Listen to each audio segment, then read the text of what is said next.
the northern hemisphere. Yeah, still in the northern hemisphere. I think it's like 900-ish miles north of the equator, if I'm not mistaken. So it's it looks like it's at about 20 degrees magnetic declination off. So when you're in Guam,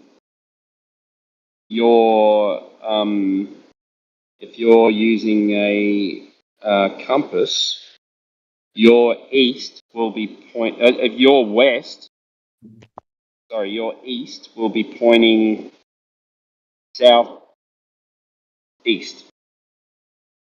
or northeast by Good 10 old magnetic degrees. declination.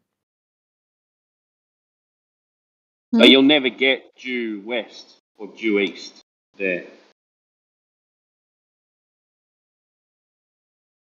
Not sure I quite understood that. I might need like a diagram or something for that one. Yeah, I'll show you. See, when you have to look at these things, when you say due east or due west, you're actually not facing that direction. Let me just post something.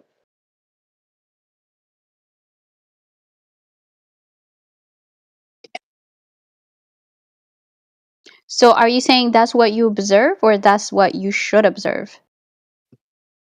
What I described to you? Yeah, Okay. California, Northwest, Guam, East, and so Saying so. I observed what I would think anyone would observe, that the sun in Guam rose due east while it was setting due west in California. What I would Get due expect. east. Well, I don't understand what you mean by that. That's Okay, so also in California, there's a 20-degree correction on magnetic declination as well. So what does that mean? It means you're facing 20 degrees off. Red is. Let me just work this out. So if your compass is facing west in California, if your compass is facing west, you've got to correct your compass 20 degrees to the south to get west. Would that mean that if I did that correction and I'm watching the sunset, that instead of it being setting like directly due west as I understood it previously, it would be a little tiny bit like 20 degrees northwest? Does that make sense? Is that what you're saying? Yeah, I'm just working out whether it's northwest or southwest, but I just give me a second. Help me out if you figure it out. Yeah. Yep. But what if you look in the chat, like these are what you have to correct for the compass in your position on the Earth. And you see down near Australia. So if you go up from Australia 2 grids, that's where Guam is. See where the number 10 is on over Australia? If you go up 2 grids, that's where Guam is. See those red lines? Okay. That's your correction. Okay. When I'm kind of like just peeking lines. at it because I am driving, but when I stop driving here in about 20 minutes or so, I'm going to study really it a little closer. This is what I'm definitely looking for to answer my questions, for sure. Thank you. Yeah. I mean, I don't know whether it answers your question. I'm just telling you that you're actually not facing the direction you think you're facing. Yeah, I think I understand what you're saying, and if this helps me orient myself a little bit better concerning my question, then it might solve my issue. So again, I appreciate it. But again, this is on a map that kind of doesn't make sense. Like you'd have to put it on a map, maybe a globe from the top, like a azimuthal equidistant map. Maybe that might make more sense. Yeah, what kind of map is that called? Is that a Mercator that I posted? Yeah, it's just a Mercator. Yeah. Did I just heard the gentleman saying that he observed the sun rising from the east and setting on the west? No. No? Not quite. Okay.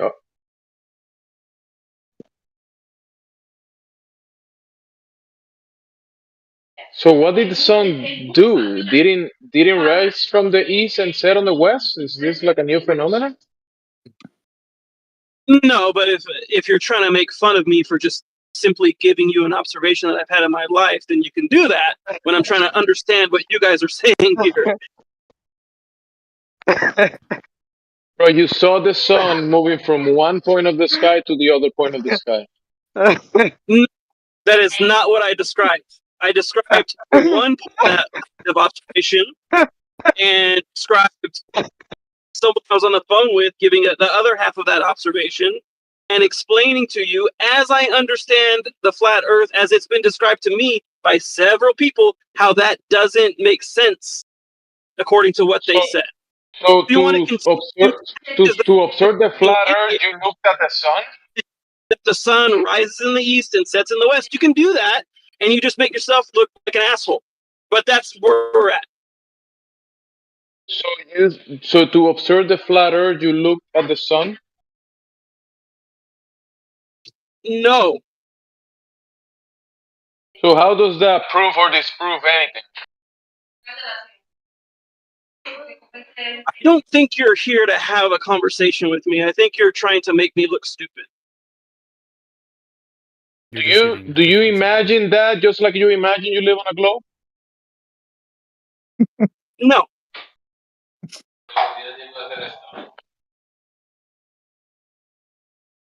Well, I don't get it. How does looking at the sun determine the shape of the thing you're standing on?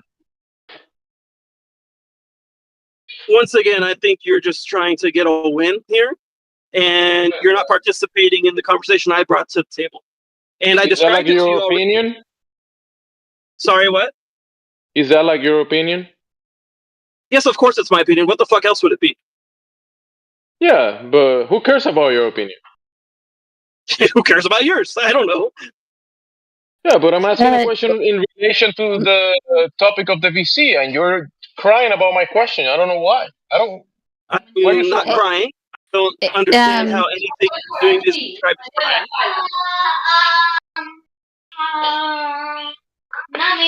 Pollux, he's just trying to ask, why in your head, right? Like, why would that really prove the globe to be a globe, or the earth, the ground to be curving, to be looking up in things in the sky? That's what he's trying to say, basically, because that doesn't really necessarily prove that it is a globe, No, it doesn't. And if everyone paid Can attention, you imagine that? She got it, but he didn't. Amazing. Go ahead. can you imagine just listening to my answer to that question? Okay.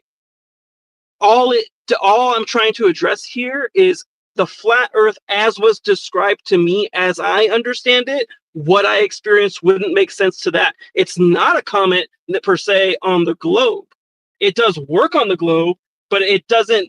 I'm not trying to prove the globe. I'm trying to understand what you guys are bringing in to the table. You're having a problem.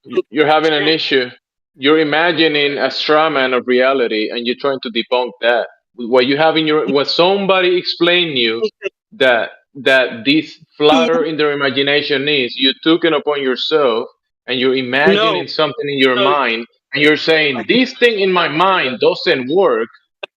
No. Yes. No. Yes. I didn't come up with this, what you call straw man. This was described to me by people who purport to be. And whoever told you that is wrong. Whoever told you that is wrong.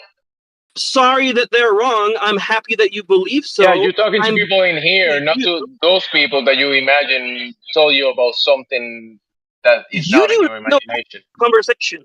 If you want to tell me they're wrong, that's fine. I'm trying to understand what you guys are saying. Bro, you're saying that the reality that you observe doesn't work in the imaginary thing that you have in your mind.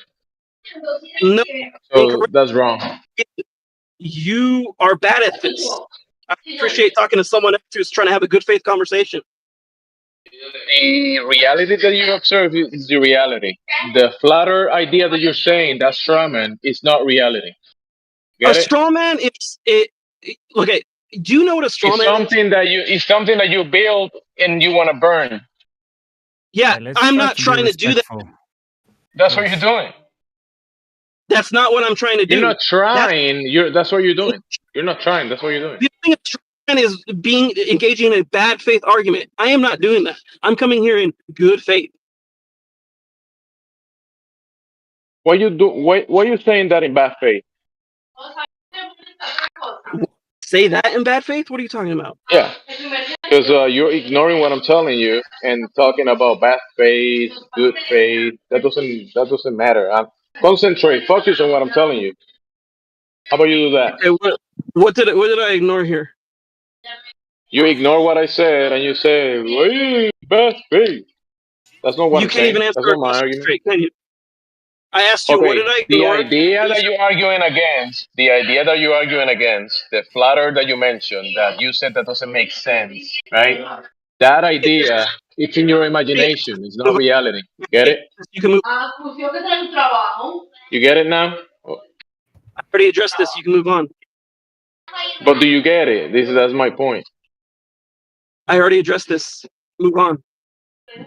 You can bring up Okay, another so point. the imaginary flat earth that you have in your mind is not the real thing.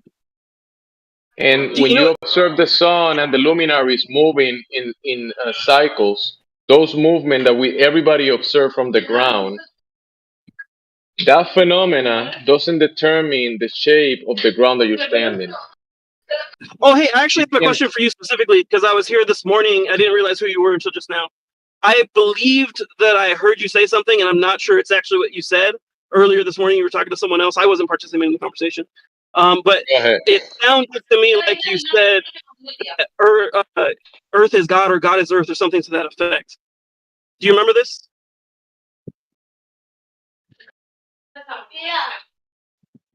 The guy was asking, do you believe in the flat earth or something? I don't understand why you have to bring up whatever guy. Like, did you say that or something to that effect? Or not? What do you ask me a question? Ask me the question related to the topic. Yeah. Did you? Because I want to understand you and your perspective. So I thought I heard you say something. You could tell me whether or not you said it or you believe it or whatever. You said something to the effect, I don't remember which way it was phrased. But in relation to someone asking about the shape of the earth, I said that we don't know what the shape of the earth is. No. Did you say God is earth or earth is God? One of those two things. The earth is the Lord's. Is as in like it's in his possession? It's owned by someone, right? The designer, the creator, the coder, the informer. It's not you. I take that as I probably misheard you, because what I thought I heard was that Earth is God, but I think what you said was Earth is God's with an S, like apostrophe S, right? Does that sound right? Possibly, yeah, something like that. Okay, so, never mind. It sounds as though I misheard you, and I can move on from that because I have nothing to comment on something that I misheard. All right, perfect. Glad we made it. That was painful. What was painful? Sorry, Jedi. I know it's painful. It's all right. It's painful that it was so hard for him to answer a very simple question. So, Pollux, do you have any proofs of the globe? No, not really. It's not something that I like study or no. Can't say that I do. Okay, fair.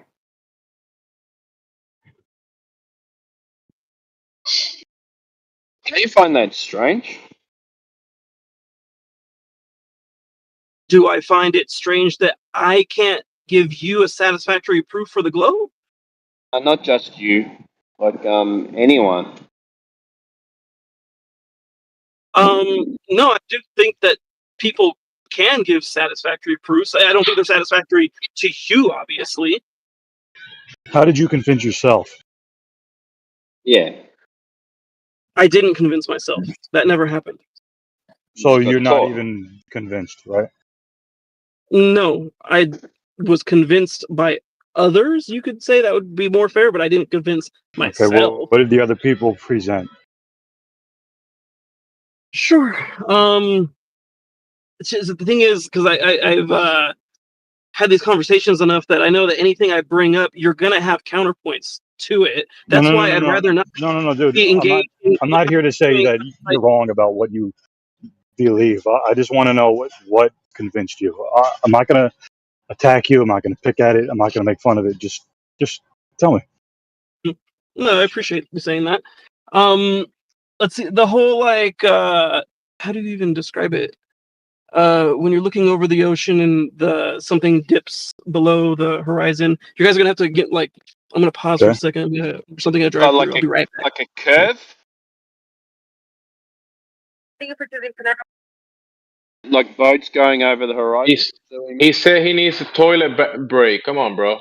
Stop asking questions. Wait for him to finish his business. Yeah, he's gonna shit himself. Yeah, and there's no toilets in Guam, so it's gonna be a hard one. Just Let the guy shit.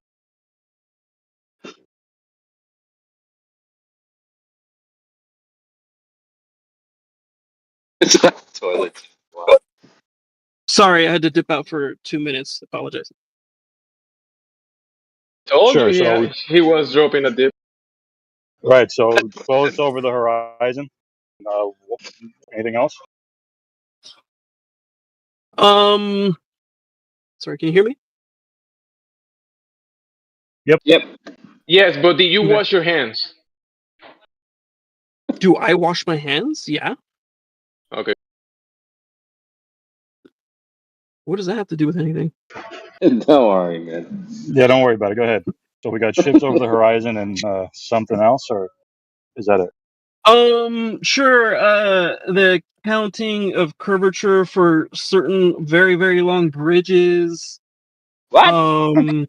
Let's stop there. Stop there. Okay. Okay. Oh, Timbo's bit. Where's that? Off the top of my head, I couldn't remember the names of those bridges, but I could find them for you. I mean, yeah, that's the thing. Like, I'm sure you're aware of the ones I'm talking about, and I'm sure you have a counterpoint for that as well. Okay, well, it's just, in here we kind of like if you're going to bring something up, then like it's good to have like a citation or something like that says that these bridges were built.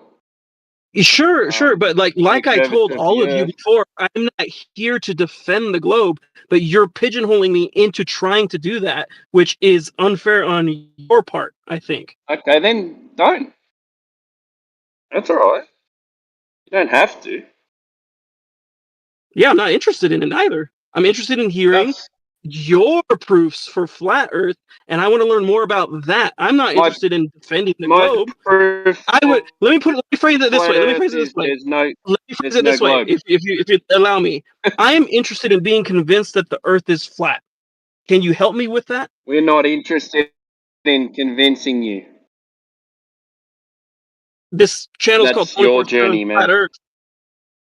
What's this channel for? No, but my evidence that there's a flat Earth is there's no globe. That's a really weird way of. Why do you want to be proving that. convinced, though? Everybody hates flat earthers, so why do you want to? I'm not everybody, am I? That's weird.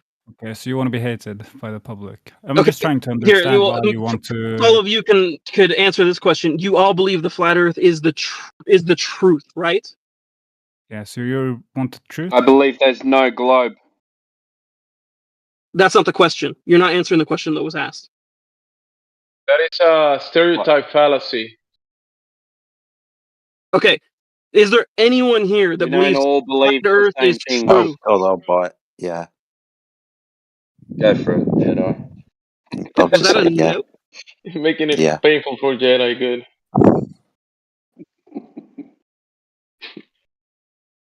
Go, you've got a customer. Jedi.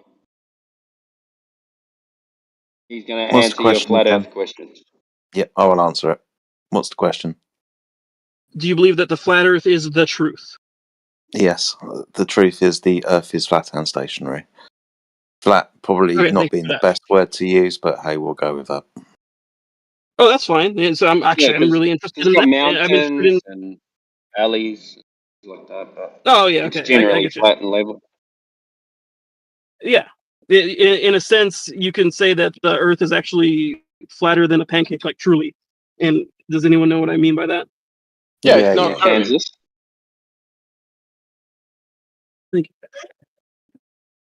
Because relatively speaking, the distance and all like the crevices and stuff of a pancake that you might make are greater than that of like Mount Kilimanjaro and like Everest and stuff, and the You sea haven't level. seen my pancakes. My pancakes are perfect.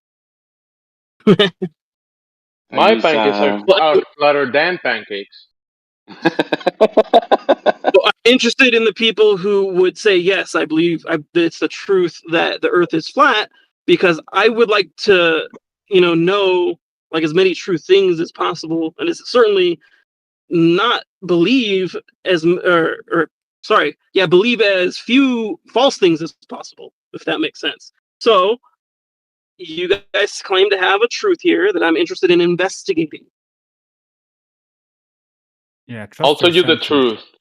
Earth is Earth. That's the truth. That's a tautology, and it does nothing for anyone. It doesn't give any information. You didn't even define Earth, so I But can't even be helpful. Where'd you get your last little factoid? What factoid? When someone brought up about pancakes, and then you said Kilimanjaro and Mount Everest. Where did you come up with that little factoid? If I remember correctly, and I could be misremembering, there's a YouTuber Vsauce. He explored So you are defending the globe. Mystery solved. You weren't sure what you were doing. Now you know. Don't act like you weren't. Don't act like you weren't. Listen. Don't act like you weren't indoctrinated by the outer space mythos. Wasn't everyone? Yeah. So why is it now you're quoting Vsauce, but 2 minutes ago you said you're not here as a proponent for the globe? I'm not. I don't know why I can't quote someone who maybe is a glober. And okay. Well, you said you had no dog in the fight, but now we heard your bark. So thank you. I didn't say those words, and I still Relax. haven't. Relax. Calm down. Calm down. I'm perfectly calm. Excellent. Do you think this is like a red versus blue situation? Oh, can I be green? No, it's a purple situation. Depends. See, Are you a liberal? No, I'm not. And what the fuck does that have to do with the flat Earth? You brought it up. Being a liberal? You brought a red and blue. You red and blue, dude. Follow your own. Listen, the claim is that we're living on it. The claim is, the claim that we live on a water ball. Yeah. Some have been able to rip themselves from that brainwash. Yeah. Okay, so you shouldn't be so surprised then.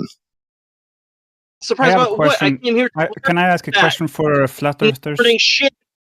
Please. Calm down, dude. I have a question for flat earthers. Just calm down. Just calm down. Can I? Hello. Hello. Are you Yes. What's your gatekeeping the question truth, for flat or? earthers? I will speak for flat earthers. Yes. What you want? No. I just feel like people here are gatekeeping the truth instead of breaching it's it. Okay. I don't get why. I speak officially for the flat earth community. What do you want to know? No. I'm asking, not asking a community. Like people here are gatekeeping the truth instead of just. No, your feeling is in vain.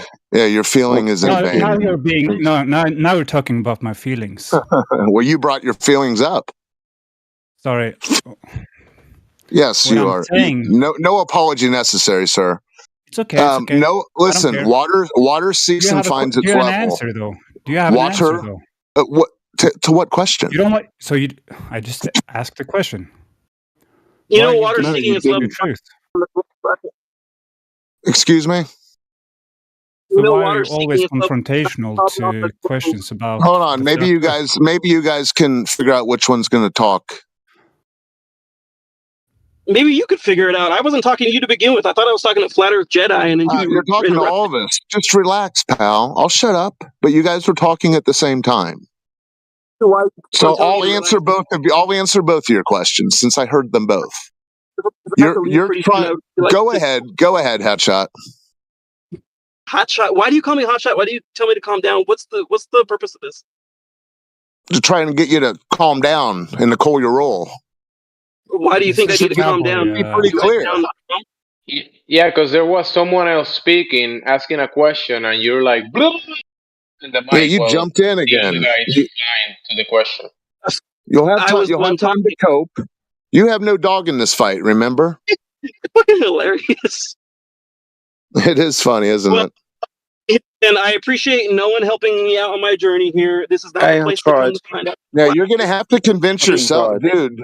People are only capable of convincing themselves. Don't beg for other people to think for them, for you. Expert on this app. You'll be fine. I will be fine. What's going on? So no need to bellyache. I don't know what's going on. Yeah, I don't. Jedi wants to talk to him. Go ahead.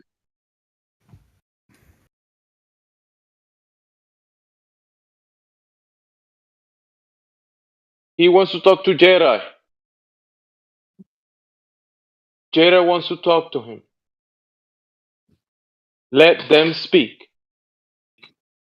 I already told you guys I had to leave soon, and now I really do. We wasted a bunch of time for no reason. No. No, I don't have to leave? You're telling me? No. Okay, sorry.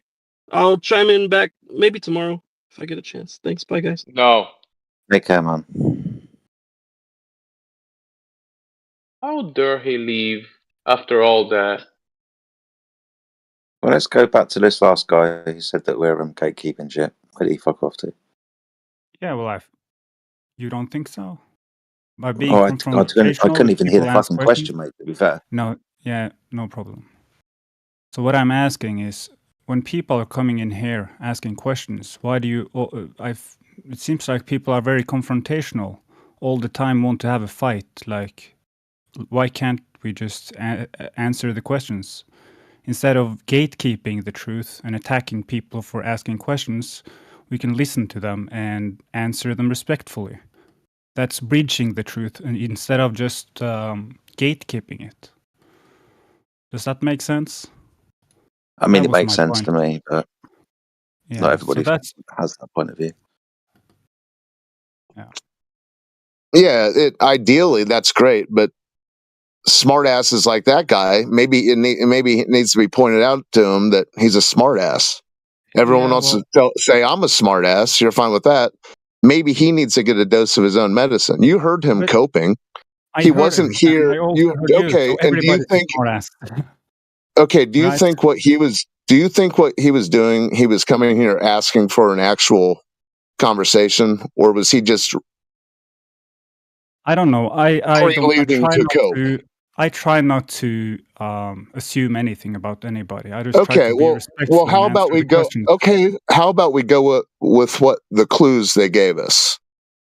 He said he said we're assuming. He said we're assuming that he believes in the globe. So everybody who comes in here is assuming, right? And no, you're missing the point, dude. So you're doing exactly what you're judging him of. I used his own words. So you are judging him too, right? He said, "I'm not judging him. I'm categorizing him. Yes, I'm categorizing him by what he said." And I'm saying you're disagreeing with his own words. You're disagreeing with him. Well, yeah, I disagree with him too. But that doesn't mean that we should. Okay, complain to him then. Complain to him first. So we're going to have to disagree. Listen, I'm being honest. I'm being honest and direct and not bullshitting. That is respectful. Yeah. Do you think you could have responded differently? That could have helped him understand. To help him cope. No, he's going to have to learn to cope on his own. He came in here and demanded people convince him of something. You can only convince someone. Go ahead. I think you will teach him a better lesson if you are respectful instead of judging him like you do. Listen, his fake laughter, that lets you know that he learned some sort of lesson. I thought he sounded nervous. That's what I heard. Well, he's the one who painted himself into the corner. I agree, and I don't. So think maybe critique his approach. I don't critique people for being emotional or being nervous or being ignorant. I try to respond respectfully and focus on the truth. You just want to say everyone's gatekeeping if they don't have the tone that you. Okay. Well, yeah. Maybe I do. Maybe I'm wrong. Maybe you have the best approach to do this from now on. Maybe you should teach us. Or maybe not. But I just wanted to let you know my ideas. Well, Delulu, you have a much better ability to go back and forth than the last guy. Would you agree with that, or are we just? No, I'm not assuming our asses off. I don't have a mindset of being better or not than others. Okay, well, so you have a different mindset than he had. Well, we all have different mindsets, I guess. Yes, and what I said is you have the ability to go back and forth in a conversation. He did not. No, I'm not good at conversating. Yes, awesome. Let's end with the therapy session and. Well, I mean, I'm not trying to make it a damn therapy session. It's like, what the hell? You. I mean, I know. I feel like I'm in the middle of a damn. I feel like I can't tell if I'm on the couch or, doodling on a clipboard. But sorry, I was wrong. Just go back. No, you're fine, dude. It's fine. No one gives a. You're the. Yeah. What the hell, dude? What does that? What does that even mean? Gatekeeping. I say water seeks and finds level. That's gatekeeping? No, I don't. Sorry, that was it was a bad phrasing by me. But it's like I think there's two ways. I guess we can categorize the response to people coming in here in two ways.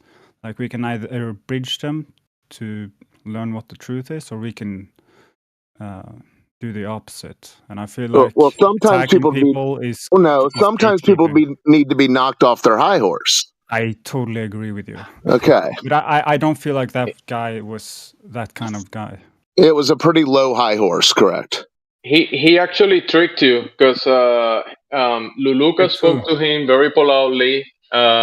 Timbo spoke to him, took his time, explained to him the observation, and the guy agreed with Timbo. Hey, maybe I have to think about this differently, right? So everything went pretty well. Then I jumped in. I told he said that some people told me about this flat Earth. And those people are not here, right? So I was trying to tell him, bro, that flat Earth that you imagine, he said, that flat Earth doesn't work. It doesn't make sense. The globe does. And I was telling him, bro, the flat Earth that you imagining, that is not reality. Reality is reality. And then the flat Earth that you imagining is not reality. And he said, why are you being so aggressive? Not you. Yeah, and you are correct, I think. But I don't think your method was the best one. Okay, so what method are you gonna use next time he's here? Well, you attacked him, and you. No, I attacked him. He was wrong. I don't think telling people they are wrong is the best way to go about it. I think he set up a straw man, and he was prevented from burning it. But who cares? Why don't we just move on?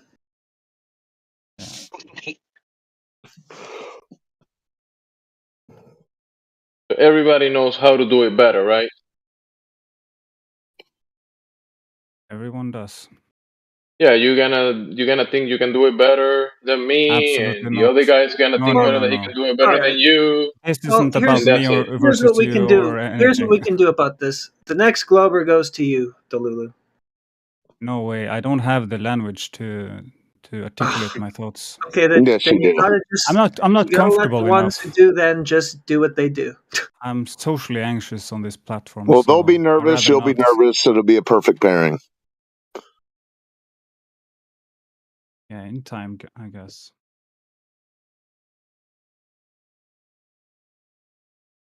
But you see, the first two people that spoke to him were super polite. Everybody here was polite to him. He was the one, like, kind of like complaining about the customer service. This is like globe.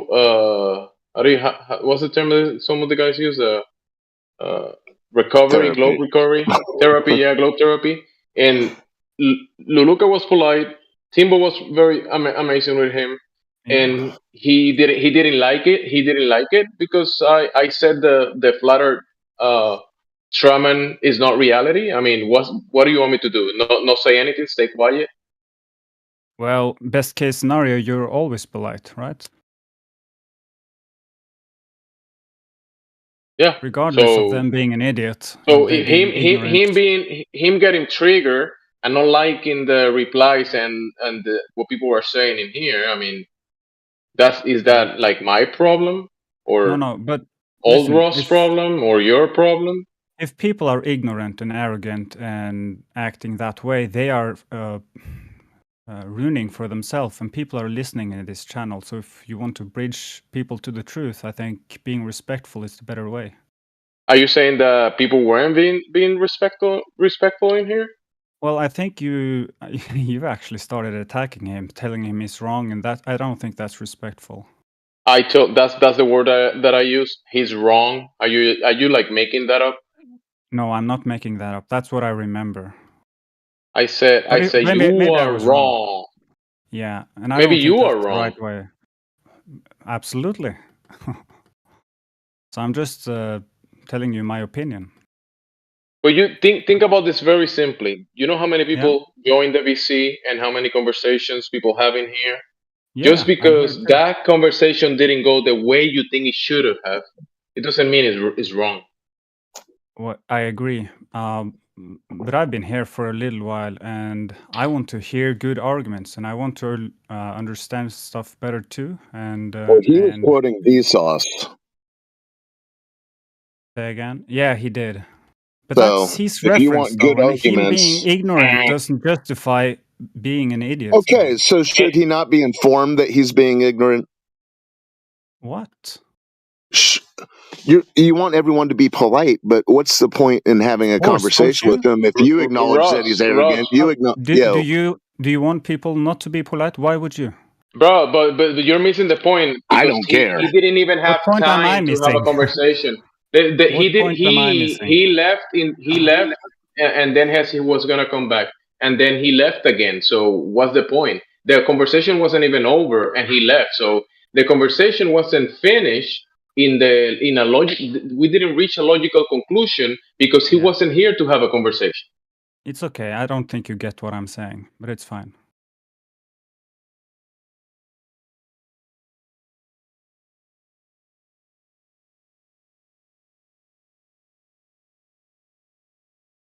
Do you have any evidence of the water ball, Delulu? Absolutely not. Oh, okay. At least we kept it polite. Yeah.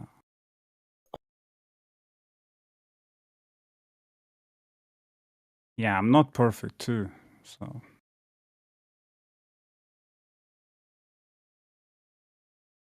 Nobody are.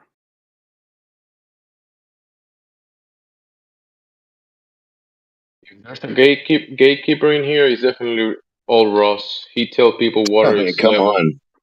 He tells people water is level, and that's kind of sus to me. Where are these checks?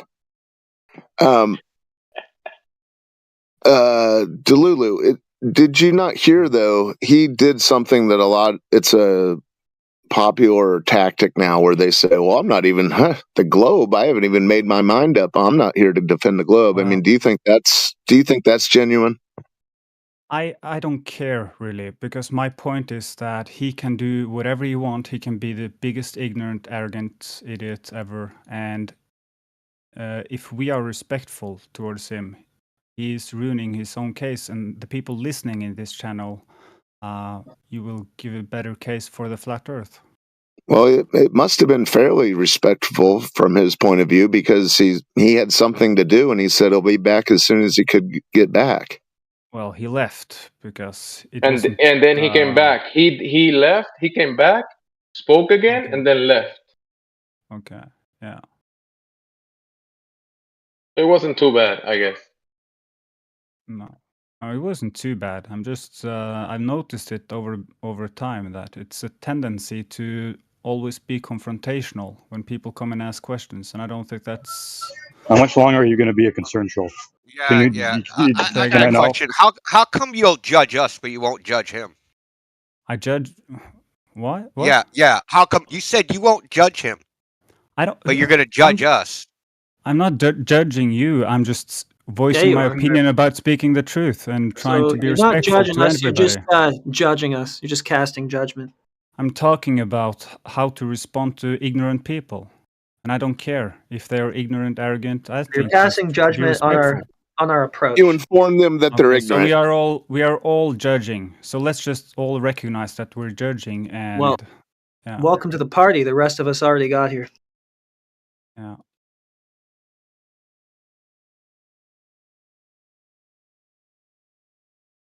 This has just been going on and on too. It's been So like I- half an so I- hour of being so mean Yeah. to him. Sorry, go ahead, India. Yeah, I have another question. So if he comes in here and just like tries to lump us in with people we don't know, isn't that being rude? Don't you think? Have you guys heard of Turn the Other Cheek?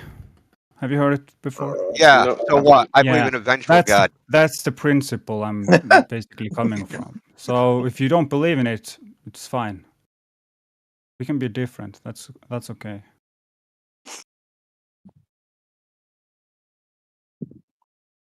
I get kind of triggered when people want to smack me in the face. I understand. Everybody does. Judge not, lest they be judged. I mean, was it really that bad? Where we need No. to have It 5 wasn't. to 10 minutes of No, it dialogue? wasn't that bad. I don't think the guy that we were talking to would even still be thinking about it at all. Probably not. You probably went back to playing Fortnite. You probably Yeah, just I came in think here this to troll. guy cares way more. I mean, You know, the problem how is long that have you he been gives listening people. to people? Well, Delulu, how long? Your Yeah. name fits too, by the way. So, Okay. how long have you been listening to people talk about this topic? I guess. Well, I was here a couple of months ago, and I was just a few days ago. I've been here probably every day, almost. Well, I've probably heard in read in text. I would bet like 20,000 debates or interactions at Yeah. least, and a lot of the people in here also have. Yeah. Your sample size of evaluating the honesty and well, let's use the word honesty of the people that are engaging this topic. I don't think you can evaluate. You're capable of evaluating But their I think you're integrity. missing my point if you think that matters, because It I've does been matter. arguing. Not to me, it doesn't. Well, we don't like are you God? Are you like making the rules for everybody else or something? No. I'm just giving my opinion, and you can disagree if you want to.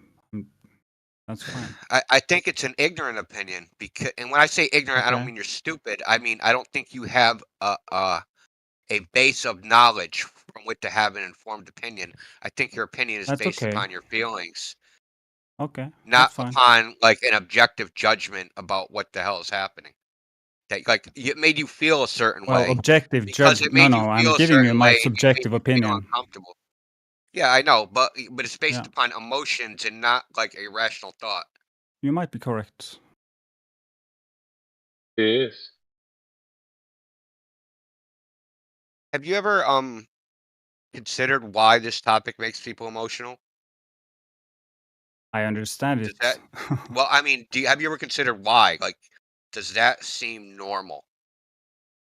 What do you mean? Think about what the topic we're talking about, the figure of the earth. We're not talking about politics. We're not talking about Yeah. war.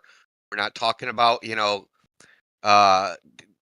or I female think relations, right? I think it's very, and I understand that I can't talk about it on this because this is live streamed, but I understand it from the perspective of the vaccines, because I've been arguing that kind of stuff for a while. So trusting in the government, trusting in science, trusting in all that, I understand what it's like to argue with people who constantly attack me. So it's not like I'm totally ignorant of this stuff. I'm arguing So, this stuff every day. what are you so. saying that hold on? I don't get the analogy, man. You're going to have to fill me in on that. I really didn't. Well, You I'm sure you've talked heard about of this. the sorry. Well, no, I'm just saying, like, I don't see the correlation between the two. Well, you asked me a question about, or you referred to. Yeah, I'm asking how they correlate. Well, you talked about how Flat Earth, life or death. the people coming in here. Well, If it's I Flat Earth, life understand or why. death, right? You feel well. Hold on, let's lay this down. Like, they don't seem similar. I can understand why people would get emotional about vaccines if they have an idea that they're putting the public's health at risk, right? Well, Because it's then it similar in that becomes they a both life or death trust. situation. It's similar in Oh, is that the problem? Well, you're asking. But you're illustrating the actual problem. Why are you being confrontational? Are you trying to understand what I'm telling you, or? I do understand what you're telling me, but I don't think you understand what you're saying. So what am I saying? What am I trying to tell you? Because you just told me that you don't get what I'm saying. No, I didn't get the analogy. Like, exactly. So do you want me to fill you in, or? You told me. You just said it was based upon trust. Yes. That's the analogy you just said you drew, is not trusting the government, as if that's some sort of fucking sin. No. No? As a comparison to people who come in here and why they are acting the way they are acting, being arrogant, being ignorant and attacking us. Okay, well, let me ask you this. Worst case scenario, okay? Yeah. Let's bring up the vaccines, right? Worst case scenario with vaccines. Can we talk about it here? Well, I mean, we're talking about it. We're not talking about any specific vaccine. We're just talking about the general idea of vaccines, right? Okay. So, everybody becomes an anti-vaxxer, right? Let's say that everyone becomes an anti-vaxxer. Now, to people that think vaccines are positive, okay, we'll call it that, positive for public health, they think that there's going to be real world consequences. People are going to get sick. People are going to suffer. People are going to die. Could be their loved ones. It could be them, right? Right. So I can understand why there would be emotion behind that. But what's the worst case scenario if people think the Earth is flat? Like, what are the consequences? You're not going to go to space? Aliens aren't going to come down and talk to you or something? Like that's what I don't get. I don't see that analogy. So some things I can understand that there's emotion behind: war, politics, public health. Yeah, that's fine. Male-female relations, social issues. Yeah, I can understand why there's emotion there. As far as this, it's like being emotional that because someone said your table's a rectangle instead of a square. Yeah, I don't understand what you're saying. Really? Yeah, I was thinking. Sorry, my bad. Because I was trying to think about what was your original question. You asked me why, if I understand why people come in here acting the way they do, and my reference why they get emotional. Why there's an emotional component, right? So people think the globe is science and objective truth, right? That's not determined by emotion or feelings. Okay. Right. Let's say we were talking about quantum physics, right? Would you think people, if I said, with all your respect, I don't care about the question why people are becoming emotional. We are humans, after all. We're not AI. So I don't care about that question. And the answer to that question doesn't determine the way I think I should act to bridge people to understand the truth. Okay. You're reading too much into it, man. I asked the question. What? Just listen. I finally gave you the answer. I had moved on from the talk with the other person. So you're moving the goalpost now. I understand. No. You are. It's fine. No. You are. Dude, don't be dickish. Okay. Oh God! Okay. Maybe there's a language barrier. You're not fluent in English or something. Smart flat earther calls somebody that can actually debate me. Yo, Effie Jedi, can we go back? Debate Who's Indy that? 007. No, Oh, hold no, on. Go back in time. no. What's going on? Yeah, I'm gonna finish this with this Effie guy. Jedi's the Okay. smartest flat earther here. You haven't Go spoken to ahead. him How yet. much Go over ahead, here? Indy. Congratulations. The point is, I was asking you just as a general thing about this topic. I wasn't talking about any specific incident. As Okay, a general thing, when globe earthers come in here, you've witnessed it, right? You've been here. They get Yeah. very emotional about the topic. Very Yeah. emotional. Yeah. To me, that's abnormal because of the reasons I laid out. Even in the worst case scenario where everybody thinks the earth is flat, it's not like it's going to cause any like physical pain to anybody. No one's going to suffer. Like nothing's going to happen. I Right? agree. Okay. So where's the emotion coming from? What's driving the emotion? That's what I'm asking you. Have you ever thought? The question was, have you ever thought about why this topic makes people emotional? I haven't given it deep thoughts. No, I haven't. Okay, so my suggestion is maybe you should. And Yeah, I maybe think you're once you right. realize that, I will. once you perceive that this is happening and you go, hey, this isn't normal, something is different here. Because I've debated lots of topics, right? I've debated the topics you talked about. I've debated 9/11. I've debated JFK, the moon landing, fucking Yeah. electricity and magnetism, perpetual motion machines, you name it, all sorts of topics. Never have I engaged in a topic like this where people go completely nuts over the topic.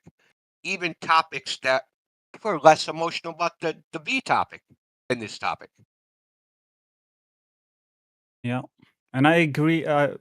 Multiple times I that's hear people coming abnormal. in here. Yeah, there are truly abnormal cases coming in here, but not always. And I know from my own experience coming here asking questions, it was very uncomfortable, at least to me. So I suppose it is for others too. So if you always have that mentality, treating people like they are abnormal idiots, you aren't really gonna bridge more people to understand the truth. Okay, how many That's times my you've been point. told to drink bleach because you think the Earth's a globe? What? No, you think that's funny. How many times you've been told to drink bleach because you think the Earth's a globe? 0. What? How many times you've been told to kill yourself? 0. Or, well, These are like daily occurrences for us. Daily. yeah, I I understand. remember 5 years ago in my DMs, all the mods in our Discord got autopsy photos in all our DMs for 3 weeks. And I know what that's like because for the Oh, last you 3 too? years, I've been ostracized, or whatever the word is called. Do you have outlandish thoughts or something? What do you mean? Do you have like some sort of outlandish thinking, or is No, your I don't. thinking out of the I don't know norm? what you mean by that. That doesn't Well, resonate. we're That's flat not what I'm earthers, so talking. I've got some kind of outlandish thinking. So we get ridiculed and poured hate on because of that outlandish thinking. I think Sonny's trying to elucidate that. Have you got something similar? Do you Well, think outside the box? well, I've been called a flat earther just for not taking the fucking vaccine. So, Oh, wow. because everything is put in the same category. You're a conspiracy theorist, if you're a flat earther, you're a anti-vaxxer, you're everything. So why I do know you what care it's so like. much about being nice to these people? Because I want more people to understand what the fucking truth is. So The what? truth What is in the does? globe, You Earth. think being nice is is the deal breaker? I Like, think if being you're nice mean, will. like, does I think it will be what? easier for people who have questions to learn Fuck 'em. about the truth. Not Yeah, if you're vax talking them. to abnormal people. But The then people you're that are going to assuming that engage you. everybody who. Then you're No, assuming no, that no, no. everybody who comes in here are abnormal. No, what I'm saying is the people that are going to engage you and not listen and have like a normal conversation. Like if you just Yeah. walked up to someone in the street, right, in the park, you sit down at the park bench, you just have a normal conversation. Just give and take. People, you're not like you're cutting me off, and like people don't talk like that in real life, Of course. do they? I agree. Okay. In a lot of So the if cases, you're it's engaging with hopeless. a person like that, well, let me just Yeah. finish real quick. If you're engaging with a person like that, you're not engaging with a normal person. They have like they're already like dug in, right? So you already know you're dealing with what you're dealing with. Being nice isn't suddenly going to make them go, "Oh yeah, I guess you're right." Vaccines that wasn't my aren't the point cure either. to everything. This is a straw man. This is a straw man. It's not a straw man. I'm It giving you is a straw man. real world example. You're of not getting being what I'm nice saying, is but not it's going to fine. help you. Okay. Being not Fine. Do you have any you're of this gonna- you're gonna- concern for the toxic attitudes of the Globers, or is it all just reserved for us? For everybody. Okay, well, I haven't heard it aimed at anybody but us. I was just Yeah, talking yeah, about Well, the it. thing is, he's Stop playing the victim. the thing Fucking is, hell. hey, no, bro. The thing is that you kind of put in this brush over all conversations when you probably have heard 0.001% of the conversations that have been had, and Okay, there so has let's make been assumption. many good conversations about this topic. Besides the maybe not so good ones for your like that you have heard, but Not- that's this not is the overall discussion anymore. experience. I don't think we're getting anywhere. It's okay. You said that if we treat everyone like that, but that's not the case. I think ideally for the flat earthers, if you want more people to understand the truth, it's more We helpful. don't care. Okay, that's fine. You said this like 70 times. It's been like an hour. Still Let me you're ask you a strawmanning. question. Well, let me ask you a Nobody question, cares. Louis. You think we're trying to Okay, convince so why are you people? asking? Well, let me ask you. Well, you already said you don't care, so that's kind of ironic. But Did it's I? neither here nor there. When did I? Yeah, you did. When? About 5 minutes ago. We record this. You can roll it back if you want. Yeah. Okay. And recall your own words. It's the second time you said something that wasn't said, like Gemsy. The shit you said about Gemsy saying, which he didn't say. Saying you're wrong. He never said those words, that you're wrong. He did. Okay. Go back and watch the recording. Fucking He never hell. said explicitly you're wrong to the person. Period. I heard the word wrong. Now you might infer wrong from him saying you're a maybe I dumbass was or wrong. something. Okay, why? This isn't the. Let's not discuss this. It's not important. Okay, so let's get to what is important. Okay. Okay. Okay, let's. I don't think that you know enough about this topic or the debates surrounding this topic to evaluate whether someone's being treated harshly or not. We've literally, I've talked to thousands of people, like literally. I can tell within 5 minutes what the deal is with them, just by what they say. Because So you're y'all missing my say point the then. same shit. And being nice don't fucking work. Okay. Listen, no one was like, "Oh yeah, I'm not going to prove you I'm gonna wrong. look into I'm not flat going Earth because you talk to me so nice." I'm not going to No one argue ever with you. said that to themselves. I'm not going to argue being nice or not with you. don't have an it's argument. Okay. I don't. It's I can't we're argue also, with you. like you were saying, oh, maybe if you're nice, you'll get through to people. If it's going to get through to people, it's going to get through to people. We're not here to convince anyone that the Earth But is if flat. we spend That's everyone else. 2 No, I hours wasn't finished, fighting, man. I who's wasn't learning finished. anything?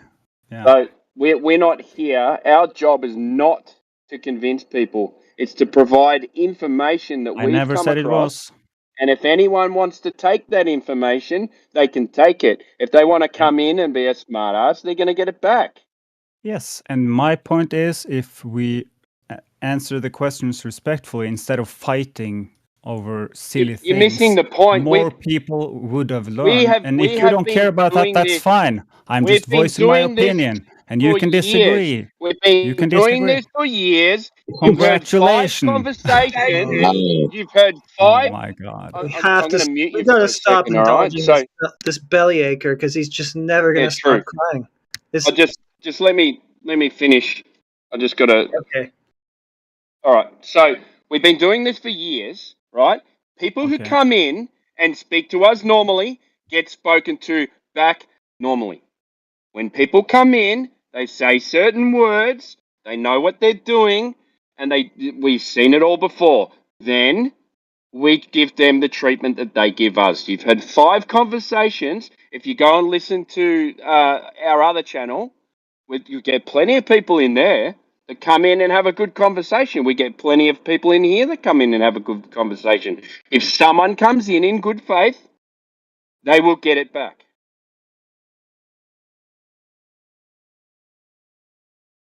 Don't cast Yeah, I judgment see on your 5 point. conversations, all right? I didn't.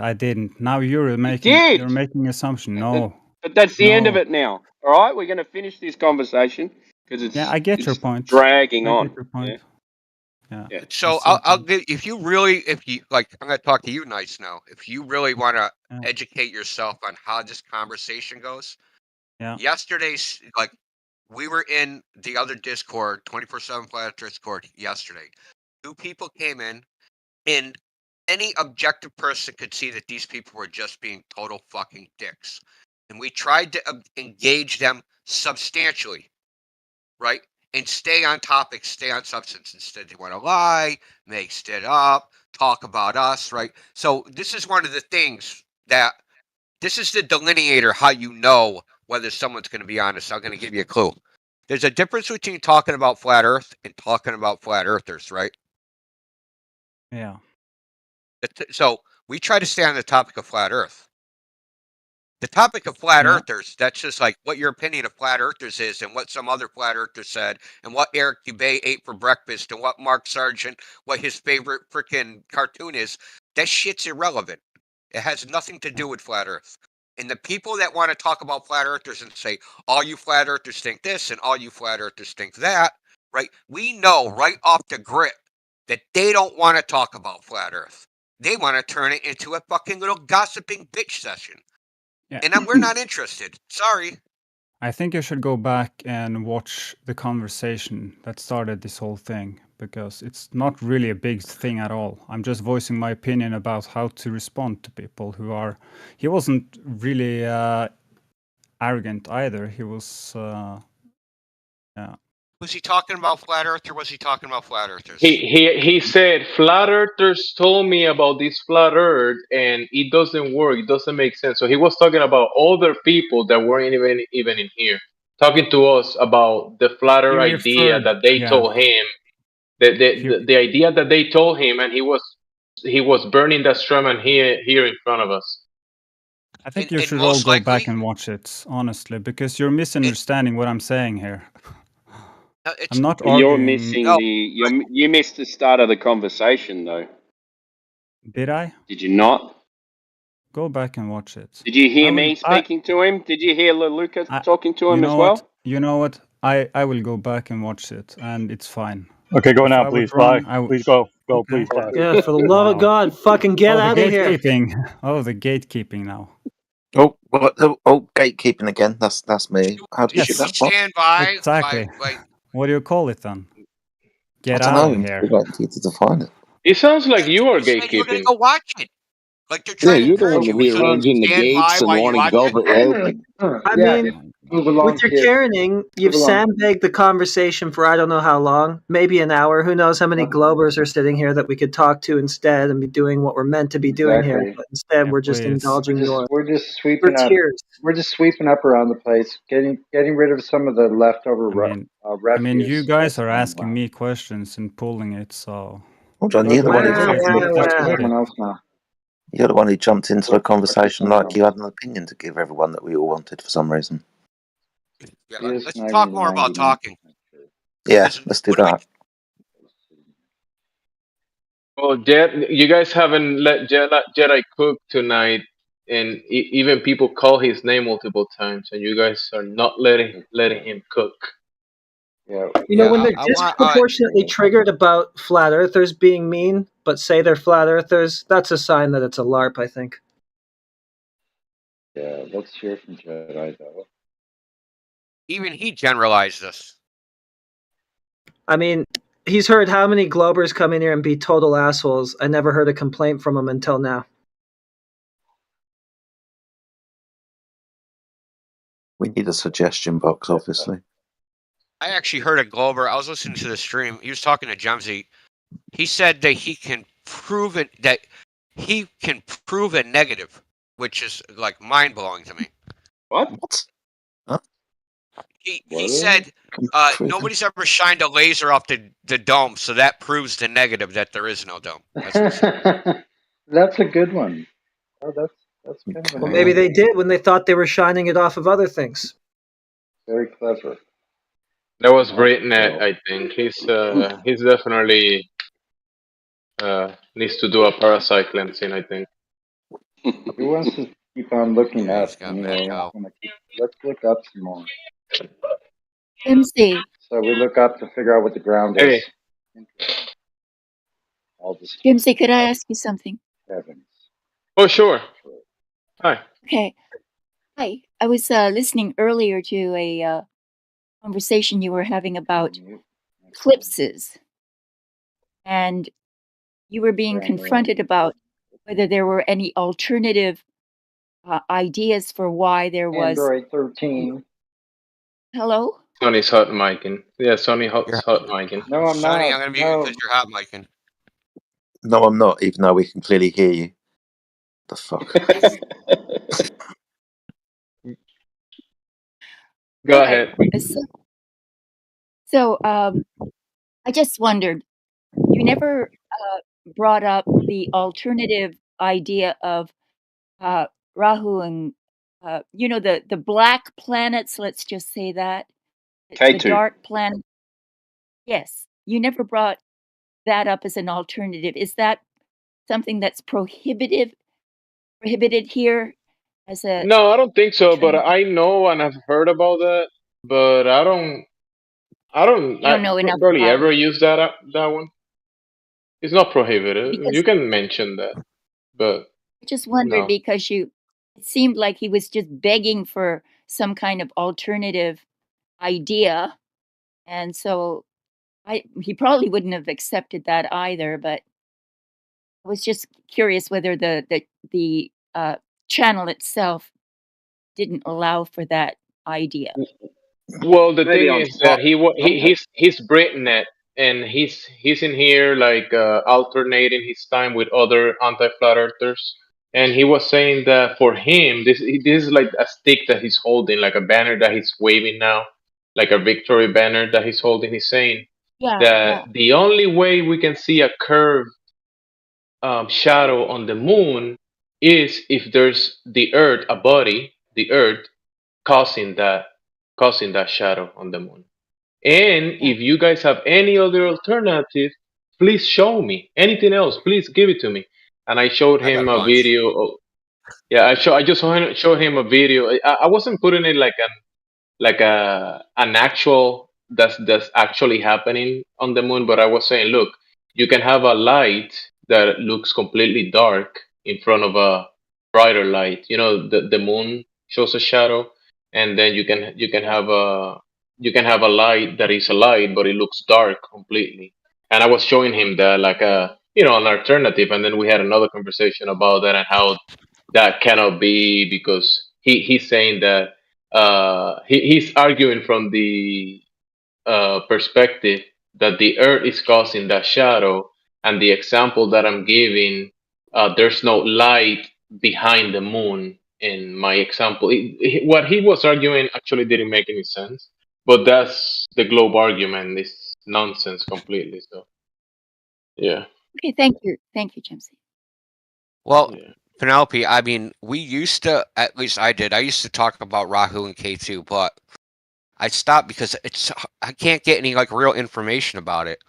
And I've talked to like whenever someone from like India comes in the other Discord, I'll ask them about it, and I probably talk to like maybe 20 or 30 Indians, and they don't know anything about it either. Even though they know it's part of like Hinduism, they just don't like. They're very secular. They're very Western in the way they're educated now, like. Yeah, And yeah, because and that's because based it's upon like the Vedas and stuff that they don't really like, right. they're like us, right? Most people in America, they're no longer like Christian or whatever, right? So they don't have if I ask the average American, like, what's it say in the Bible? They don't know. You ask an Indian, what's it say in the Vedas? And they don't know. They don't know. And it's been sort of Just the ones I talk to. anthropomorphized as well because they, sort of personalities are given to the two planets, good and evil. So I could see why they would want to steer clear of it. What I haven't been able to But figure out is if they're actual bodies or yes, they're like planets, but they have their own course. aren't they like in a permanent location, and then like the sun and moon No, cross in like a No, node in the sky, and that's where they're no, they're they're like moving. okay. They're they're moving in a like the cycle planets just like do. they're in Right, a cycle exactly. just like the sun and the moon. I Right, think and the sun and Predictable the moon are cycle. actually. that's all. It, It's a predictable cycle. It goes with the cycles of the sun and the moon, and the when we have eclipses is when they come into play, and that's easily shown by what we can see. No moon approaching the sun ever in any solar eclipse. Yeah, It's yeah, never we been have shown to evidence be of the same be the kind case of ever. invisibility. So, like the moon is not being seen anywhere on Earth at that time. Nowhere.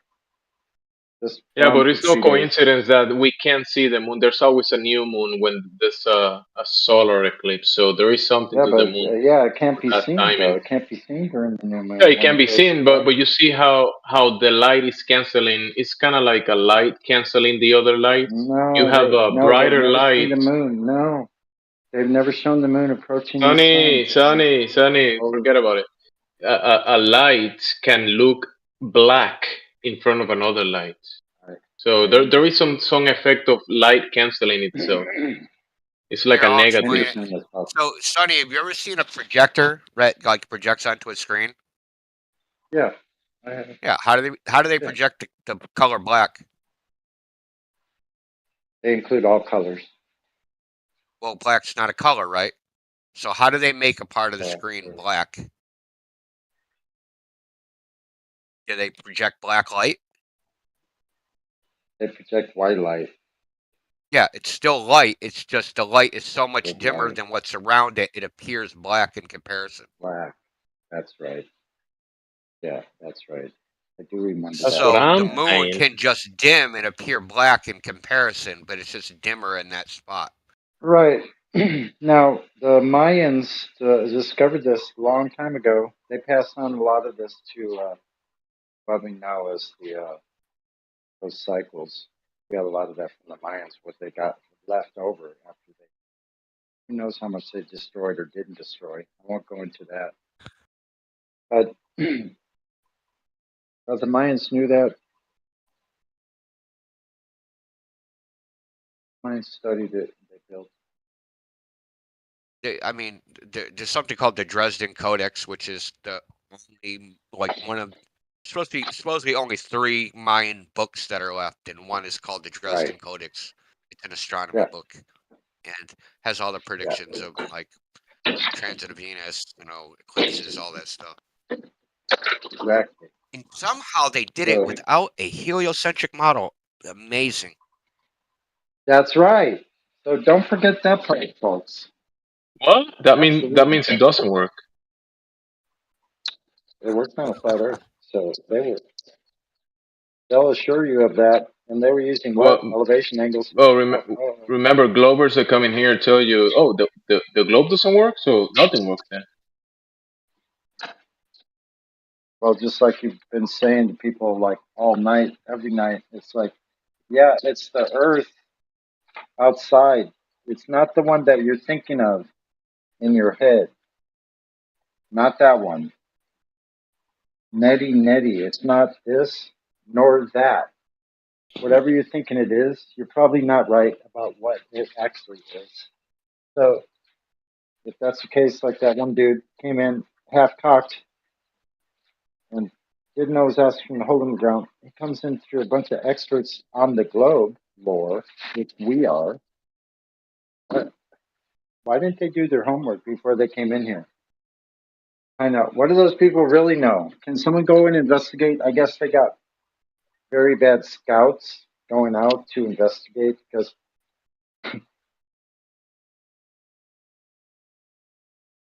we discovered they were here before they knew they were here, and they were the ones that thought what they were doing was discovering.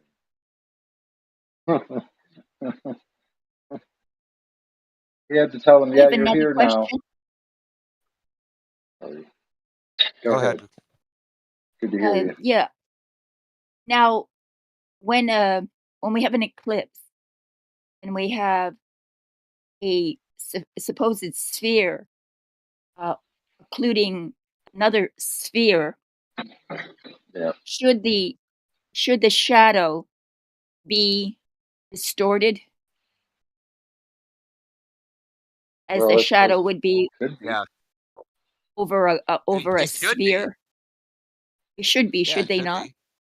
Yeah, Yeah, because it's getting projected onto a curved surface, right? So right. whenever you project anything onto a curved, like use a movie projector. If I had a convex screen, right, and I projected my image onto it, it would be all distorted. Same with a shadow. The shadow, it wouldn't appear to be the exact geometric outline of what's being shadowed. Especially a sphere, Yeah, right? and A that's sphere is very going to odd. project a perfect circle, but if it's a perfect circle projected onto a curved surface, when it crosses from one side to the other side, that curve is in a different direction. So that shadow is going to warp and appear like an S. Isn't Right. that strange? Would that not be a legitimate argument against the spherosity of the planets? Yeah, Curiosity, I've said it to them before. They don't like that. Usually Yeah. when you bring it up, they drop the subject. They run away from it You did? because what else are they going to do? Because they know it's correct. Exactly.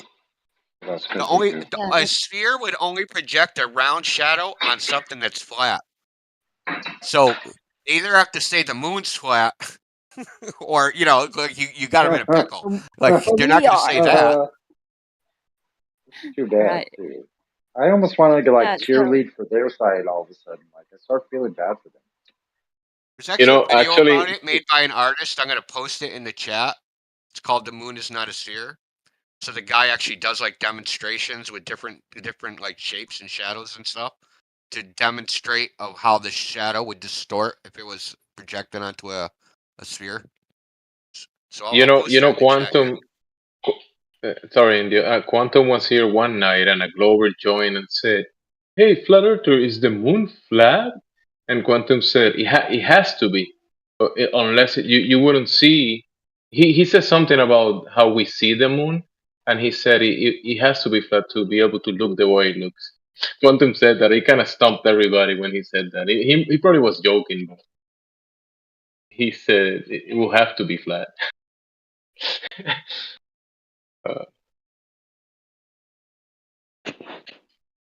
It was kind of funny.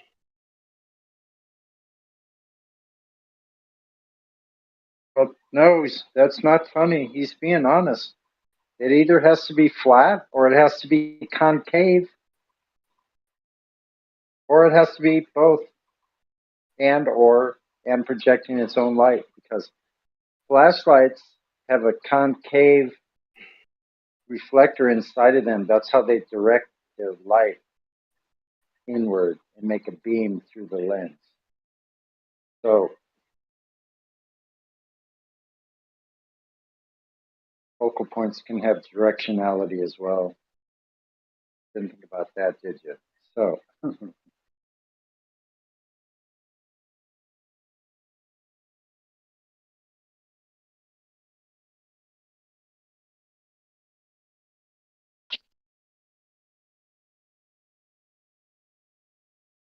Hey, who's here fucking shit up?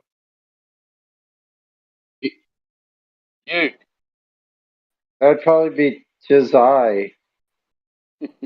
Well, why is everybody so quiet? Because I'm about to fuck shit up myself. No, because I just got into focal points. Like a focal point, no one can deny the possibility that the moon and or the sun and or all of the luminary bodies are focal points of light. They behave as if they are focal points of light, just like you have in a flashlight, where you have a beam of light focused to a point out in front of the flashlight, for instance, i.e. a flashlight as an example. Focal points have directionality. They're pointing the lens in a certain direction. So, what am I saying? In a nutshell, I'm saying the moon, the sun, and the stars or other heavenly bodies, planets, could all be focal points coming from a source that's beyond our interpretation. Yo, is this Actually, the speculation source, Sunday? the source is actually visible in a different spectrum. There is the electro-optical. I've shown that before. there you And go. what you're saying about the focals, I think there's Yeah. something big about that. In the electro-opticals, all of the luminaries revolve around a center area of the sky, and it looks like a pyramid of light. They have a focal point. They focus on a certain focal point. So they all are moving in that trajectories around these different focal points. So we don't understand that because here's the proof of what I'm saying. You can't triangulate the sun. And here's the mind blower along with can't triangulate it because it is a focal point, and you wouldn't be able to triangulate 3 or more spots with a focal point either. So, and the other thing is, only electric light can you grow plants. So that narrows it down to a focus point from a source of light that we don't understand the source yet. Don't know where it's coming from exactly, but if we appear to see the optical side of the focal point pointed towards us, Earth, moving around in a clock-like fashion. It's visible, Sonny. It's actually visible. Yep. Right? Wait, you're telling me I can't grow plants with a bonfire, man? No, you Come can't. on, man. I was trying to grow plants with a big bonfire, See, bro. I was good thing you brought that. That's a good thing you brought that up. You're absolutely right. I was gonna fucking chop a whole forest to keep burning wood so that this bonfire could grow my marijuana plants. God damn and it. also, you can't grow them with burning with a ball of gases either. Let's see a ball of gases burning in one place in a vacuum, and then grow a plant with that. Then spin it around. One revolution. Spin it around upside down, one revolution per day. See how that plant fares around a ball of burning gas. Let's see how it does. What about an upside down plant, like trees Well, it's growing going to in be Australia? swung. Listen, it's going to be swung upside down. So you're going to leave the light source in the same place, like they're saying. Now you're going to swing the plant around it through a 24-hour period.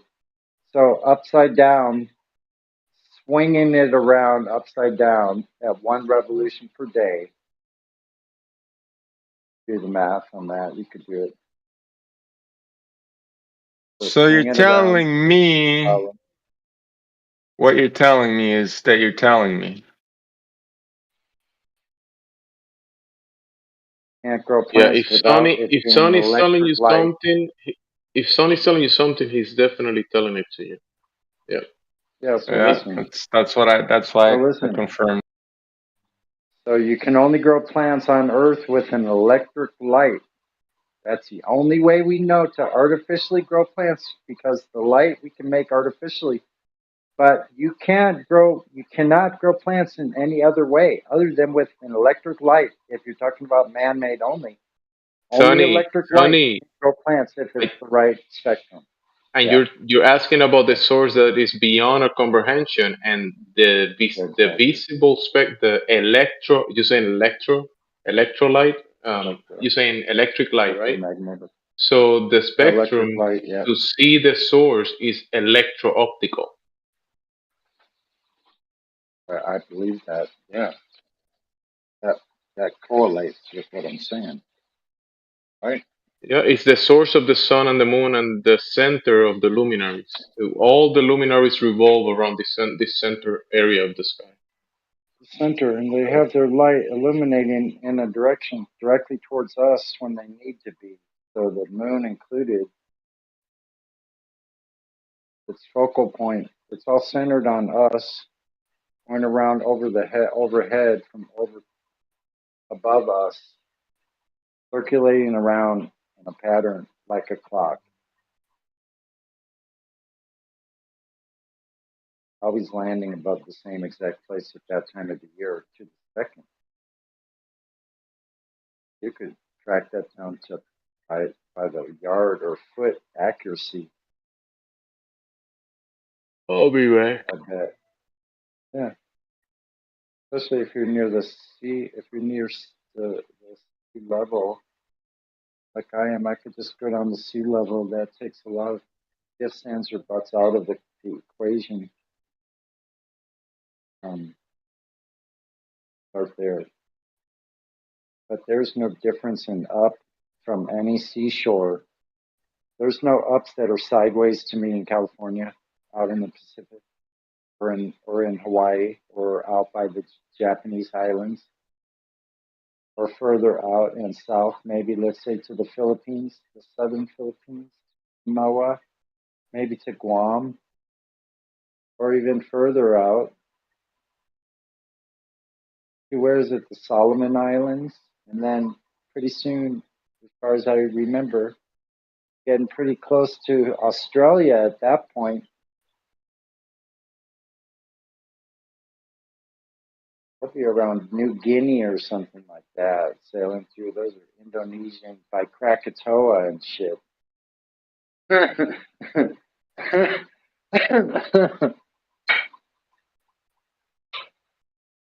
That's a long ways off. Holy crap. So I know you're all just dying to know. I'm cooking a big old steak.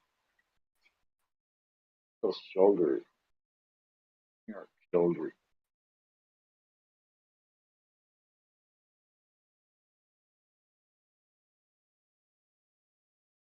What do we have for Globe Defenders at the moment?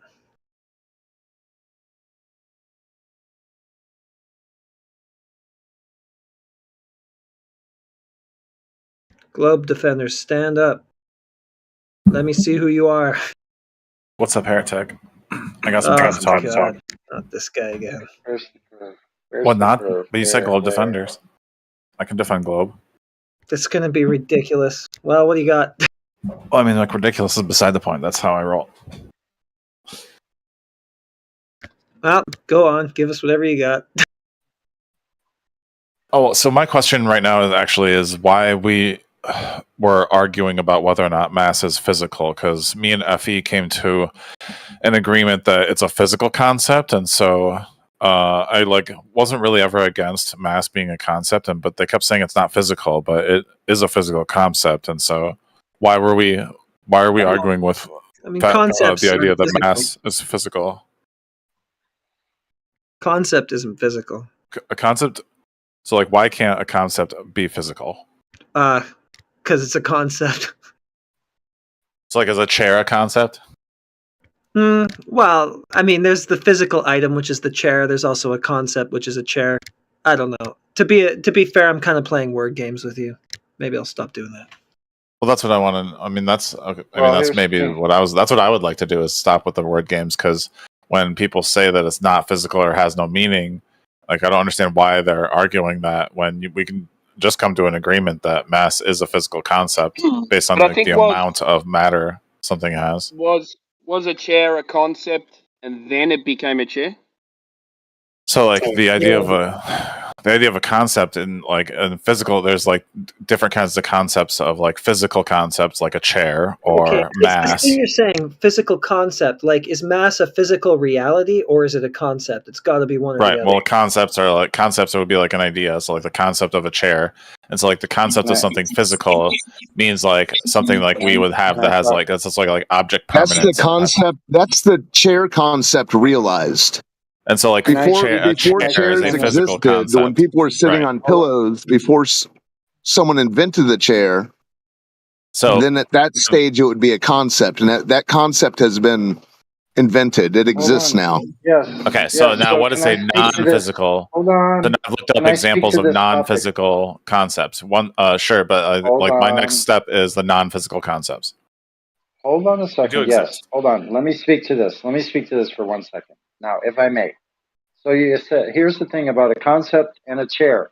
So you can have a concept of a chair. Can you have the concept of a chair and actually not have a real chair there? Is that possible? So in other words, can you have a concept of the chair only in your mind? Right. It doesn't actually The concept of a chair is the idea, but it's like a chair would have to be is a physical thing. So you would have a so the concept of a chair is a physical concept because you're conceptualizing the idea. No. Listen, once you have it physical, that's the end of the That's the end of the concept. No, it is a concept. Physical. You can't measure the concept. But why are we? Why? Why is that? Why is it not a thing? Like I said, you got to pick one. Is mass just a concept, or is it a physical thing, a physical reality? It is. A chair is a physical concept because it's a real thing that we can conceptualize. A real thing. It's physical. So it's not a concept. Right? So it's not a concept anymore. If it's physical, it's real. That means you can measure it. So like my idea of a chair. So like I'm sitting in a $1,700 Herman Miller chair that is like perfectly designed to snuggle my butt, right? So that's a different concept of a chair versus like somebody's fucking like desk, like the physical chair. So your chair is still made by somebody, so it has physicality. So you can't say you're sitting in a concept of a chair. You're sitting in a realization, an actual chair made from a concept that became real. Right, that's because I'm talking about physical concepts. Why are we fighting that? Because there's no such thing as a physical concept. It's all a construct if it's a concept. You just admitted that you can have a concept without the real thing.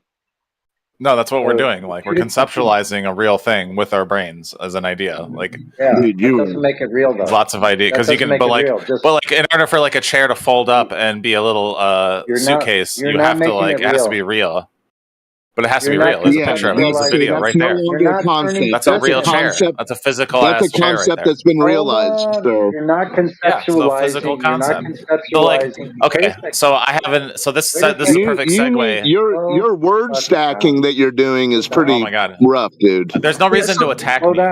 So listen. So the physical ass chair, chair would be not a concept, right? So it's either a physical ass chair or it's just the idea of a chair. It can't be both. Well, how can you have a real chair if you can't have the concept of a chair? Well, you have to have the concept. How can it be real?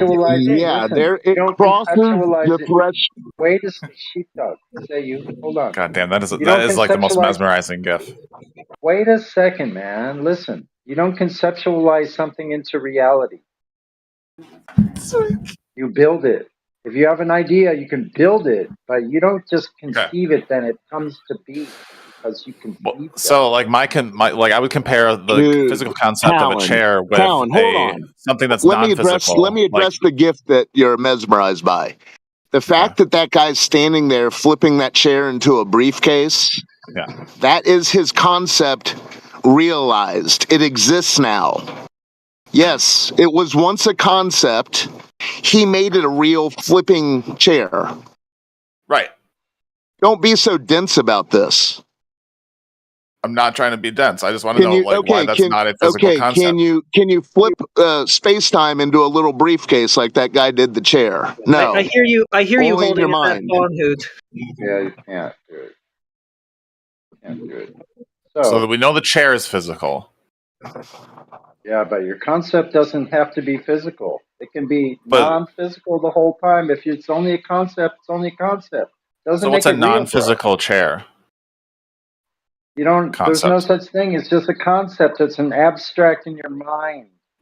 Of a physical chair. If it's a concept, look, if it's a concept, you don't have to specify non-physical. That already goes. But even if you even if you conceptualize and imagine an imaginary chair, it's still just going to be a chair where it's like going to have four legs. You're going to sit in it.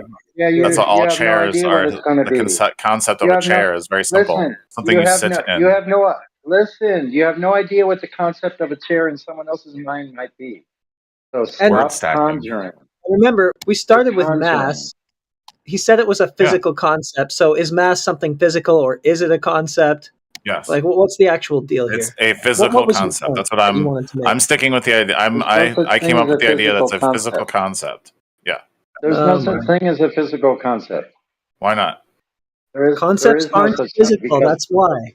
An idea isn't physical? Concepts are not physical. No, they're not physical. They're conceptual. That's only in your mind, bro.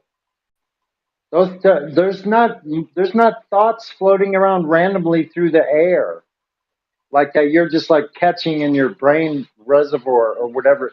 You got antennas like Mr. Martian did or whatever. My favorite Martian. Anyway, I digress. Yeah, you're not going around tripping over conceptual chairs or sitting down in them. Yeah. When did you last weigh your conceptual chair? How did you weigh it? How much did it weigh? You just measured it. I don't know, like my chair that I'm in is pretty you heavy. didn't. You didn't because you can't measure a It's like 20 conceptual pounds. I can measure it. chair. It's like 25 pounds or something. I can like look it up. That's a real chair, bro. That's a real chair. Yeah. You don't know what's real and what's not? Is there such What thing? will be Wait a you? second. Hold on. We need to set a baseline here. So let me ask you a question right off the bat, if I may, calmly and gentlemanlike. So listen. Do you believe there's such a thing as an objective reality? Yeah, objective reality, sure. Okay. So you're sure of that? Yep. Okay, so how sure are you a percentage from 1 to 100%? Percentage? I'm certain, 100%. The objective reality exists. How do you know? So you're sitting here talking on Discord, and you know that 100%. Yeah, like we're like sitting here talking to each other and stuff.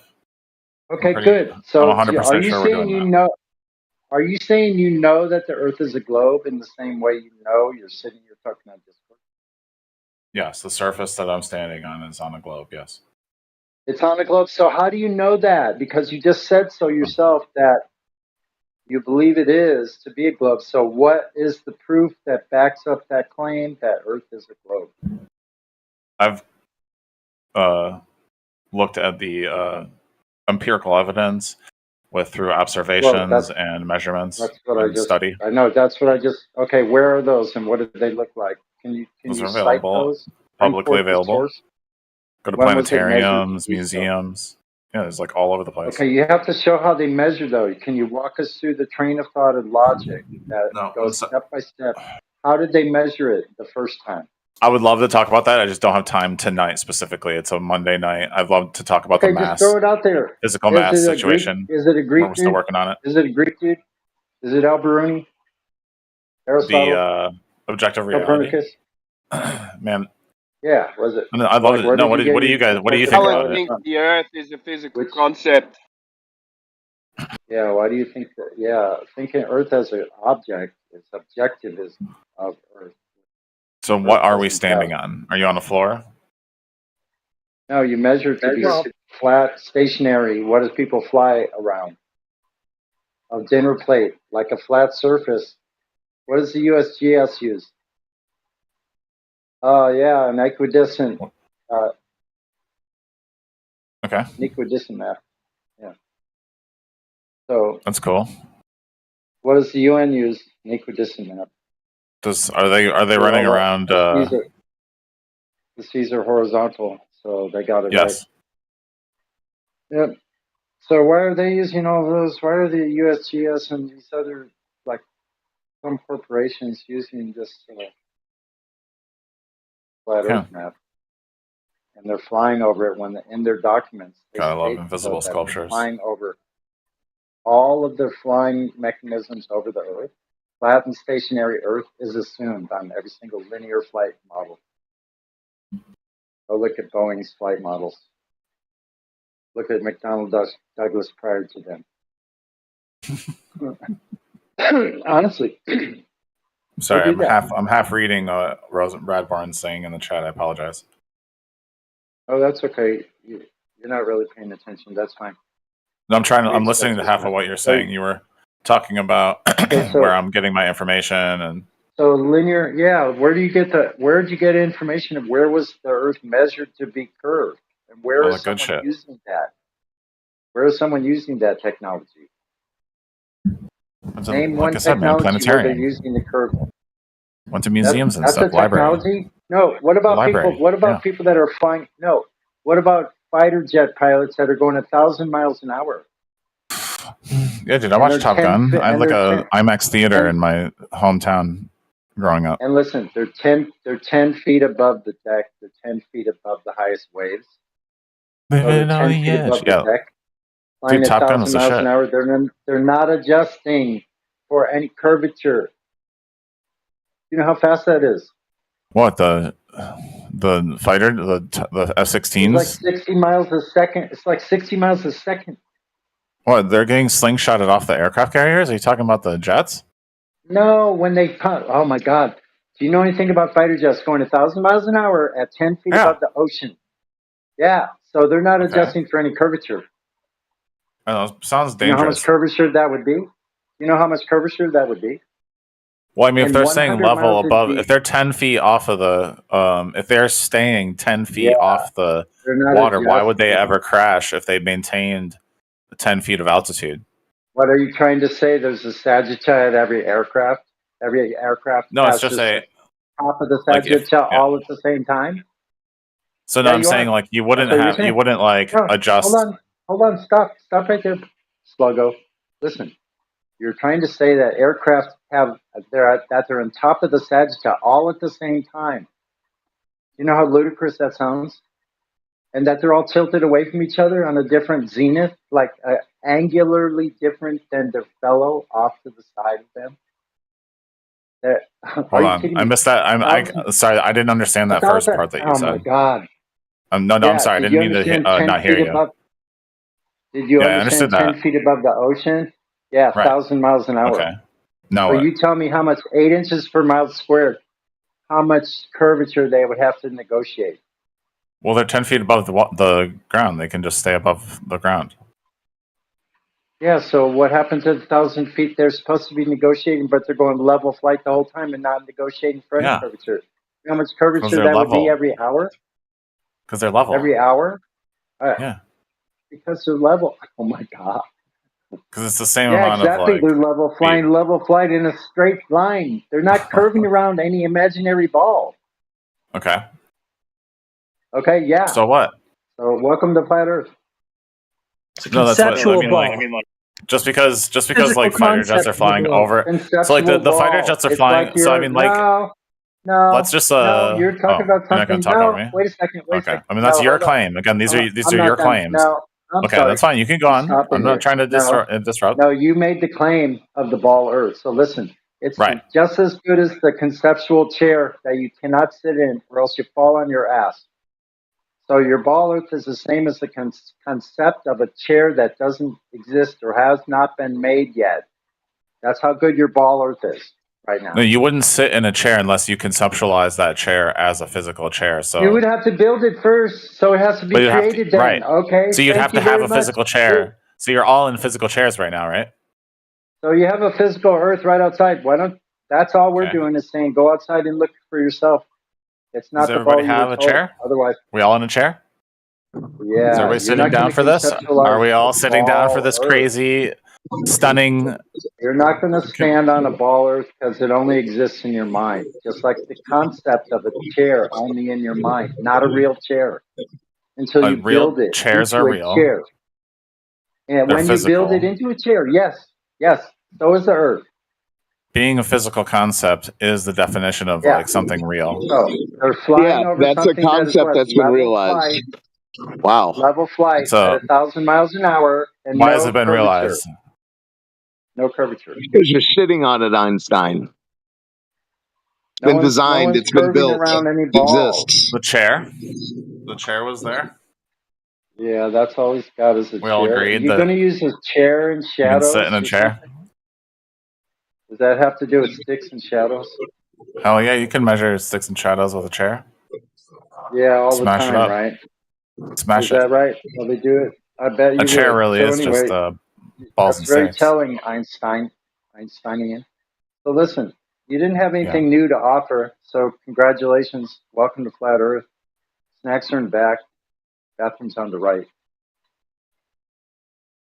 Well, I mean, we were talking about mass, and then you started talking about fighter jets and flying over water, and Yeah, I you would don't fly have over anything water, saying- regardless you of don't have how the anybody Earth is saying they're shaped. not flying. You don't have Because they're not anybody going to saying they're not crash. flying They over. wouldn't want to crash. You don't have anybody saying they're flying over anything but a flat and stationary Earth because they're all assuming it. The NASA is too. So you said they were flying 10 feet over the water, right? Yeah, fighter pilots can do that. Did you know that? Yeah. 1,000 Yeah, I miles an know hour, that. 10 feet above the deck. 1,000 Where have you miles, 10 been? feet. Yeah. 1,000 miles an hour, bro. Hello. Okay. You figure out what that 8 inches per mile squared. When you square the miles, figure out how much that is. 1,000 miles per hour for 1 hour is 1,000 miles in 1 hour. Divide that up into 60. That would be minutes. Okay. So how does Little that tell us bite-sized about chunks. how does that tell us about Yeah. Earth curve? Yeah. So it tells us that you would have 8 inches per mile squared of curvature to negotiate.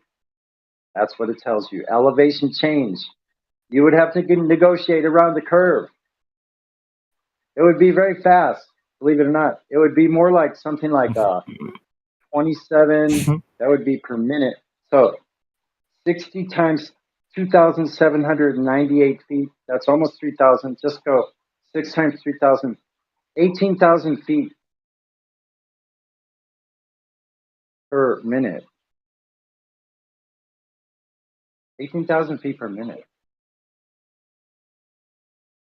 Can you dig that? No. Yeah, I guess you didn't. No. Okay. You don't get it. So big surprise here. I'm shocked. Yeah. Do you think fighter jets are going like negotiating 18,000 feet per minute? Well, Well, I You're out know of your that fucking most. mind. Talon's I know that most. expertise is not getting it. The It's what Globers are out of your fucking minds, man. You're out of your mind. Most You don't know what you're pilots are talking would not about. be allowed to fly So, that recklessly. That would so be why don't incredibly you tell reckless me flight. how? So why don't you tell us how they're doing it then?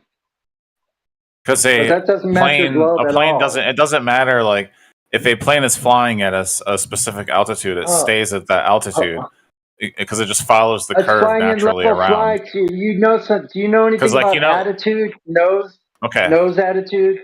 No. Do you know anything like- about air flight? No, Yeah. I don't think you do. Do you know No, what the you don't. Bernoulli's principle? What's the Bernoulli's principle? No. Who cares, bro? You don't even know when a plane's got its nose down or up. You don't know the difference between those two things. Oh, well, how does Yeah, a you plane don't. fly? How does a plane fly?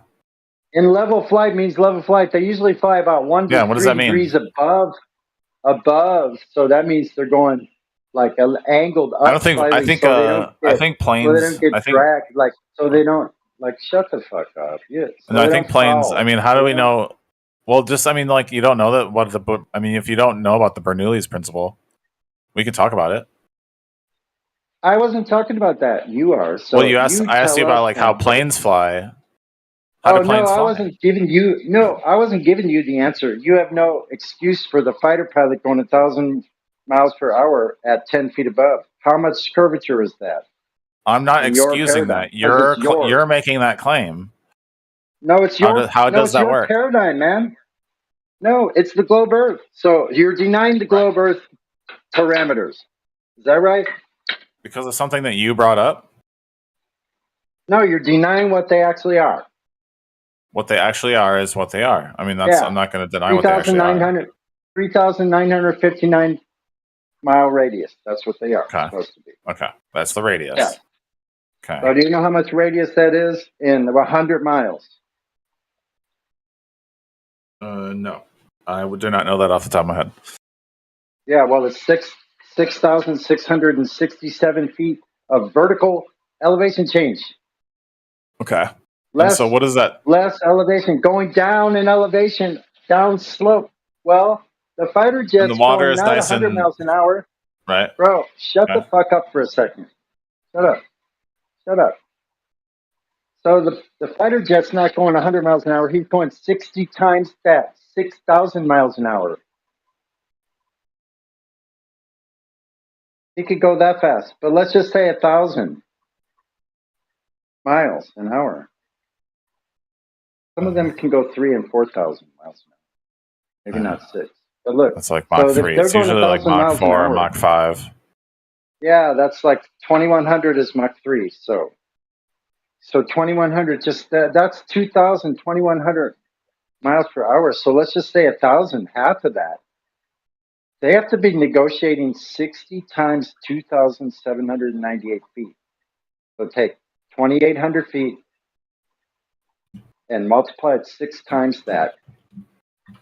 So it's about just like I said, 18,000 feet. They have to negotiate approximately, just like I said.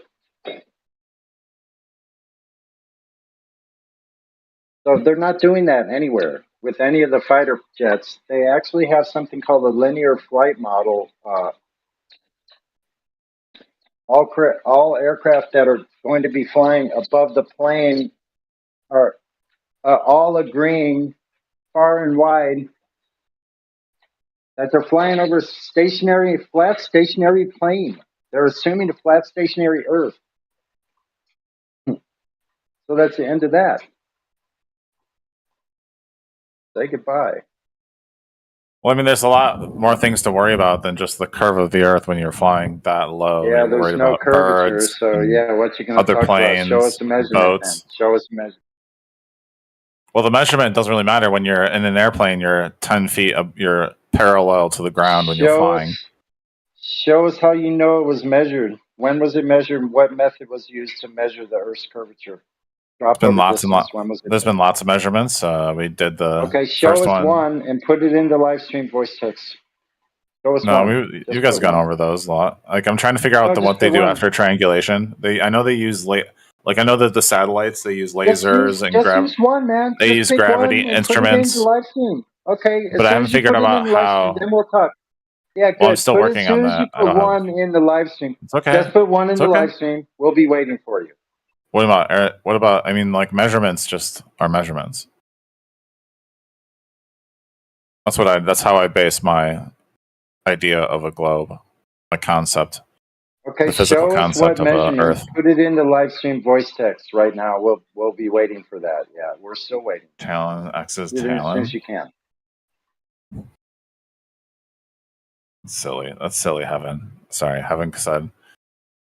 I mean, I get it. He said piercing. Get it? The pun. I mean, like, it's redundant because my name's already Talon. So he's like, so you wouldn't be like piercing my talon because the talon is just a claw.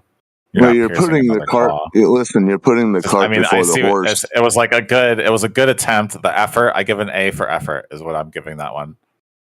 You're putting the cart before the horse, calling the globe your coined term physical concept at this point. We're still in concept stage. The wheels. Otherwise, you wouldn't entertain. You wouldn't even entertain the question if it were real. The wheels globe. on a cart. The wheels on a cart do go round and round for a reason. Okay, and the horses trod through the mud, and that's what we're going to do. Clickety clack, clickety clack, clack, clack, clack. Yeah, why are they on 4 No. The mud.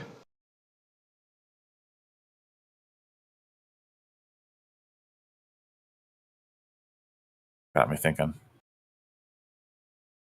Yeah, when horses walk through mud, they don't make clickety clack. But anyways, you're putting the cart before the horse, calling it a physical concept. What? I mean, physical concepts are. I understand this is your wishful thinking that the concept is physical, but why even entertain the question if it's already been realized?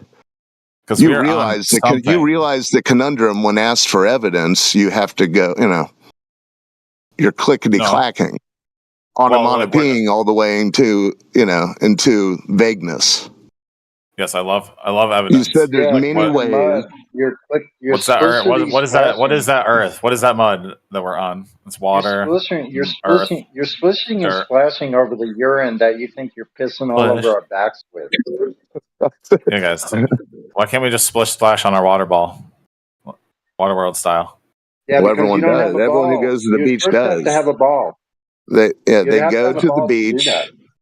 And then you have to, in order to do that, you have to conceptualize water ball. When you're at the beach, you're at the beach.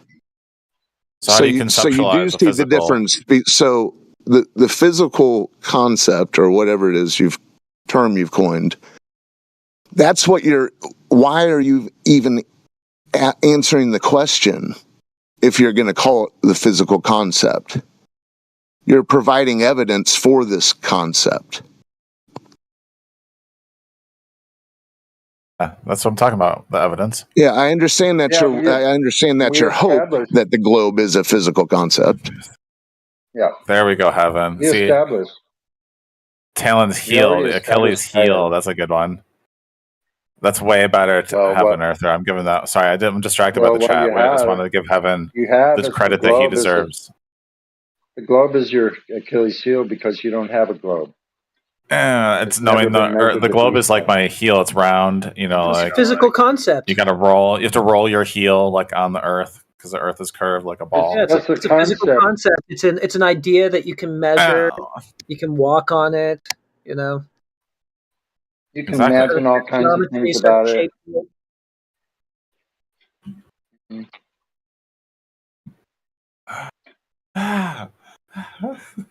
You can use math to That's it. describe I'm your done. That's it. imaginary friend. That's all the time I had, guys. Thank you so much for letting me speak. That's it. Oh wow! Oh my God! Over. Really? That's all I'm the gonna time go. you have? We'll catch you. I'll catch you guys Oh on the my next God. rotation What a of the Earth. surprise! We'll be back. What a surprise! And the saga continues with no proof of the globe. Thank you so I actually much. think that he We kind of summed appreciate it your up attendance. with this concept that he has of physical concept. I think he kind of nailed it. Yeah. That's the globe. Exactly. And not The a real, concept of the not a physical real concept. thing. Not Concept a real thing. of a real thing that he thinks is a real thing. That's a Heck concept. yes. Yeah. Like, what is physical? Well, that's what we'll cover that next time. Like, that'll be my next question. Is like, what is physical? Yeah. Okay. Well, have fun. Yeah. Go ahead with your non-physical. Thank you. Have a good night. We know which ones are physical and which are not physical. You don't seem to know the difference. But have fun with all of that. That's amusing. Yeah, he's quite an insane character. I was just going to say that couldn't have been any more polite. Where's Delulu when you need him? That's really crazy. That's borderline. Talk about borderline. That's borderline batshit.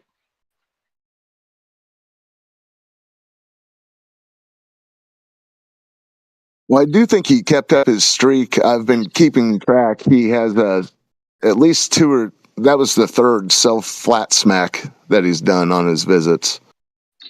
Yeah, he told us the plane. Go. Yeah, the planes fly level, he told us. And then he realized what he said, level. And then... Well, think about it. He's saying that planes are flying level, yet they're flying over a curve at the same time. How do you correlate that? Can anyone put that into place for me so I can understand it?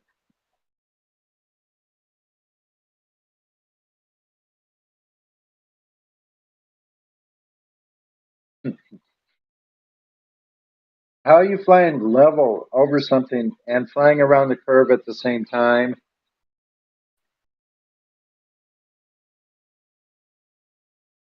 What was the excuse for that again? Oh, they're all flying on the Sagittarius all at the same time, Sonny. That's what they've told us.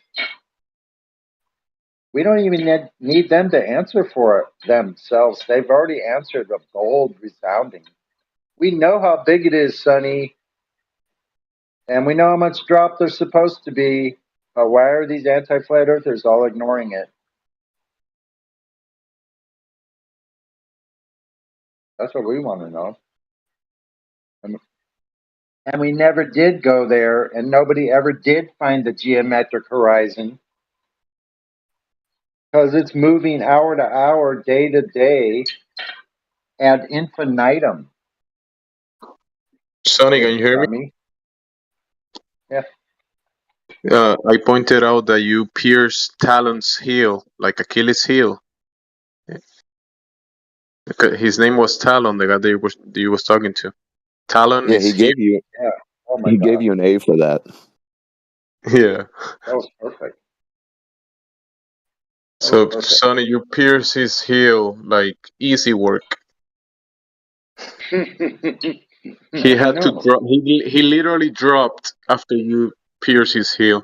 He dropped. he dropped his fish. He could go no further. He had to leave with his wounded foot. Good job, Sonny. Thank you. You know what? I don't take the credit. I've been endowed with abilities by the Creator.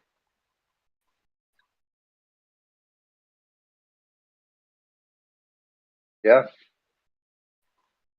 And I don't know, you could think I'm weird. Yeah, maybe I am fucking weird. You know what? Thank God I am weird. Look at the shit that's going on in our world today. I'm fucking glad I'm weird. I'm just weird enough to survive.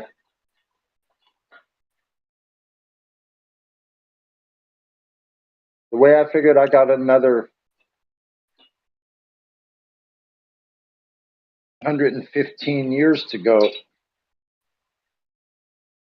Sorry for interrupting. This is the public service announcement for the Globers in the room. Apparently gravity is so weak, they think that there could be a binary black hole system in the center of M87 because galaxies are lacking in gravity, apparently. And they need two black holes to make the theory of gravity work in that galaxy. So your shit's weak. You know what? That's very timely. Thank you for bringing that news to our attention. That's worth reporting on. Think about that.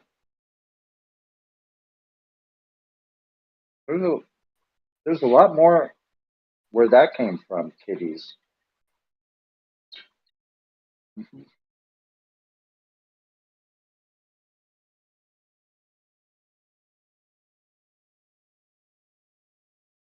Been a grand old evening here.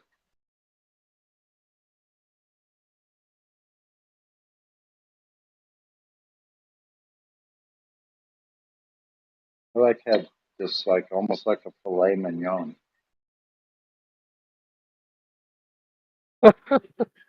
Who said The that? size of two of them. While I was flat smacking that guy, I was eating a big old filet mignon steak. Yep, absolutely.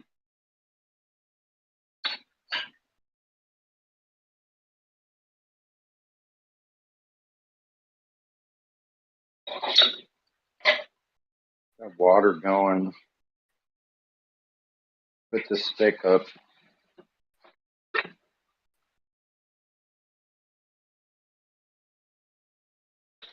Let's see.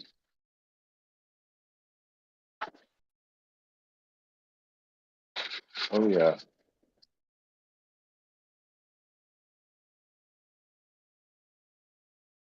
Oh,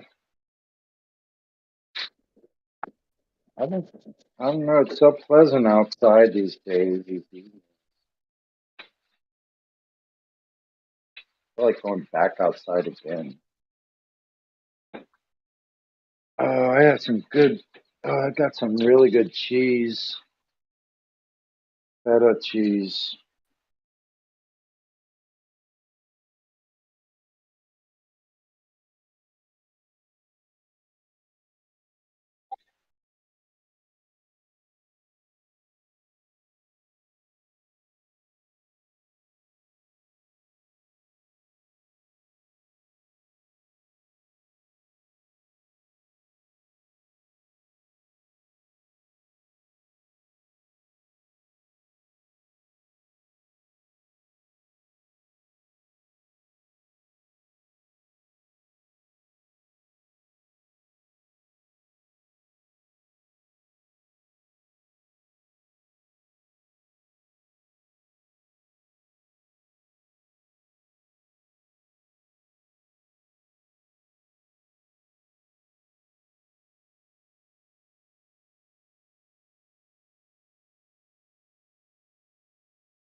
Okay, where's Lou Natick when you need him? This cheese is proudly from Wisconsin.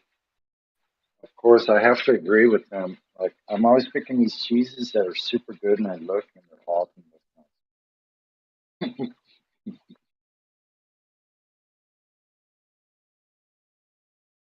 Awesome.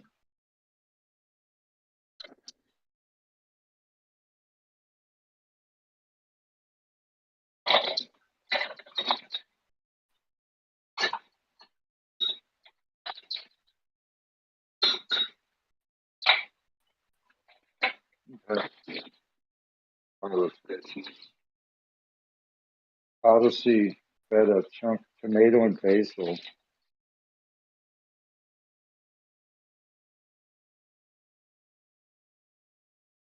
I also have a pepper cheese too.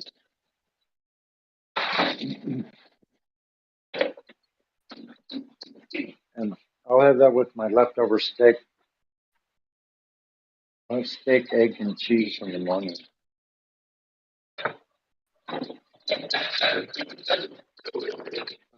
Steak in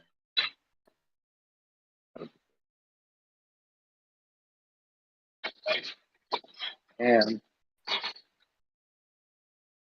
got a brand new batch of kombucha going, and it's delicious already.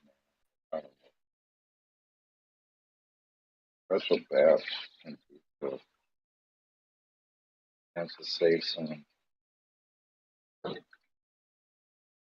Making tea all the time.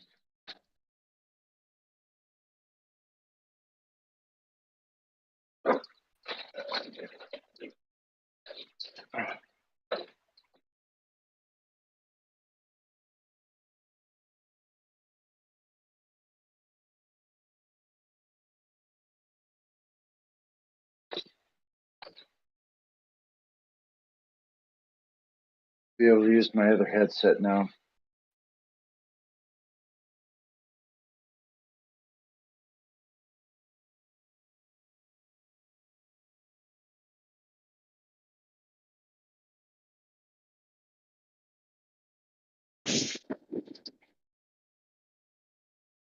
This one here.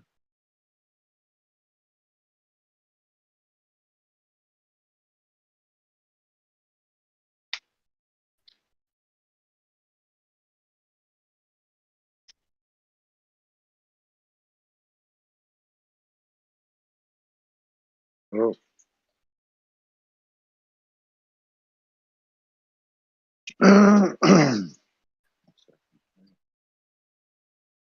Just a doggone minute.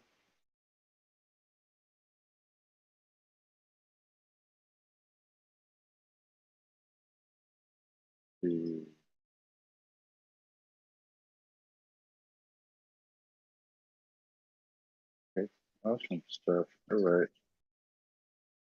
Yep.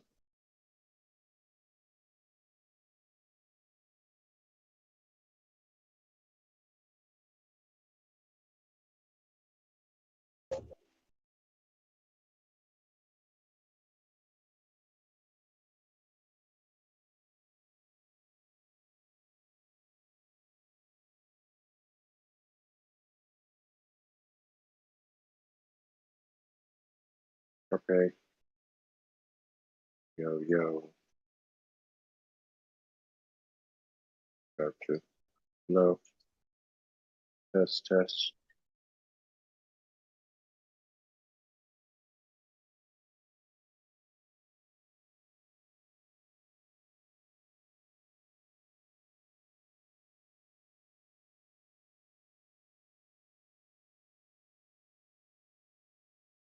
Check, check, check-a-rooney.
check. This is a check. The testing of your systems. Don't be alarmed. Check left. Checked right. Check right. Check left.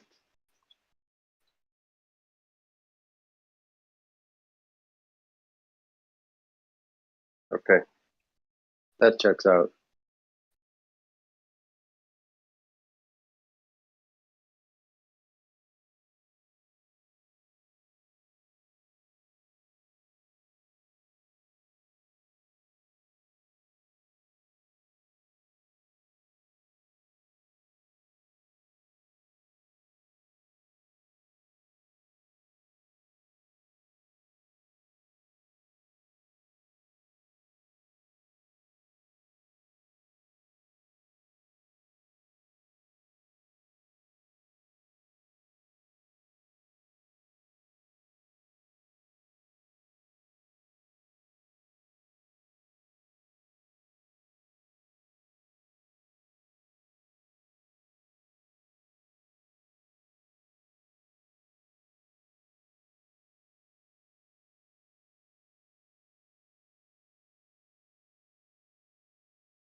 Oh, this little phone seems to burn up power faster.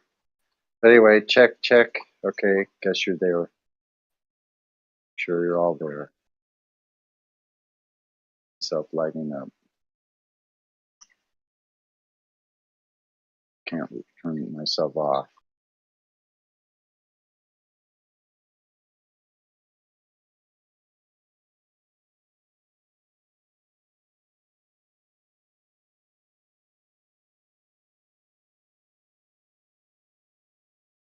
Oh my, that's what she said.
Check, check, check, check.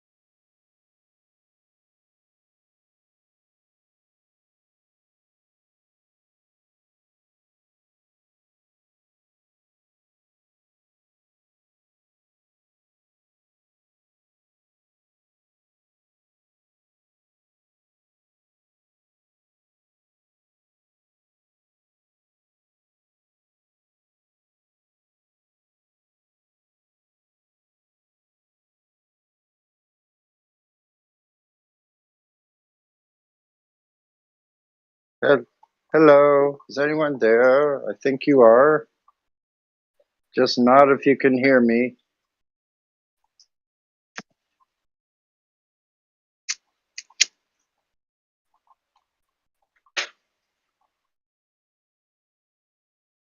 Oh, I saw a new perspective in here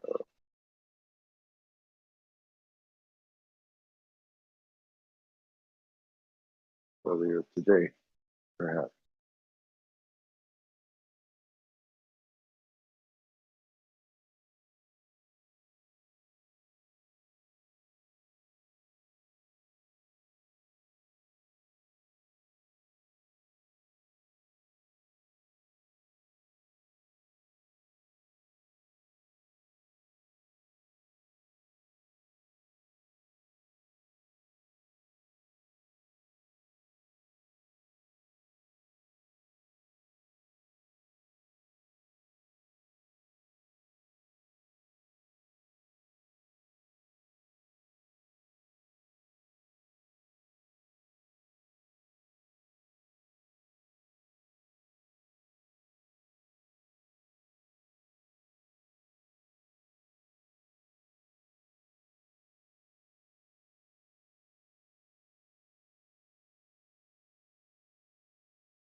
Hello, once again, here we are on the stationary plane.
Anyone there?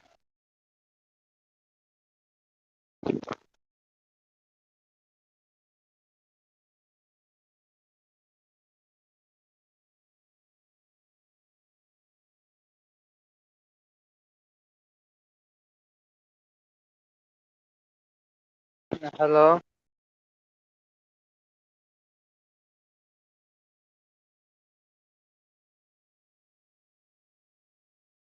Hello, hello, hello. Hello?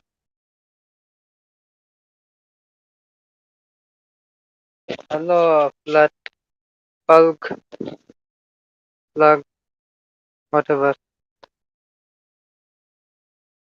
Hello, hello, hello. Hello. Hello.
Style, would you be listening to that rap?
Penis. Penis. Penis, penis, penis, penis, penis, penis, penis, penis. Meow.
Hello?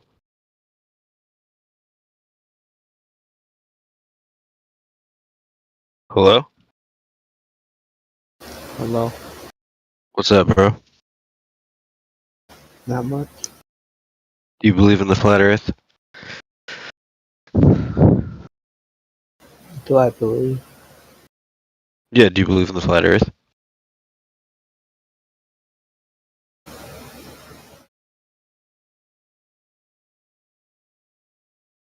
Are you like held hostage or something? No. Well, do you believe or no? I don't know what you mean. I'm in 24/7 Flat Earth channel, am I not? Yes. So I'm assuming you believe in flat earth. I don't know what you mean by believe. What don't you mean? Should I use a different verbiage? Do you think the earth is flat? Is that what you want me to say?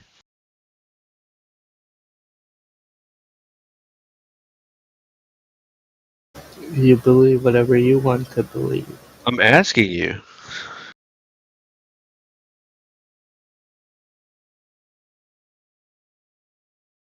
Obviously, you're just in here to chill and not talk, so.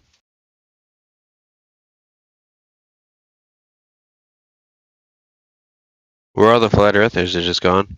They fell off the fucking edge?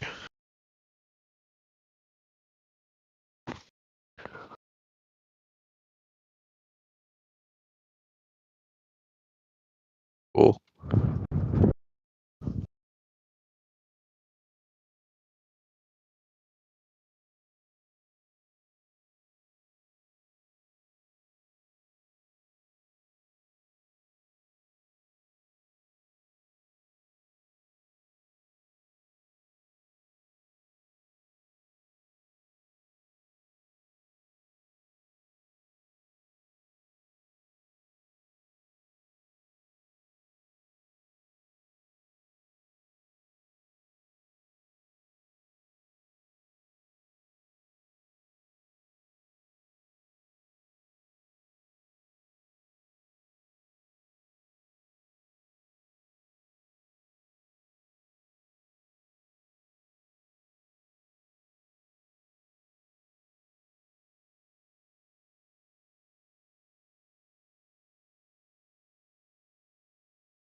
Palms flat.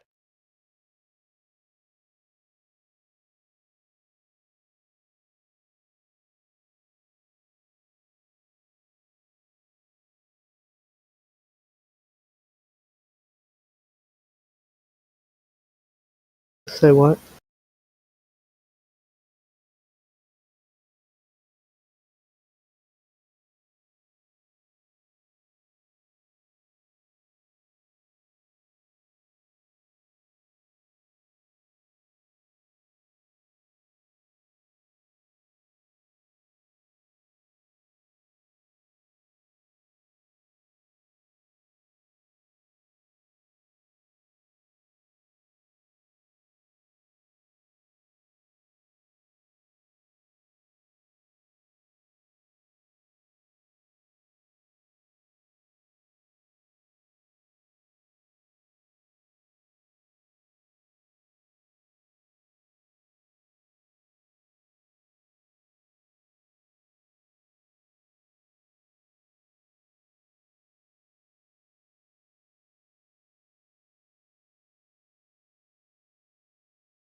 The Earth is so round.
Hello.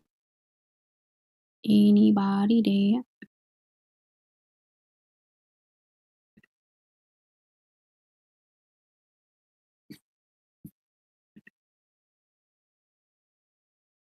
So the Earth is flat, if you weren't aware of that. It's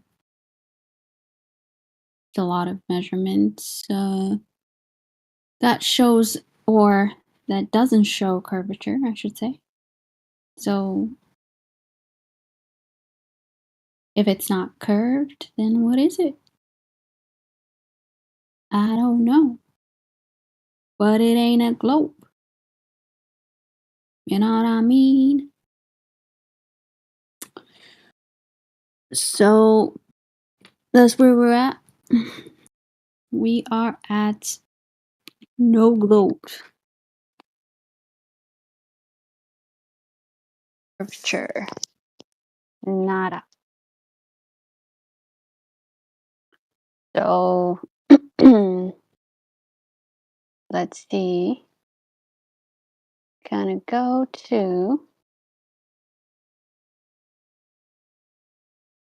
what does it actually say?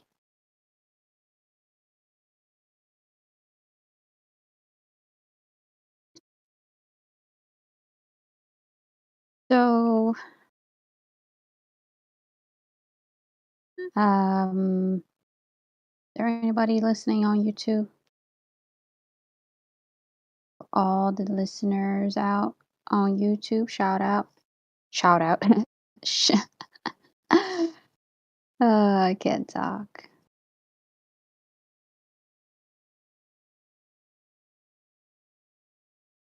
But shout out to the to the YouTube listeners out there.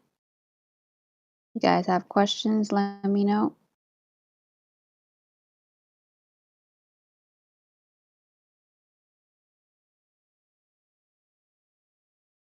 Yeah, so I think what I'm gonna do is I'll read up some papers, if anybody doesn't mind, about,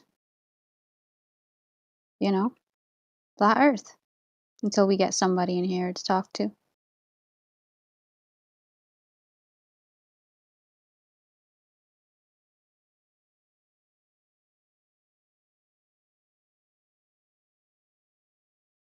Alright, so I'm gonna pull up some papers. Let's see, which one should we read?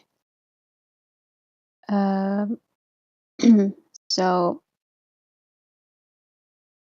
of course, curvature is always a good one to read up on. Where are my documents? PDF, there we go. Let's go into the PDF storage here. By the way, for those of you that are not on Discord, come on down and, you know, hang out with us at discord.gg/flatearth. Yep.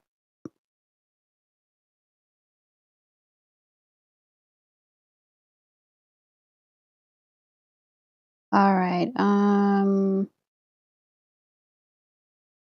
It's a lot of options to read from, but let us start with just randomly pick here, I guess. Give me 1 minute.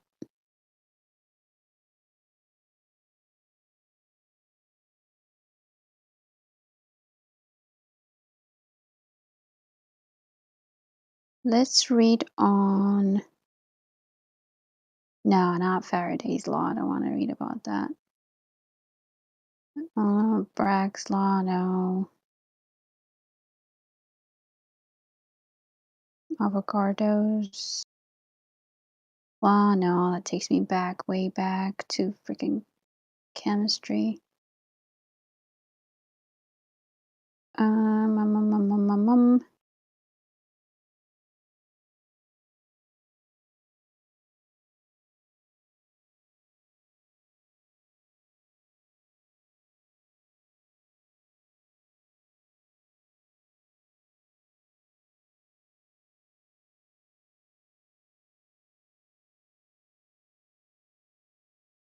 By the way, the one that I will be reading is in the PDF storage back at 24/7 Discord. That's discord.gg/flatearth.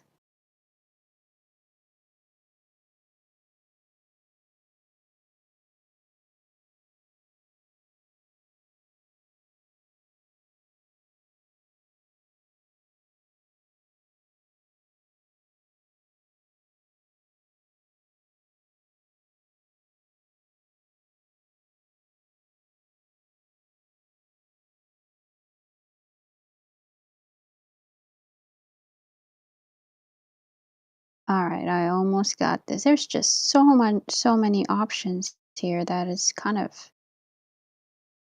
just overwhelming. I don't know. All right, I guess let's start with this one. Okay, I'm gonna save that. And I'm gonna open that. It says density and layers of the Earth. Never read that one, so let's see what it actually says.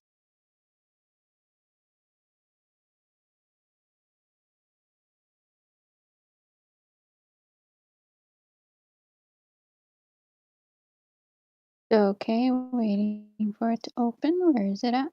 All right, density and layers of Earth.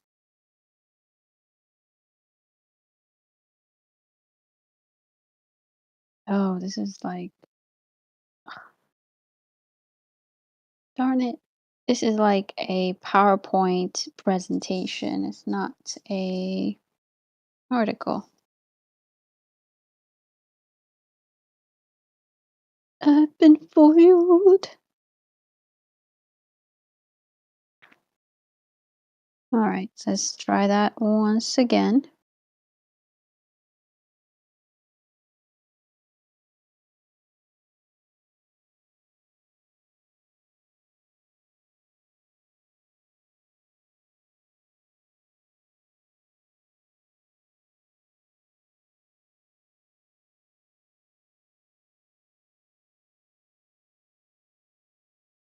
All right, let's randomly pick on John Quinion, The Earth a Plane.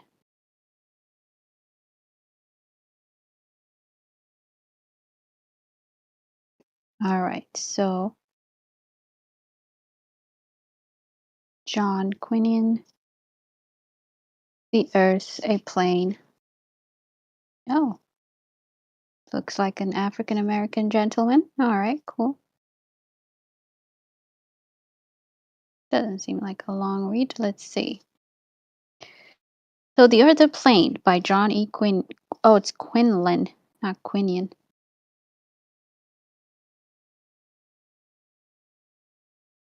All right, it is an unquestionable fact that the Earth is an extended plane with an irregular land surface, and not of spherical or globular shape, with two flattened ends, as scientists and astronomers assert in their speculations.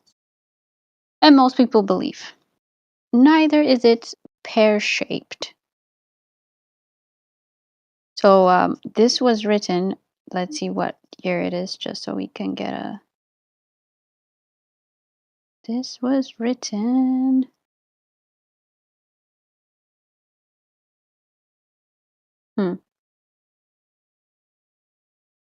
Does not say when it was written. But it's recent, I believe. Or maybe not. All right, so let's continue. Neither is it pear-shaped, as Professor W.J. Solis suggested as recently as the 24th May of 1906 at the Royal Institution, Albemarle Street, London. The Earth is flat can be verified. That the Earth is flat can be verified by our senses from every point of view. Practical demonstration. where is it? Practical demonstrations can be given of this shape, which should satisfy every unprejudiced and reasonable mind. And there are numerous references of God's holy word, the Bible, to an earth of this shape. That is correct. For those of you who are Christians and still claim that the earth is a globe, you are more than welcome to believe that it's a globe. However, don't say that it is written that it's a globe from the Bible, because there is nowhere in the Bible that actually says that the earth is a globe, or spinning, or pear-shaped, or in space.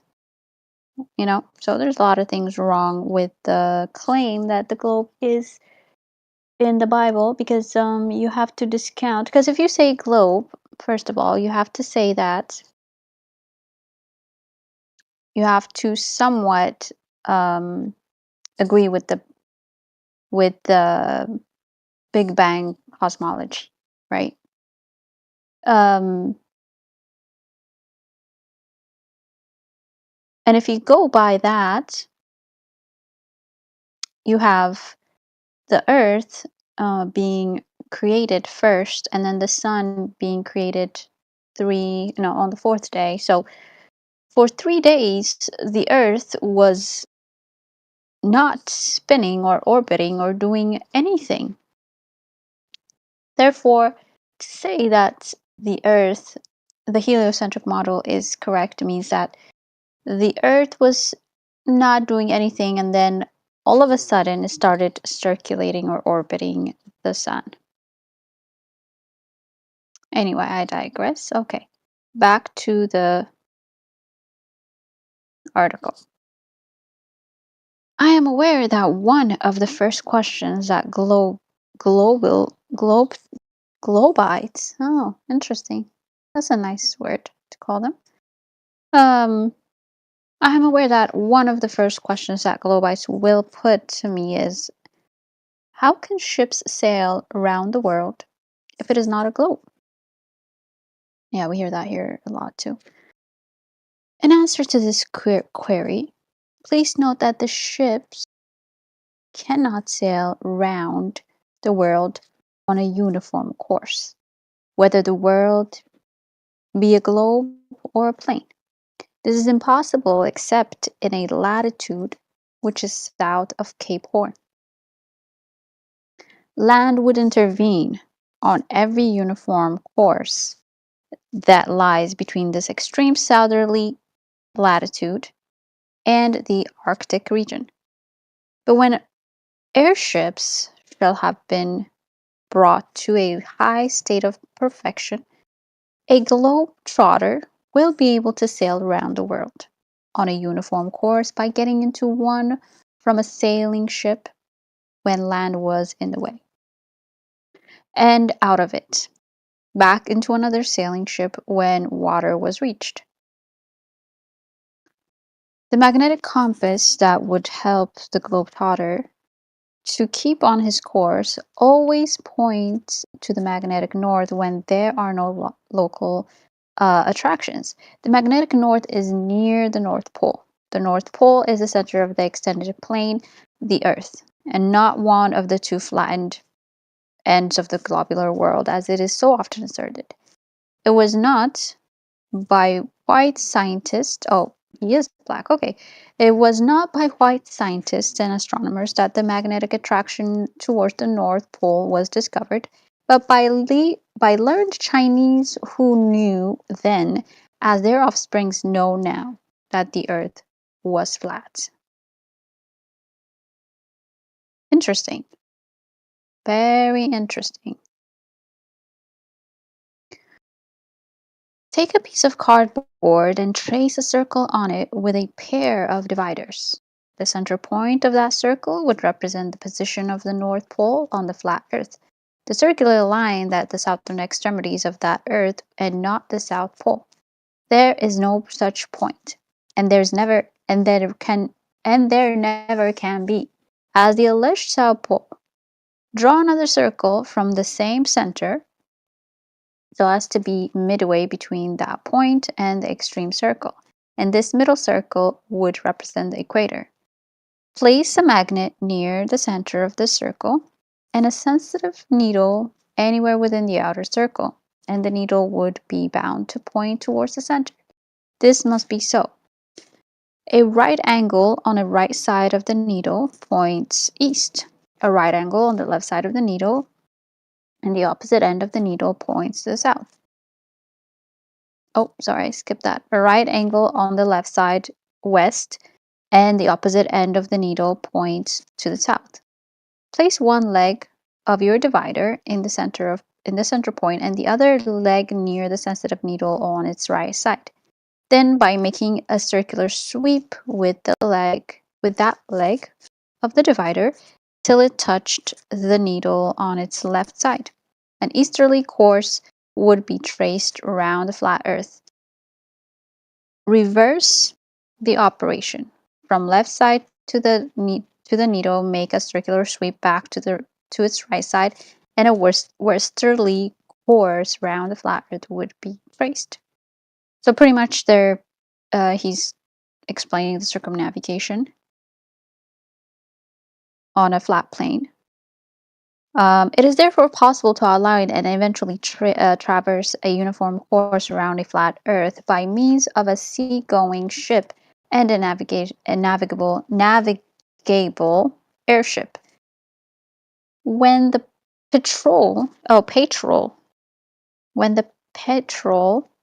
launch sails round the island that stand in the center of the lakes in the parks of the London County Council, English children get a practical demonstration of the possibilities of sailing around a flat Earth. The islands representing the Earth in water that is always in its natural state, a dead level. The scientists and astronomers who assert that the Earth is a globe give us a practical demonstration of this by placing a magnet near the North Pole of an article globe and a sensitive needle anywhere on the convex surface. If this be done, it will be found a matter of impossibility for the needle to point towards the North Pole, as the needle does on the natural world, and would do on my cardboard. Let them also give us a practical illustration of the sailing of ship on a globular ocean, as I have given of an ocean with a flat surface in my illustration of the sailing of a petrol launch on level water round the island in the parks of the London County Council. A seagoing ship could sail around the navigable world on portions of a uniform course, say like the equator, in the following manner. It could start from the east coast of Africa at the equator, East Africa, okay, and keep along the easterly course till it reached the many islands of the East Indies. It could sail round each of the islands till it got back to the equator on their east side. It could then proceed to its uniform course across the Pacific till the west coast of South America was reached. Then, by sailing southerly and around Cape Horn and northerly till it reached the equator near the mouth of the Amazon, it could pursue its uniform course across the Atlantic Ocean and the Gulf of Guinea, where it would cross the meridian of Greenwich to the west coast of Africa, and by again sailing southerly and around the Cape of Good Hope, and then northerly, it would get back to the point of which it started. But the ship would have been sailing all the time along a flat ocean, never along a convex or globular one, and its captain would have been consulting a flat chart and never a globe to sail it along the desired course. As it is impossible for any reasonable man to imagine such a feat as looping the loop from the outside of the circular ring, so must it be equally impossible for him to accept the ridiculous dogma of a ship sailing around a globular earth. He cannot accept this without being false to his reason. True, true. So far, so good. I agree. So far, so good. Okay.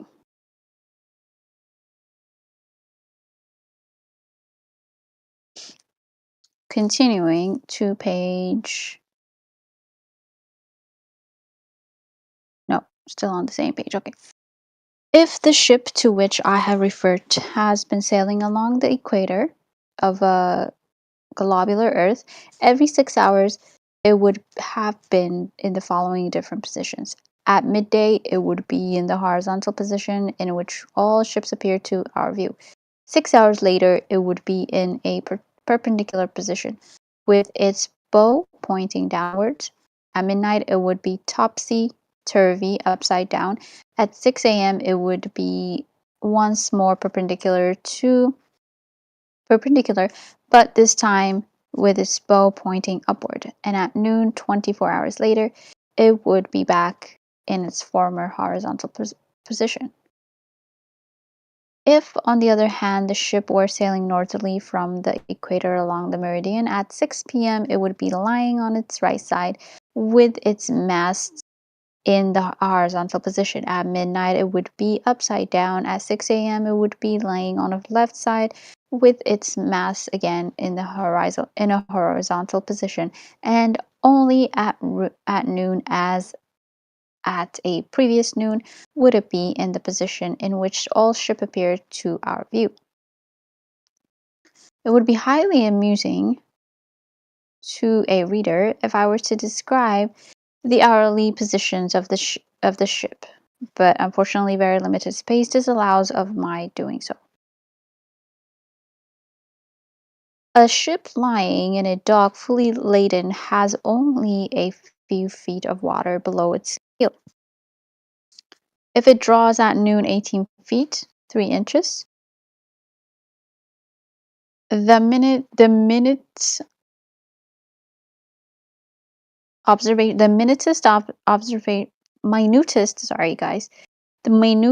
observation fails to discover the difference in its draught, which ought to take place at midnight, when it is upside down. Will scientists explain?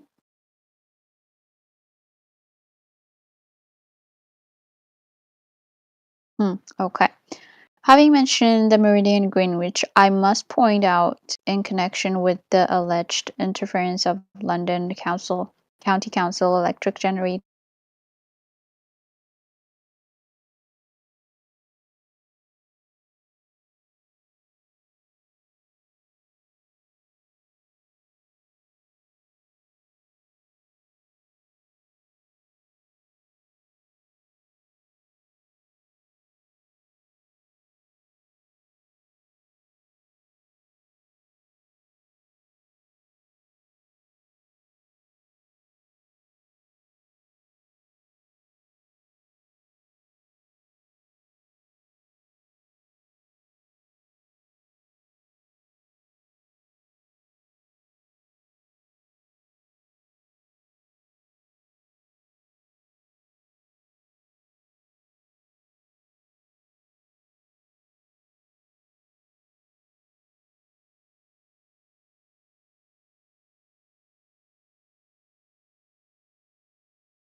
and the other 45 degrees south.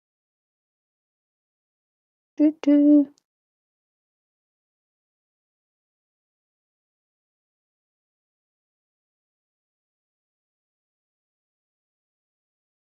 Oh, I think my internet just dropped.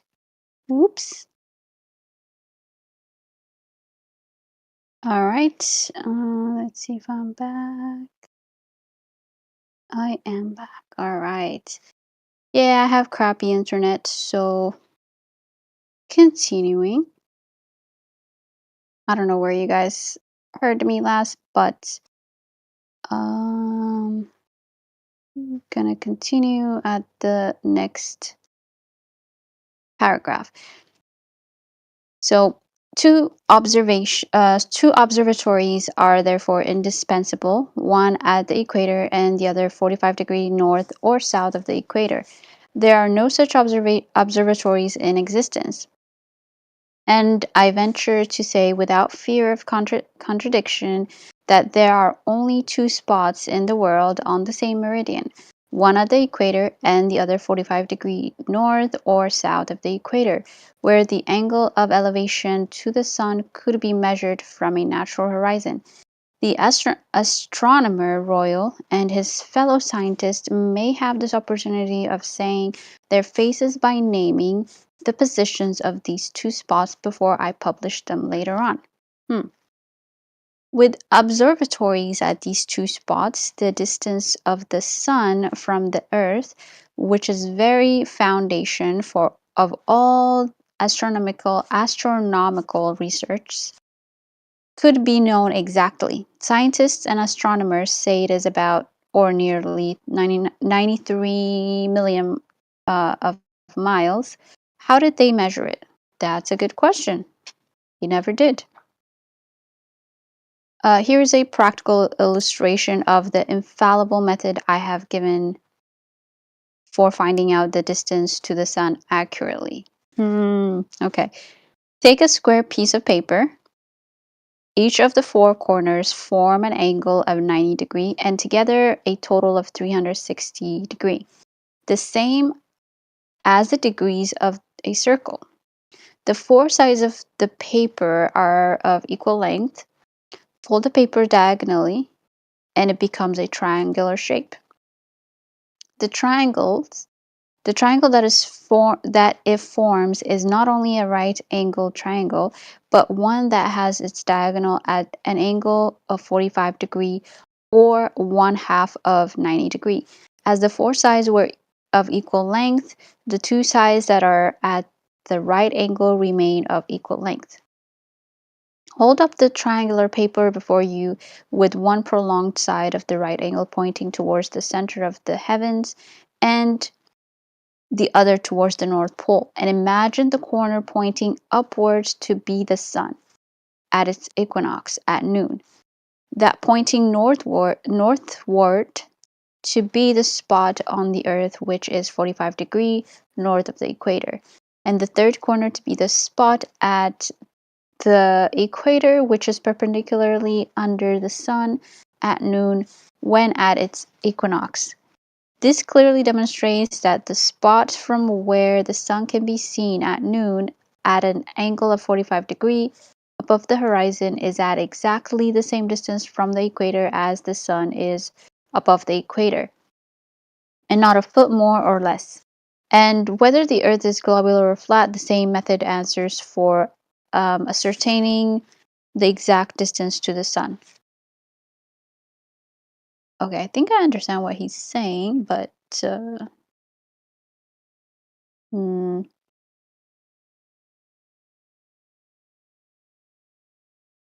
right, so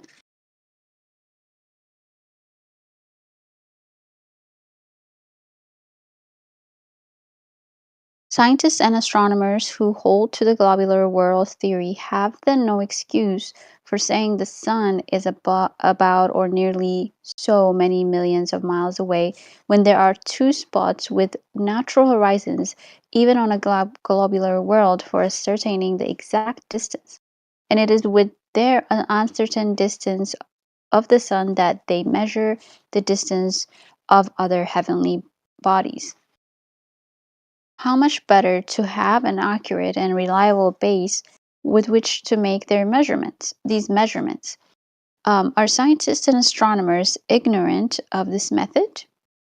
I don't know if they are ignorant, but they probably don't want to know, because if they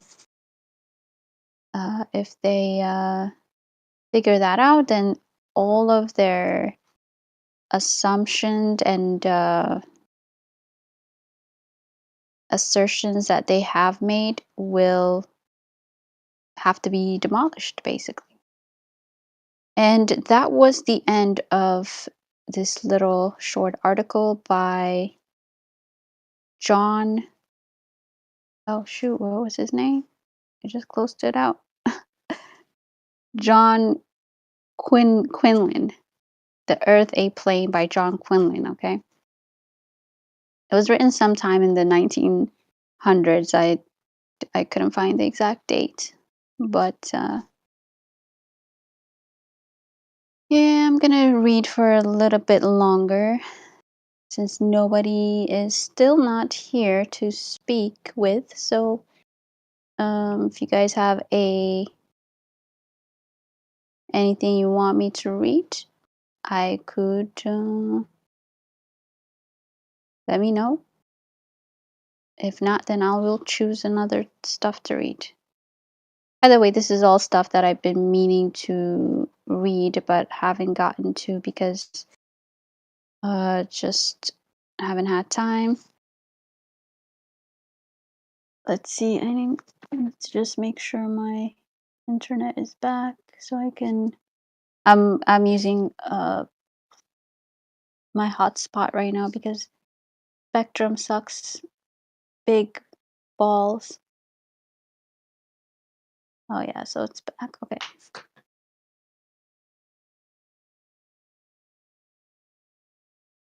All right, so let me go back to the PDF storage here.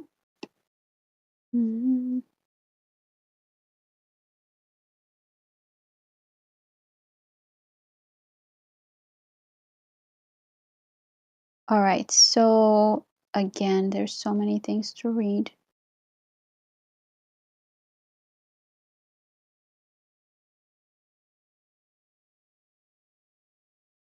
I'm not reading equations though. I don't want to read equations.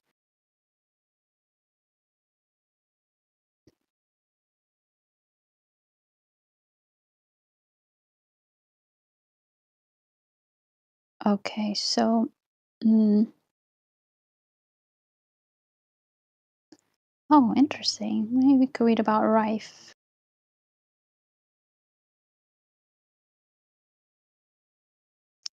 Oh, dang, the page is down.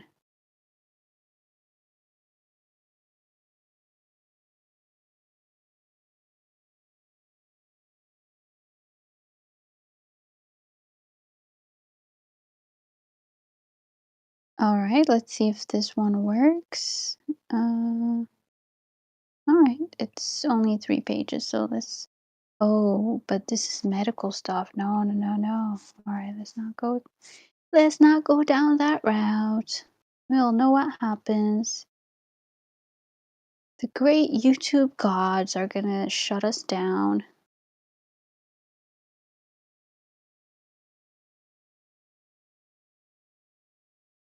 All right, then how about Tesla stuff? Yeah, I think that would be good. Let us read.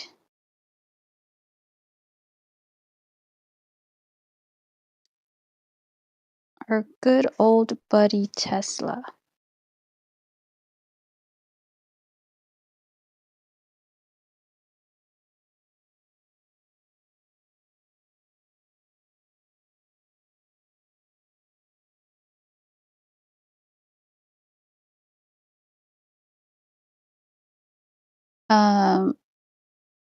I see that. Hold on, I'm gonna go to the YouTube chats real quick.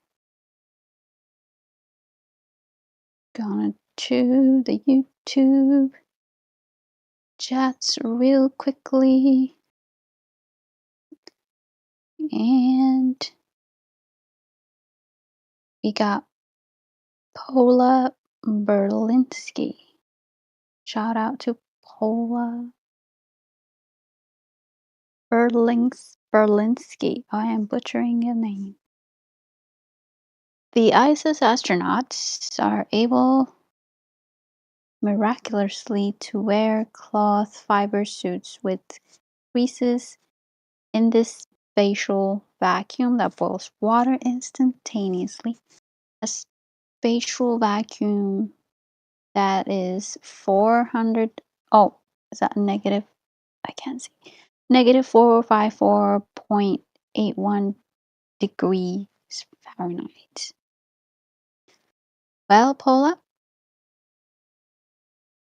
that is true. And if you deny that, you are a science denier. Don't ask questions, okay? Paula Berlinski, they are fine in their negative 450 something degrees. All right. Oh my, this is 301 pages. I'm not going to read all 301 pages. But this is Tesla Book Company, 1984. Published by Tesla Book Company, Millbrae, California. Okay, let's see what this is about.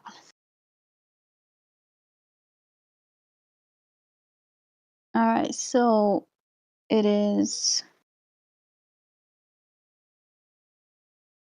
So we could read about the Tesla. So this is the table of contents. The Tesla alternate current motor. Mr. Tesla on alternate current motor. Okay. The loss is due to hysteresis in transformers. Swinburne's hedgehog transformer. Tesla's new alternating motors. Experiments with alternating currents of high frequency. Alternate current motors. Electromotors. Phenomena of current of high frequency. The Drehstrom patent. The Ewing high frequency alternator and parts. Okay, so I'm just going to choose one. All right, so let's just start from the top. The Tesla alternate current motor.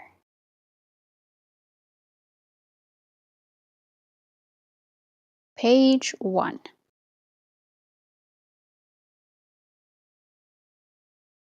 This is a long stuff, so just gonna skip. Actually, this I'm gonna read the introduction. Just so we know where we got the oh geez, sorry. Just so we know where we got the information. Oh, I see Dr. Breath is in the house. Cut the ish. Are you gonna speak? Oh, you never speak. Cut the ish. I can hear you. Breathe. Doctor, breathe. All right, fine.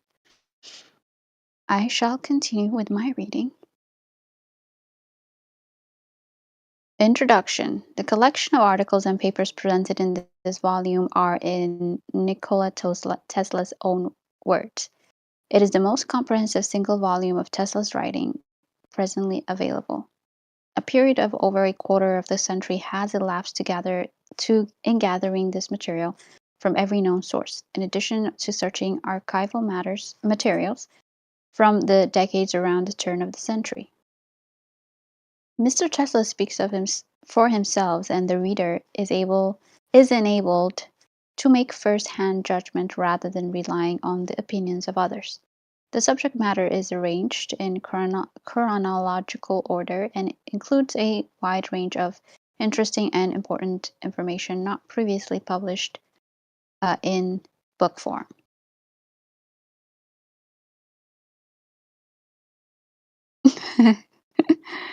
Come on, Dr. Breathe.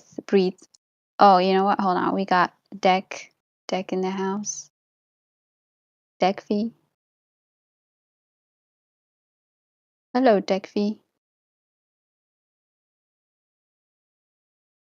All right. Well, I unmuted you, so if you want to speak or ask questions, you may. If not, I'll continue reading. All right. So where was I? Mr. Tesla speaks for himself. I read that already. It is becoming recognized that the Tesla's discoveries and inventions in the area of alternating current power generation and transmission, high frequency and high voltage, along with basic radio communication, are the fundamentals of the present worldwide technological growth. Power transmissions in small and large quantities without wires include plans for transmission of sufficient energy to make a light spot on the moon, and transmissions of messages as far as distant planets. Funny. Little do they know that the Earth is actually flat. Okay, Tesla's adversaries seized on these concepts with ridicule and for the purpose of undermining his credibility. In fact, there is now a systemic quest for life and intelligence through the medium of radio astronomy, which is a legitimate part of our present space program. That's sad. Mr. Tesla continually expressed the contention that his system of electrical transmission was not by electromagnetic means. Although the equipment did display these effects, his comments on the ether, therefore, are significant and differ from those of his contemporaries. It is unfortunate that one of the major hurdles in presenting new and fundamental discoveries is that of communication. Among the long list of accomplishments are new lighting system, development and public demonstrations of radio control before 1900, and new concepts in the cosmic rays. In the healing arts, Tesla was far ahead in the development of X-ray equipment, studies of physiological and other effects of high frequency on humans, and mechanical therapy. His thoughts encompassed the widest possible range, extending from treatises on the moon's rotation to finding a reference to the use of a compass in the 13th century. While by nature opposed to war, he developed specific plans for military application aimed at providing defense mechanism to make war impossible. A new turbine design incorporating low costs, simplicity, efficiency, and lightweight is today a commercial reality. At the time of development, successful demonstrations by the inventor were well received only in technical journals and news accounts. The name of Nikola Tesla as a leader in the electrical field was well recognized in this country and abroad in the 1890s, and for a few years after 1900. The reasons for his fall into obscurity are numerous, but a major point that seems to be commonly overlooked is that a struggling inventor, several times on the verge of financial success, was the victim of economic situations beyond his control. The business difficulties at George Westinghouse resulted in payment of a minute fraction of the true value of the Tesla alternating current motor and generator patents. The crash of 1901 was the most devastating to Tesla and also his backer, J.P. Morgan, and prevented completion of the Wardenclyffe, Long Island installation. It should be pointed out that Tesla was only complimentary of his financial backers. It is intended that the information presented will help in clarifying many missing details and for the first time make available some of Tesla's basic thoughts and ideas in areas which are indeed of further development for the benefits of mankind. Okay, well, interesting. That was an interesting and long introduction. Oh, hello everybody. Welcome to the VC. I was just reading stuff. Anybody could participate. Don't let me hold up the room.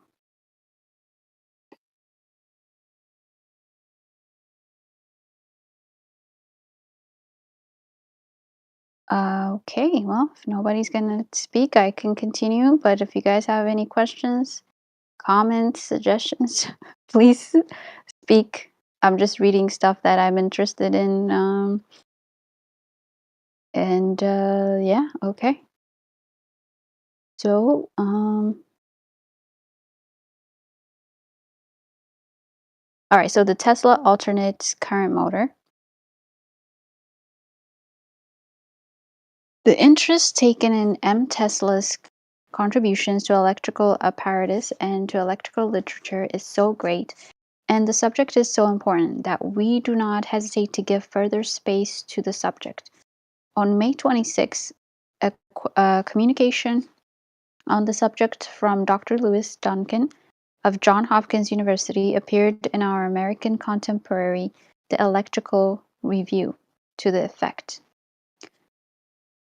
we may for our present purposes divide motors into two classes: continuous, in which the armature coils are unsymmetrical with respect to the poles, and which therefore give a particular constant torque; and alternating motors, in which the armature coil are systemically with respect to the poles, and which therefore give a torque varying both in magnitude and sign during a period of the counter EMF.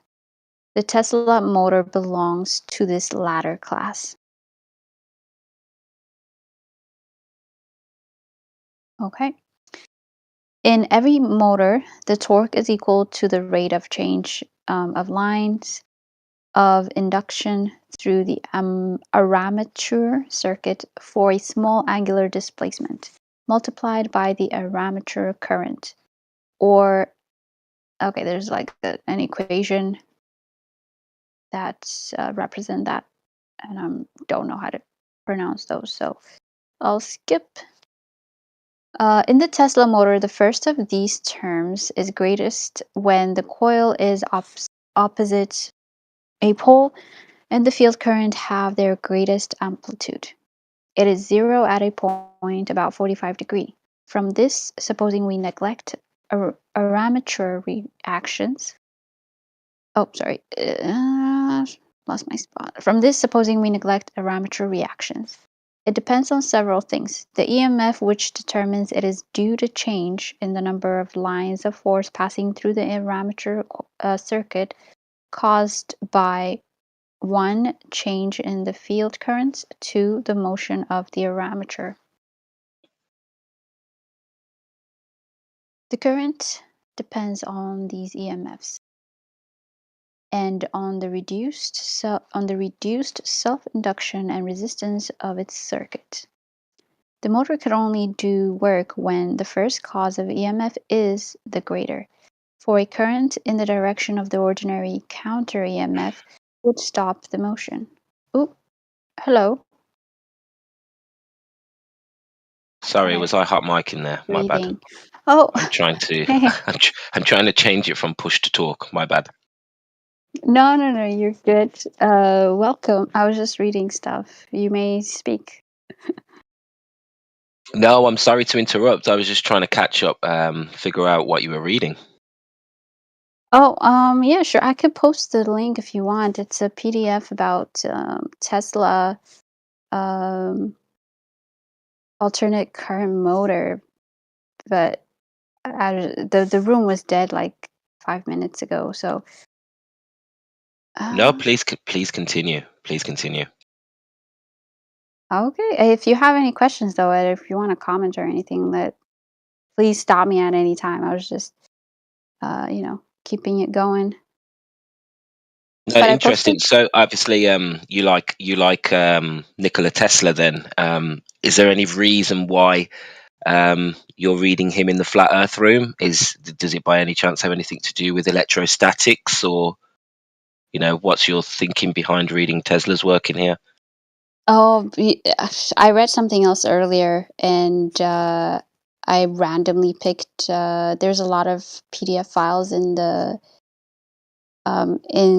storage for the 24/7 server, so I just randomly picked him. But Tesla is an interesting character for me. I always wonder if his views were of flat Earth, because I know he was like against gravity or space time and other things. So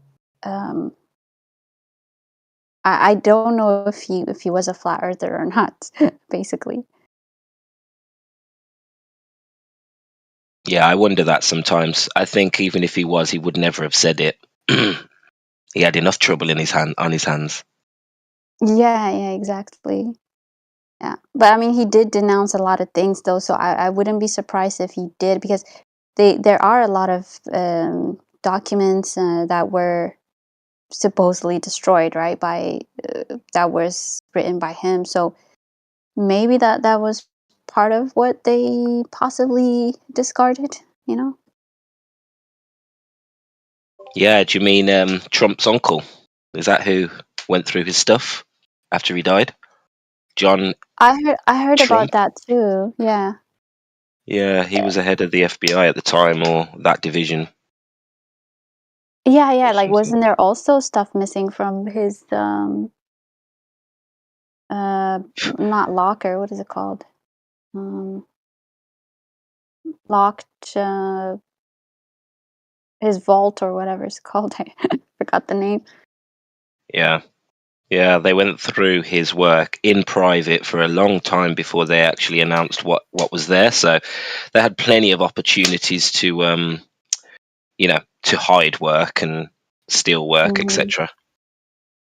Yeah, exactly. So I just feel like I think Tesla understood the world way better than anyone did.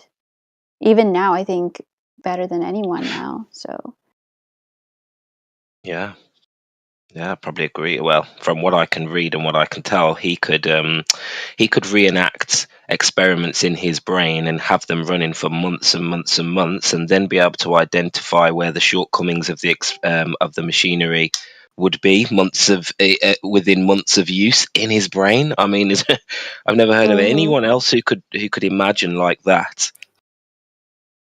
yeah, that's Yeah, insane. that's genius level. Yeah. Yeah. That's on a way other level, advanced level than anybody that is alive right now.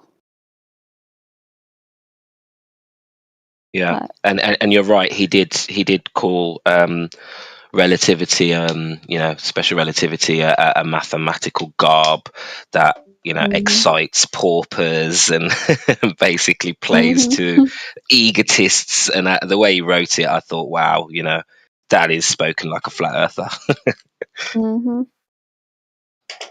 Yeah, exactly. That's why I'm always wondering if he did indeed believe flat Earth, and they just kind of discarded the documentation or kept it or whatever they did with it. And I mean, who could know, right? So, but I think he was. I would like to think he was. I think a bit like your Ken Wheeler. Do you know who Ken Wheeler is? Yeah. I could never freaking pronounce his YouTube name. Theorant, whatever. Yeah. I know who he is, though. Yeah.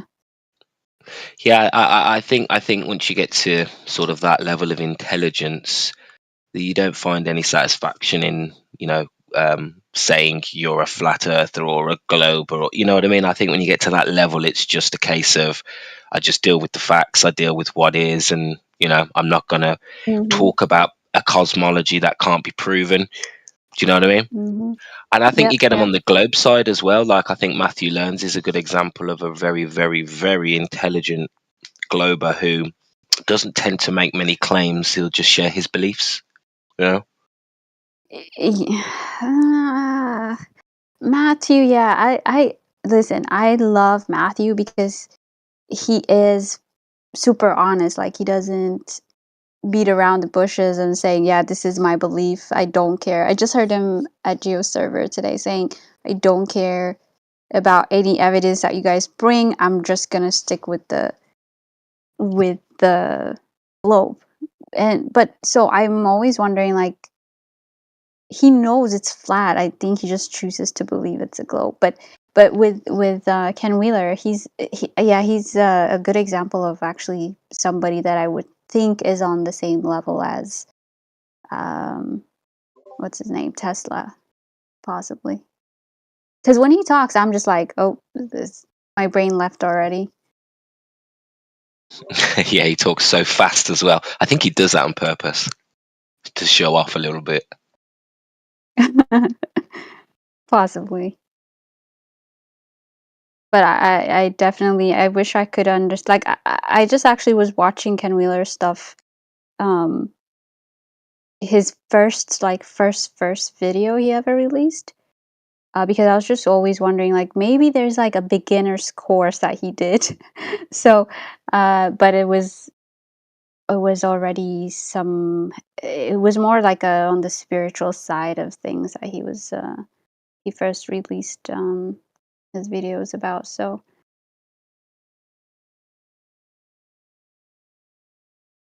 yeah, it's interesting, isn't it? Because everyone's got a different take on what intelligence and conscious is. And I think the pauper that Tesla is talking about, the one that is excited by the color purple, royalty or whatever, the traditionalists. I think those people, for them, intelligence is expertise. And on the surface, it might look like Tesla and Ken Wheeler are experts in one subject. And even Ken, I suppose they are to some other people. But from their perspective, they'll see themselves as generalists. They'll see themselves as being able to connect the dots and being able to, Ken will sit here and talk to you about brutal facts of nature. And then he'll sit and talk to you about the Vedas and Brahma, and connect the two. And I think that's your real measure of intelligence. Someone who is, they could be an expert to somebody else's level, but they don't approach it like that. They approach it in a very generalist way, and they see they see the connection to everything and how it has to be within nature, as above, so below. I just think that's the measure. To me, that's the measure of intelligence. But to the layman, it would be expertise. Do you know what I mean? Yeah, for sure. Yeah, no, for me, it could be that, yeah, I just am not on their level, so I do see them as experts, and like if they're And to not, us, then they I are, don't know though. who would be. Yeah, but compared to us, like, Ken Wheeler is an expert, in magnetism, for example. But Yeah. what I'm saying is, Ken Wheeler has, he knows like several languages. He's read an unbelievable amount of books. He's heavily into spirituality and religions and history. And I think without all of that, being an expert in magnetism is going to do what good for humanity? What good for you and me personally? Do you know what I mean? Like, without being able to connect the dots and having that generalist approach, I don't think he could take it to the next level of magnetism. So what is an expert? In my eyes, an expert is someone who follows behind some of the genius's work, and just stays in their box, in their compartmentalized lane. Do you know what I mean? This is basically an expert. It's basically a zombie. It's basically a a carbon copy of some ideas that we've got. Whereas I think Ken Wheeler, Tesla, you shouldn't. I wouldn't want to call them experts, because I think to take it further, you have to be a generalist. I'm waffling. I'm sorry. Yeah. No. Yeah, I understand what you mean. I think, yeah, if you put it in the definition of what an expert is nowadays, I completely agree with you. But yeah, I would agree with you. Yeah, you're right. They would be generalists. Yeah, I would totally agree.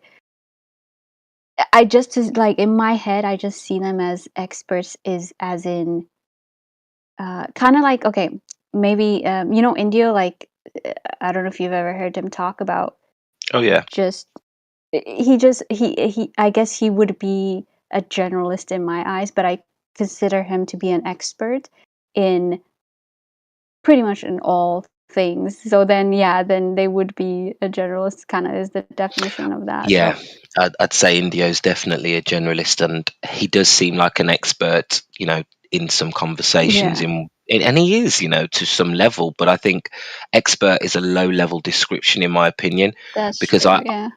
I've really seen Indio share information from channels and from himself, that and stuff that I thought to myself, wow, you've got some balls, because he's researching. I've seen some of the channels he's shared are like, I've seen him share not pro-black, but information from channels that are like almost pro-black. I've seen him share channels from Christians and atheists. Like, he doesn't care where he sources his information. If he finds truth, he's sharing truths about history that is very controversial, and I'm like, wow, this is someone who can challenge everything. So to me, the measure of intelligence and this true, genius is not about boxing off and compartmentalizing. It's how much can you question? How far are you willing to question what we know? Because there is a chance everything we know is different to what we've been, to what we assume. And how far are you willing to challenge that? And I think that's really a measure of, in my personal opinion, when I see that and I see someone who is already an expert in, say, science, now they're questioning the history of, the timeline, or they're questioning other things, and they're going as deep as they can in that. I think to myself, wow, that's really someone who's going somewhere. Do you know what I mean? But that's my personal opinion. I'm biased. I'm a generalist myself, and I find a lot of value in it. Some other people may disagree. No, I do agree with you, and I think it has to do with maybe the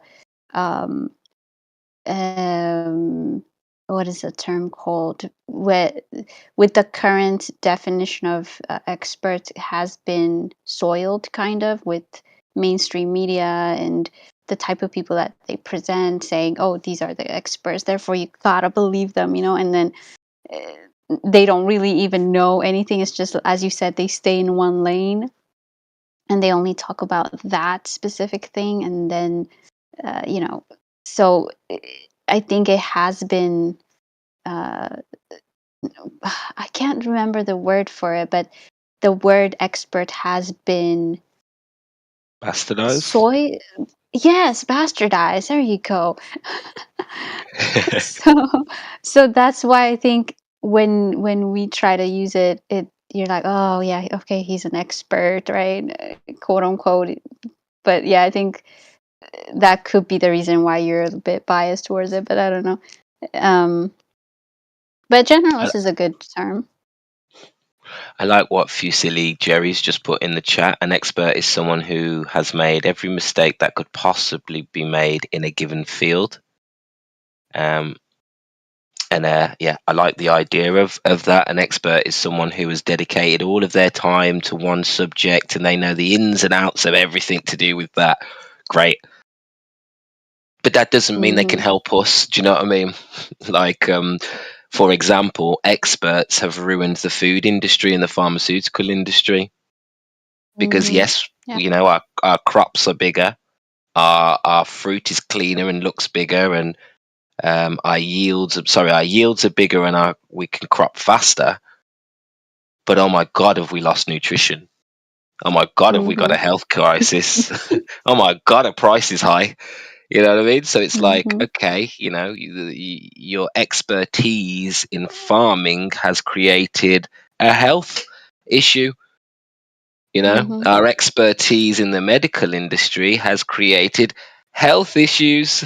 So for me, expertise, when I saw Bill Gates sit there with that book at the start of the pandemic that said How to Lie with Statistics, and that was one of his book recommendations, it was at that point I'd said, right, I'm fed up with these experts, and actually I'm waging war against the experts because I can prove that this expertise is bad for your health.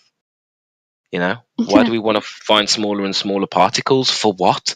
If we live in a fractal universe, it doesn't end. It gets smaller and smaller and smaller. At what point is it irrelevant? At what point is expertise in particles irrelevant? That's what you got to ask yourself. That is true. Who cares if they found the Higgs boson? Who cares if they found the God? I bet you there's a smaller one. Yeah, it's never gonna end. Yeah. It's like the coastline paradox. Have you ever heard of that? Yeah, I have. Yeah. That, The I smaller. mean, yeah. Does that just not sum up the Yeah, idea of pretty much. expertise? The smaller Yeah, but measuring tools you use, the bigger measurements you get. Simple. yeah, but you have experts in one field to kind of help you when they cause problems, and then you have an expert for that problem, and then you have an expert for that problem, and then and just keep going to experts. So Yeah, but the experts, they're all conflicting each other, aren't they? Depends on how you frame. Depends on how you frame it to what the expert will say. We have experts on who are going head to head continuously in every field. So how do you that's define? true. You know what I mean. So how do you define the value within expertise? That's what I want to know. If it agrees with the narrative, then they're the good expert. That's the If modern not, definition. then yeah. Well, there's one way you could do it. Hello, what's up? You listen to the experts. Well, you make predictions based on what the experts are saying. And whichever predictions come up true, those are the ones you go with.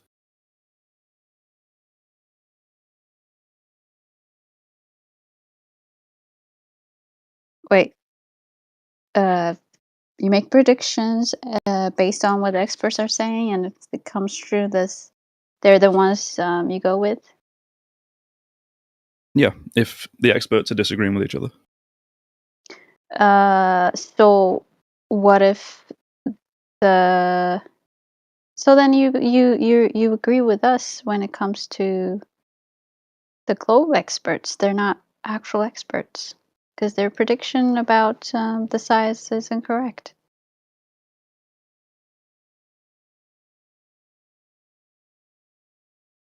I don't know about that. Yeah, I mean, But I do agree that you shouldn't just blindly trust someone who claims to be an expert. that's cool. I agree with that. Yes. I think once you become an expert, you are able to sort of manage the messages. You are able to reframe things, and you've been, you can kind of, like that book I mentioned from Bill Gates, you can lie with the statistics depending on how you want to frame things. So you need to be careful of the experts as well, because you've got to understand exactly what they're doing, and if you allow them to get too compartmentalized, they will start to claim that you do not understand what they're doing. Like, for example, the immune system. We claim we know how to manipulate and improve the immune system, but now we are starting to realize that the immune system is a systems-based thing where it's connected to your airways, your senses, epigenetics, and we're starting to learn that we need a holistic approach to the immune system, because by bypassing parts of the body where we would normally get exposure and not giving it exposure, you're finding the body is not reacting how we would expect. So this compartmentalization is coming to bite us in the ass when it comes to vaccines and it comes to different stuff. And I don't mean to try and start a conversation there. It's just an example of how, if you don't take into account the holistic systems-based healthcare approach, you will actually create more problems within that industry. Yeah, let's get off the jabbing subject though, because Yeah, okay, but education as well, food industry, it's the same thing. You know, where you're basically damaging long term for short term results, and the experts will get you to that compartmentalized mentality where all of a sudden your food's got no nutrition, your education's got no long term value for human beings in terms of to uplift and, you know, educate. So you've got to ask yourself, at what point is expertise damaging us?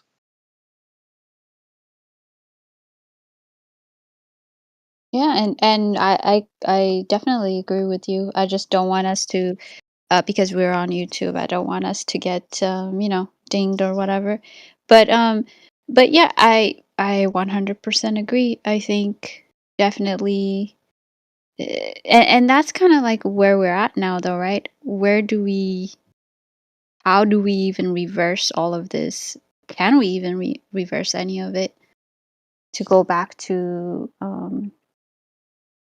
I guess how things were before, where people just, instead of listening to experts, they would just make their own judgment based on all of the alternative choices that they had, and not just one pathway, right? So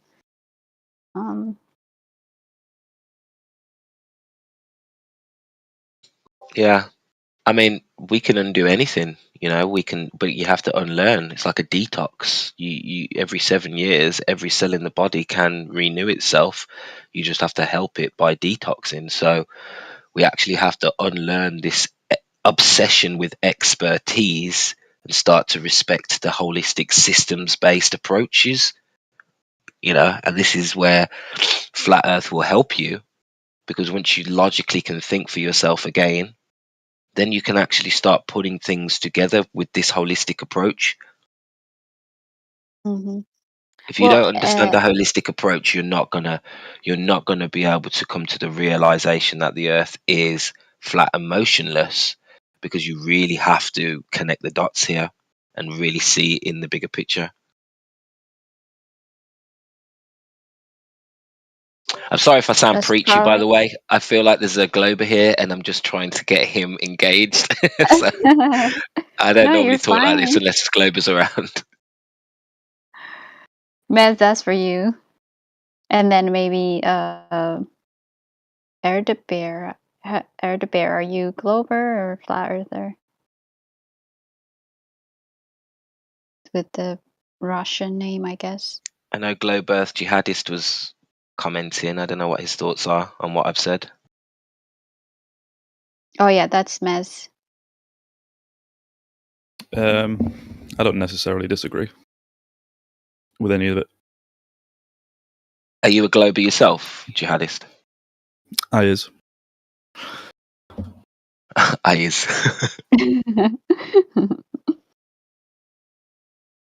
So as a Glober, you don't disagree. Interesting.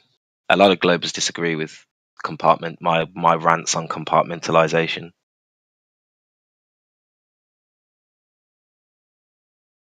I was gonna say, is that why they might think that, maybe not you, Jihadist, but maybe that's why they think Flat Earthers are dangerous, because they're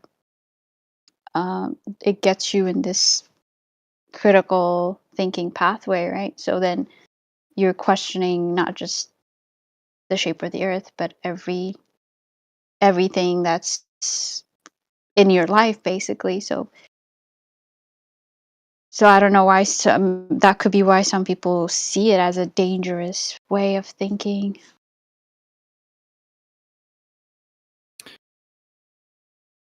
So, what I think Oh, I is, thought you left. it's a very You just good changed your name. thing. No, just Sorry. running back.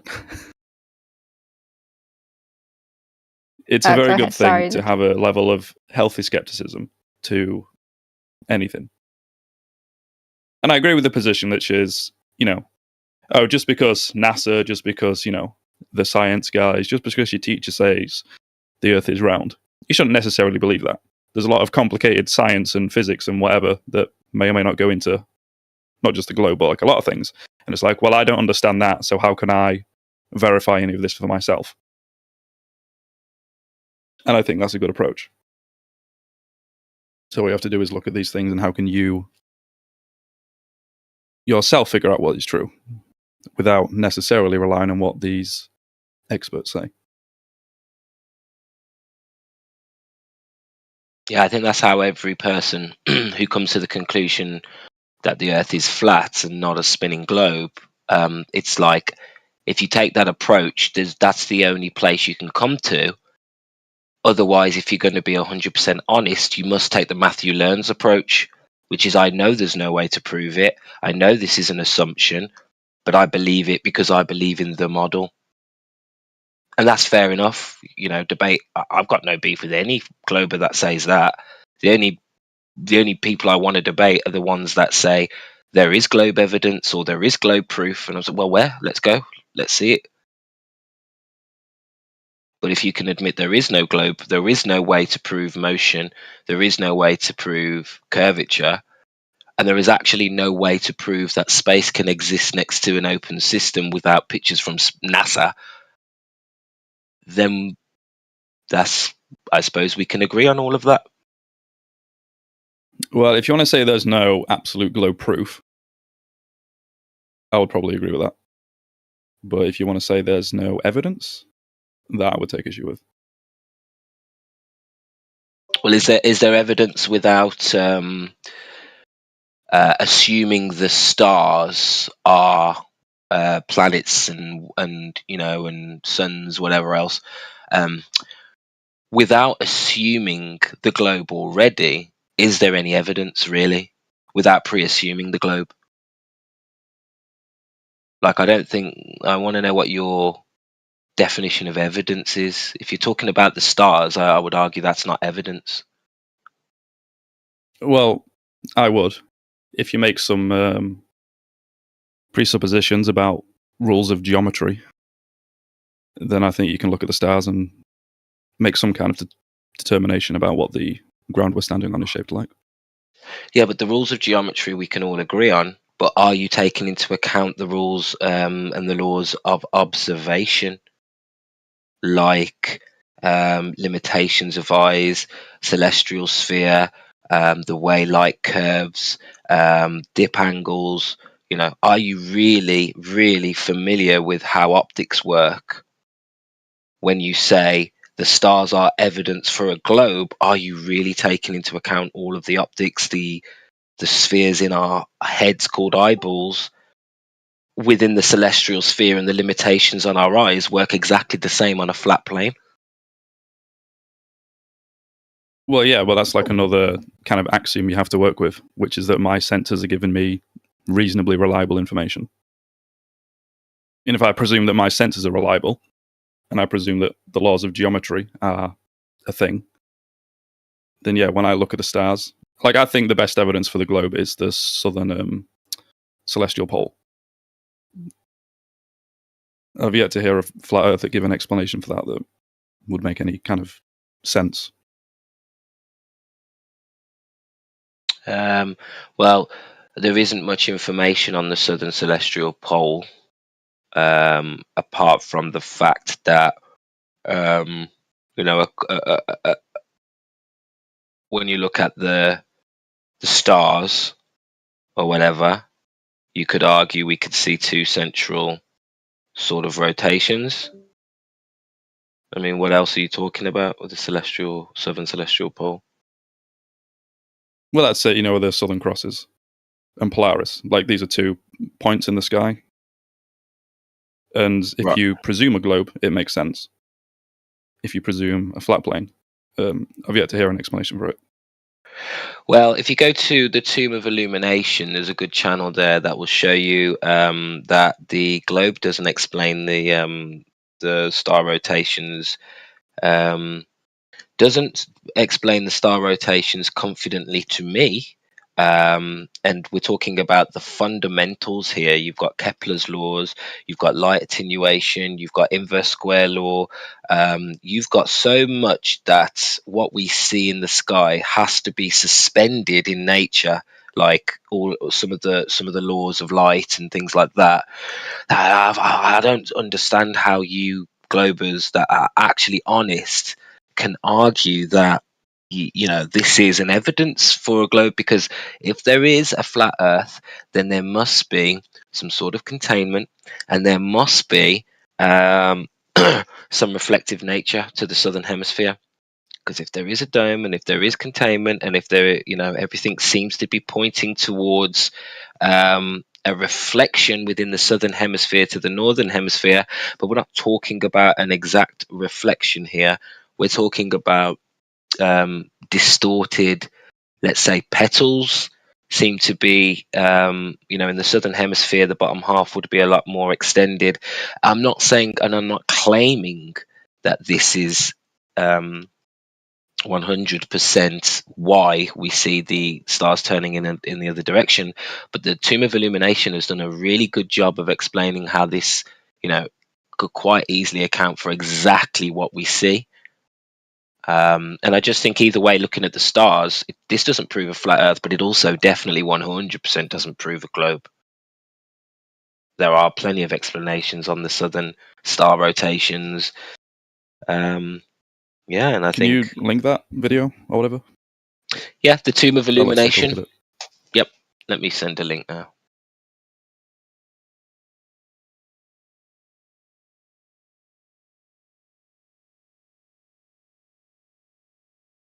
I'll also put a link to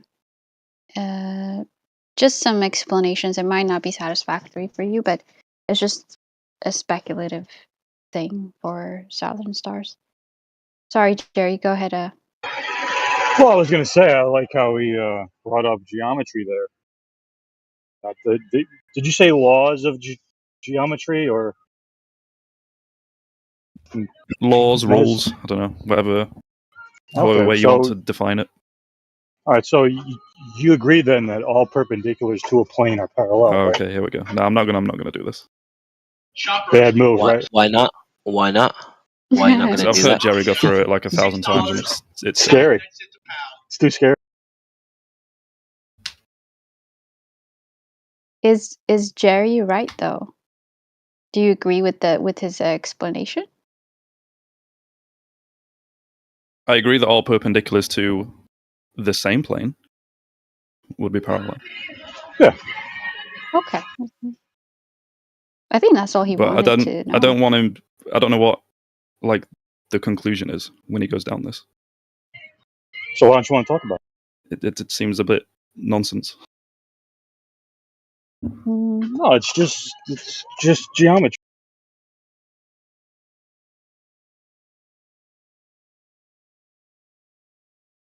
Like, if you want to see the southern stars, then you need to travel horizontally to see them, right? Horizontally from where to where? From where you are.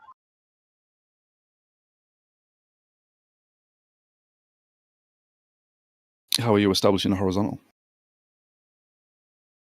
With a level or water. From the vertical, from the horizontal. That has to have a flat, from a flat plane, my friend. Well, I mean, you're not from a right angle. I mean, if you're going to follow the compass, then all compass headings are horizontal headings, right? I don't know about that one. Okay, you should probably figure that out. I will. I mean, yeah, they're not. To you. Yeah, they're not the vertical headings. Isn't plumb in reference to the horizontal? So without the horizontal plane, you can't find plumb. Is that correct? No, you could find plumb with just a piece of string and a weight on it. But isn't it in respect to the? I'm asking here. I don't know. Isn't it in respect to the horizontal, or am I mistaken there? Well, it is vertical, so it technically it is in relation to the horizontal. So, but you don't need the horizontal. You can find the horizontal separately, and you can Okay. find the vertical separately. Yeah. Oh, thank you.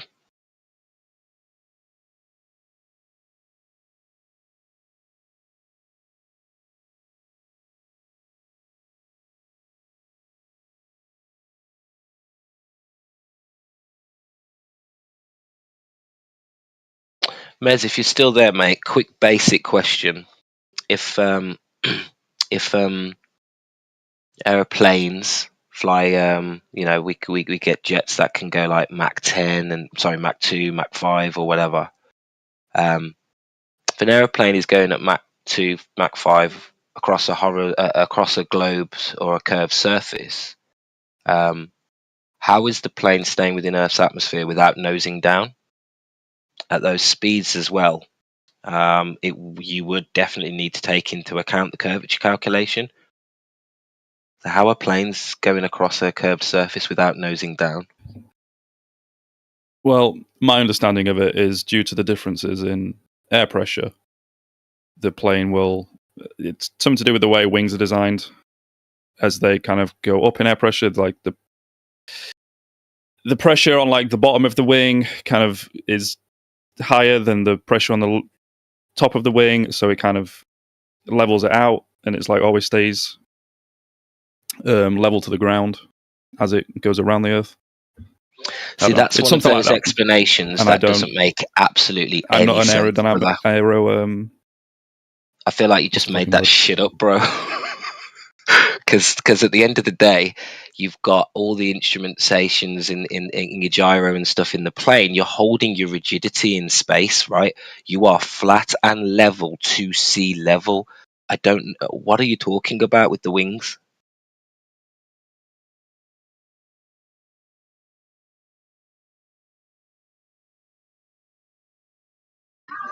Yeah, wouldn't it crash if it had to nose down? I mean, it flies horizontally, right? Exactly, and we have a gyroscope to keep that level, and at those speeds, at Mach 5 and Mach 2 and stuff like that, you would need to make adjustments for the curvature of the Earth. And this argument that he's making about the wind, I don't know where he's going with that. Does anybody else? Well, the number one rule is if it sounds like nonsense, it probably is. I don't know if you want to. Sorry, someone came to talk to me. Yeah. Please say that again, Mez, because that made no sense to me what you said. Yeah, I'm not a what do you call it? Aero science guy. No, but you were going somewhere with it. From what I understand, the explanation is that it's due to the difference in air pressure. Because as you go up in the sky, the air pressure is lower, and due to the shape of the wing, it stays at that constant point where the air pressure is. So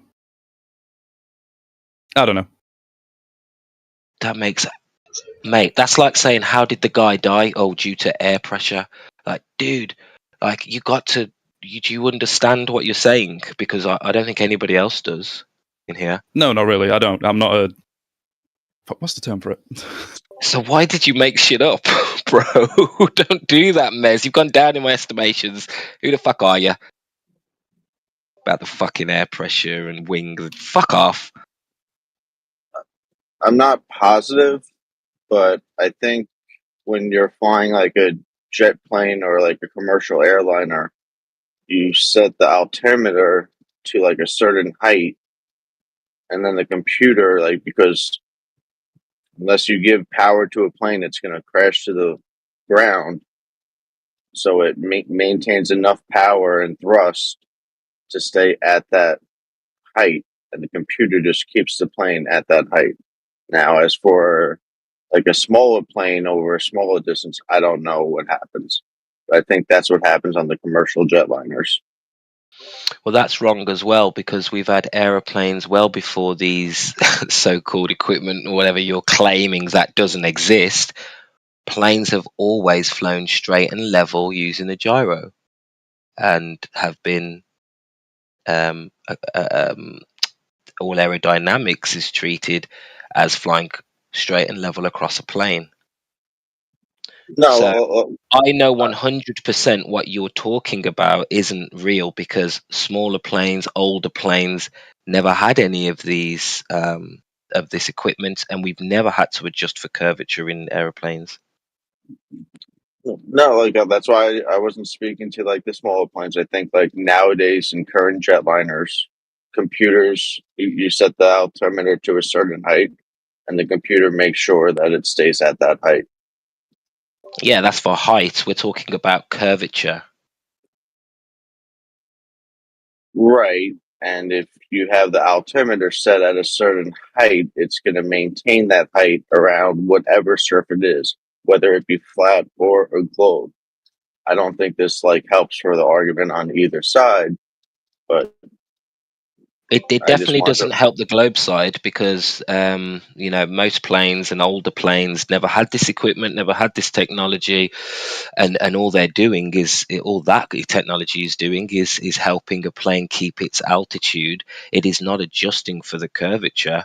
That definitely is not the case, and we know older planes and smaller planes don't have this tech. So, just like Mez, I think you're making it up. I genuinely think you're making it up, because this is such a powerful argument. When you're going at fast speeds on an aeroplane, you should have to account for the curvature calculation, and no plane ever accounts for curvature. I mean, I don't want to even get into when the plane lands and Coriolis effect and the wheels. You need some trolley wheels to land on a spinning ball Earth. But anyway, that's obfuscated. Yeah. Sorry, I'm not. Curvature. I don't study aeronautics, so I can't give you a satisfactory answer on that. All I can give you is my best understanding of it, which admittedly is not amazing, but something to do with the difference in air pressure. Something to do with the difference in air pressure. Yeah, what's the curvature rate of air? If it has to do with air pressure, what is the curvature rate of air? I have no idea, Jerry. Yeah, that's interesting.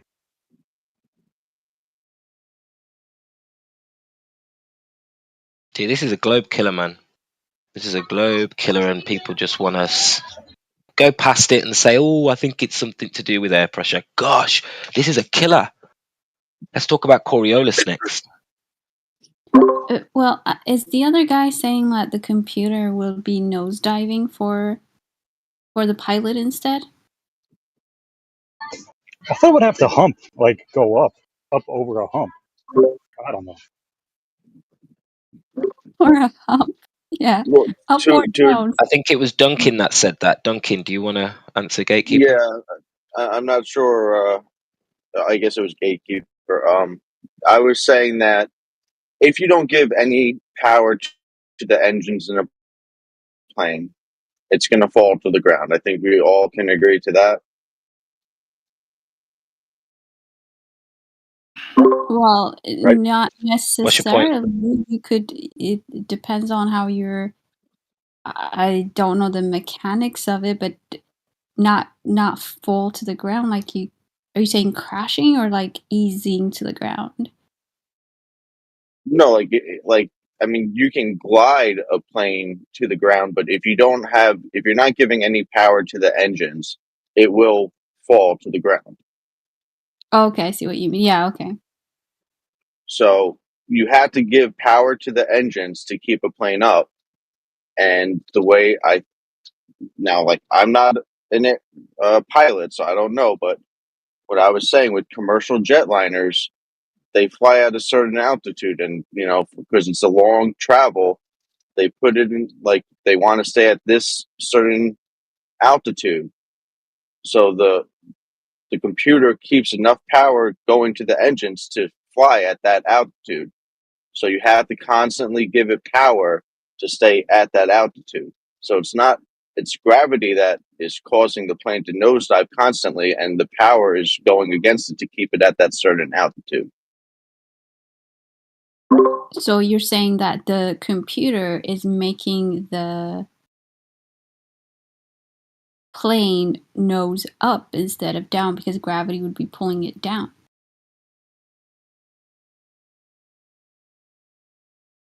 I don't know if it's That so was a much great as response. nose.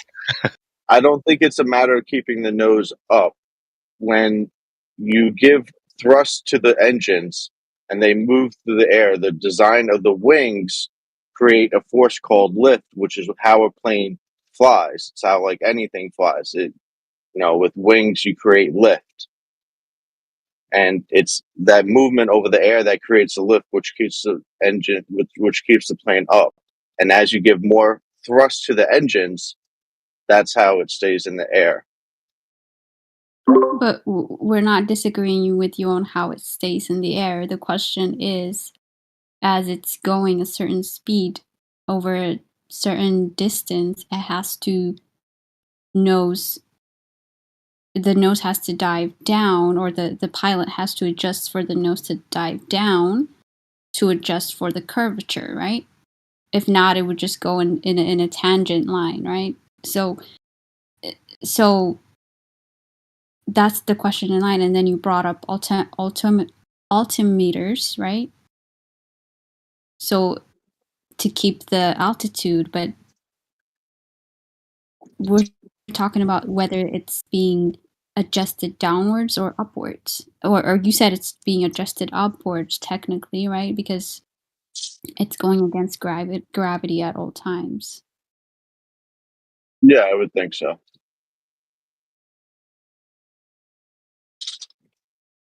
So it's being adjusted upwards, like the nose is being adjusted upwards.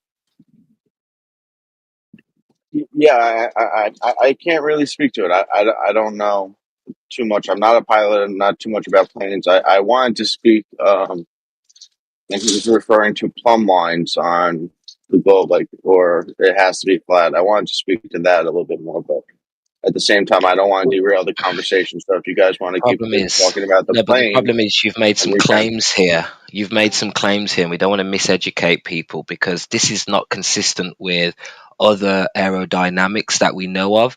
No one is flying when they're trying to raise altitude. Nobody's taking into account the gravitational force. Yeah, when you want to raise your altitude, you give it more power and you nose up, right? If you want to fly straight, flat, and level, all you do is you fly across a plane, and you will not be raising altitude due to the curvature. So I don't want you to sort of throw something out there and then just back off from it when that's not what we see in reality. There is no adjustment for gravity, and if you want to raise your elevation, you have to nose up, whereas on a ball you shouldn't have to nose up. You should be able to fly consistently flat and raise altitude, and nobody's taking gravity into account. Can we unmute Mackie? I think he knows a lot more about this than certainly more than I do. Yeah, and by I've the only way, I mentioned it didn't before. make any claims as to exactly what it's doing because I'm not a pilot. I don't know, but I do know that you need to give power to the engines just to stay at an altitude, whether not even rising. If just to stay at that altitude, you need to give power to those engines because otherwise the plane will fall. We don't disagree with you. Nobody's talking about keeping the plane in air. The question again is whether nosing down or adjusting the nose down or up to accordingly to the curve of the Earth. So yeah, of course you're going to need to have the engine running to keep it at that altitude.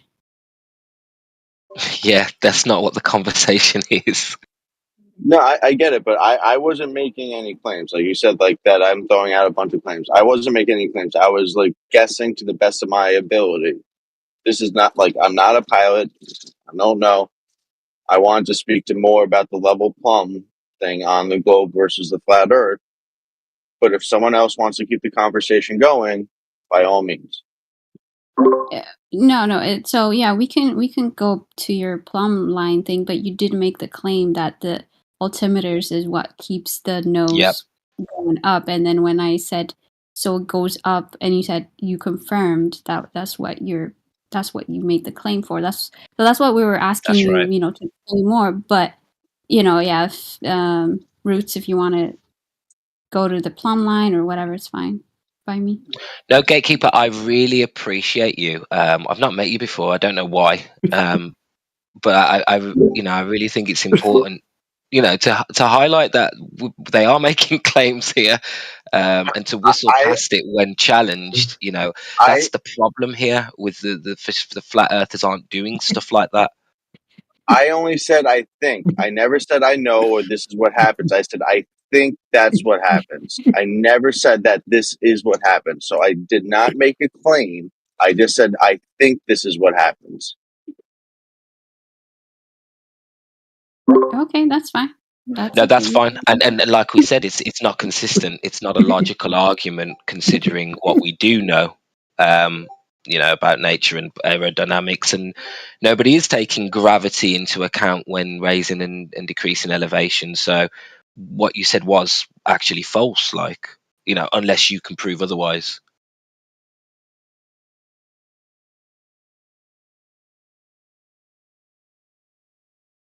Which is fine anyway. I'm just glad that Gatekeeper's on point here and finishing the convo before we change subject.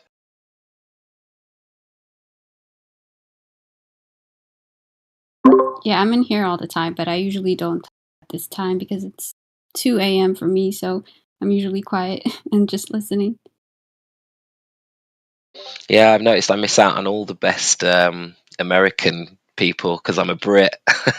I need to be on at my evening times a bit more, I think. By the way, to whoever unmuted me, I appreciate it. I've been trying to speak in this channel for a little while, so I just wanted to throw that out there. No worries. It's your perms aren't updated, so I'll try to ask somebody for update so that next time you come in, you can just unmute on your own. Appreciate I it. just want to say hi to Gregory. I don't know if you're there, Gregory. Hope you're well, mate. Hi. Hi. Yeah, I was listening to some of your debates over the last few days, man. You've been throwing it around pretty well. I've been quite impressed. Just wanted to give you that Thank shout you. out.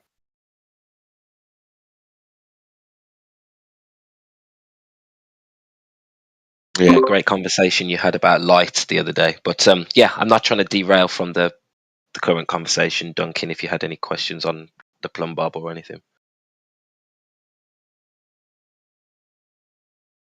I'm driving right now. I'm smoking a cigarette. I don't want the background noise to get in, but when I finish that, I'll come back into the conversation.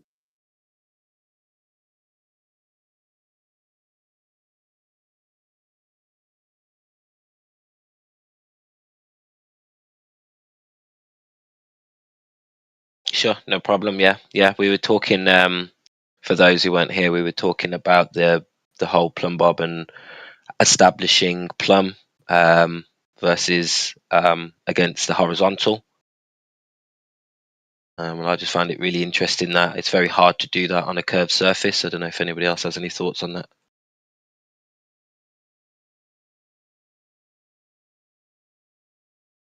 I mean, I think I'm wrong. I think somebody corrected me and said you can find the vertical without a horizontal. Yeah, you just take a piece of string and hang a weight on it, and you're good to go.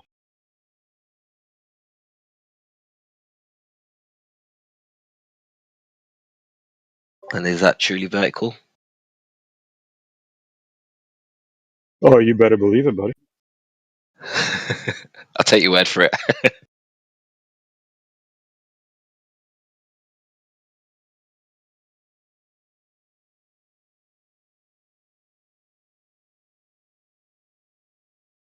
Jesus is black. What's up? Love the name. Yeah, even a spider, when it's hanging from its thread, that could be considered a plumb line.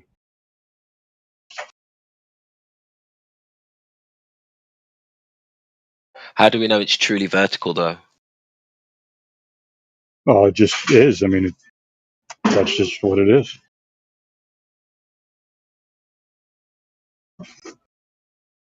I mean, it's 2 points in space, right? You got the top of the string and the bottom of the string. So that's a straight line up and down vertically. Can't be leaning because, you know, it can't. So that's it. What if Yeah. it's windy? What else would it Well, then be? it's, well, if it's moving, if there's any motion, hint, hint, if there's any motion at all, then it's not vertical.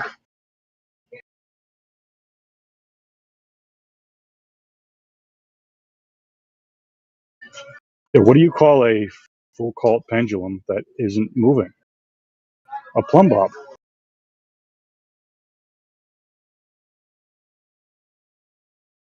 Sure. Yeah, sure. I think I've been listening to too much Nathan Oakley. Yeah, he complicates things and has a bunch of nonsense rhetoric. It's very, very simple when you get down to it. So, I'm actually a land surveyor. So I have an instrument which, measures distance over ground using the total station and a prism. And when I set up my total station, the computer in the machine has an internal level, and then there's also a mechanical level bubble. And, every couple months, this has to be calibrated to make sure that the computer is, good with the mechanical. Like you set it up on a known level surface, and you level it to calibrate it. So when I set up my total station, if I'm on a hill, I use the mechanical level bubble to make sure that the machine is level. Like I use the legs and I adjust the legs to make sure that it's level. So if you're on a hill, that plumb line is not going to be perpendicular. But if you're on a level surface, relatively level, because then it'll be perpendicular to the ground. Well, it'll always be perpendicular to horizontal, not necessarily what you're standing on, right? Yes.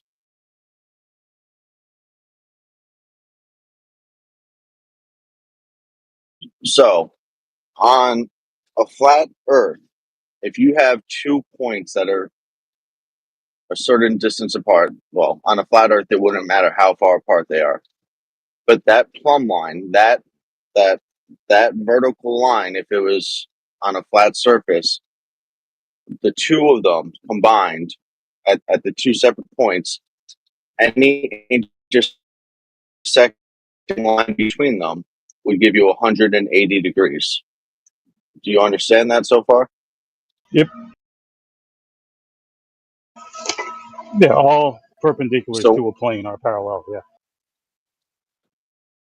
Right, but they're plumb lines.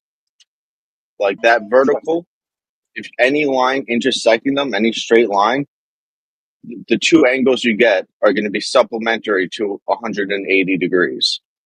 And this doesn't matter if you're measuring on like an inclined hill or a flat area. Those two plumb lines, any intersecting line would get you 180 degrees. It's kind of hard to visualize. It's easier if I could post something, but I can't right now. Yeah, that's Euclid proposition 29. It's the opposite side angles and all that stuff. Yeah, I get what you're saying. Right. So when I actually take a distance, and it has to be a decent sized distance, I've done it over a distance of 2,000 feet.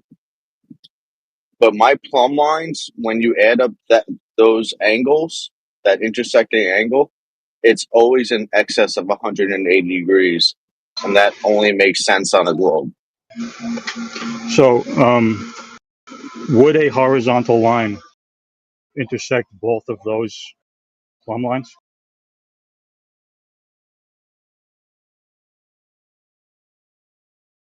Yeah, that's what my instrument can do. Because I'll set my instrument up on a point. Like I bang a nail into the ground, and then I have another nail in the ground. Like it has to be like almost 1,500 to 2,000 feet apart for you to get like a good measurement to see the difference in the angles.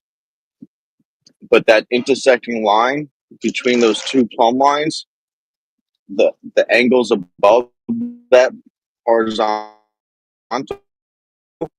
is in excess of 180 degrees. Below it is less than 180 degrees, and that's because the level lines are going towards the center of the Earth.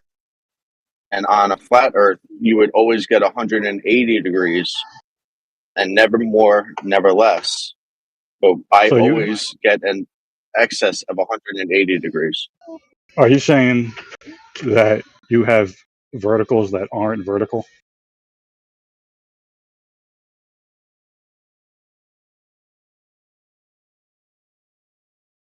No, they are vertical to that particular point on the Earth. Oh yeah. Well, if a horizontal intersects both plumb lines, then you're going to wind up with 180.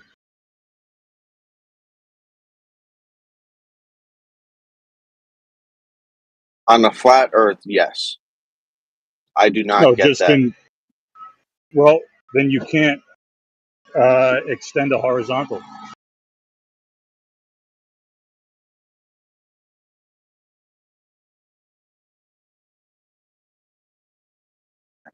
I mean, you can. Right. And so all perpendiculars to that will be parallel.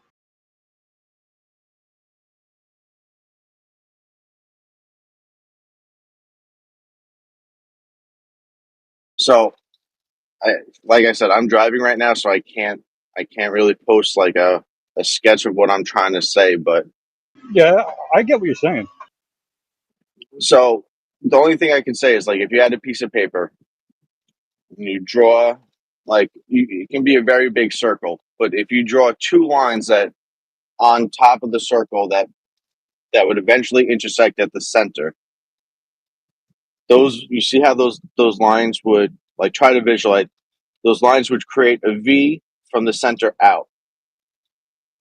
So if you were to create any line that would eventually intersect those lines coming out of the center of the circle, above that line would be in excess of 180 degrees, and below it would be less than 180 degrees. Right. That's called the equipotential angle of adjustment. Okay, so on a flat Earth, no matter what, if you were to because we all agree that things fall straight down, on a flat Earth, no matter what intersecting line you have on those plumb lines, it would always be an even 180 degrees. It would never be in excess.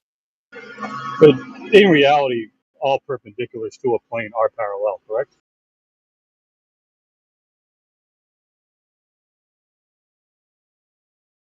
You said all perpendiculars to a point are parallel? To a plane.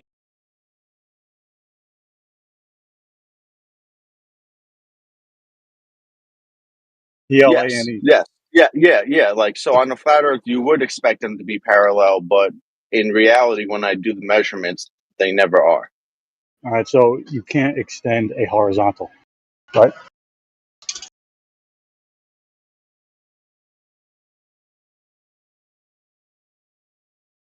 No, that's what my machine does. It gives you that horizontal measurement.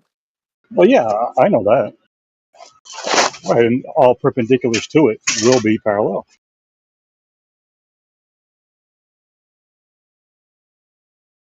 I don't know if I'm not just explaining myself the best, but I don't know. I would need to be No, able to I post get something on the side. I get what you're saying.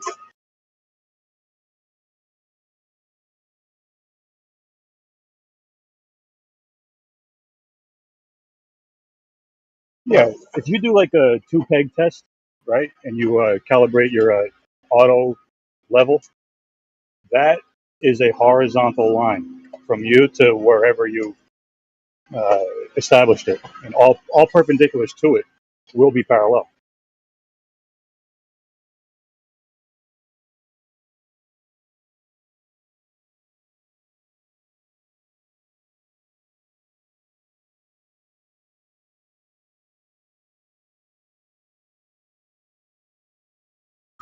I mean, you have heard of a two peg test, haven't you?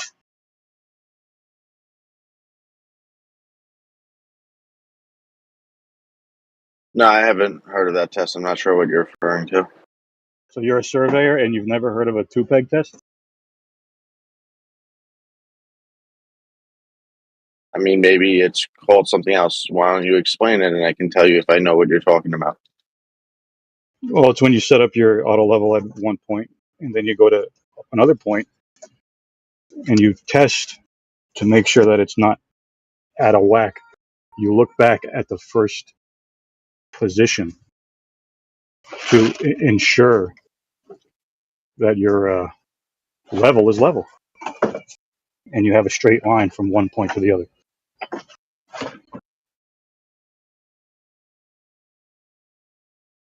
Oh, you mean yeah, so like if I'm set up on point 1 and then I measure the distance to point 2, and then now I set up on point 2 and I measure back the distance to point 1.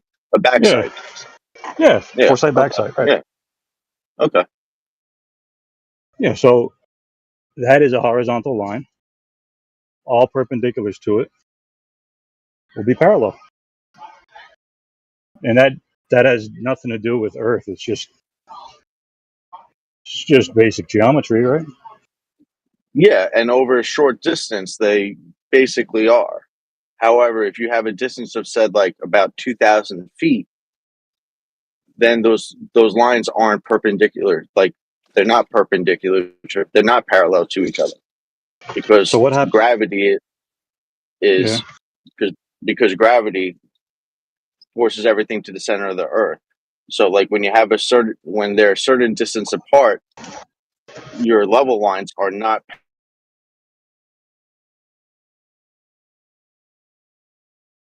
Yeah. So what happens to the horizontal then? Does it drop or does it hump?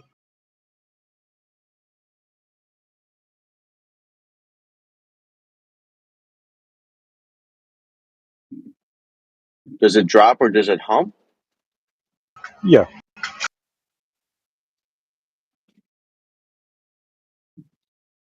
I don't even know what you mean by that. Right. It's nonsense, right? Because horizontal stays straight, correct?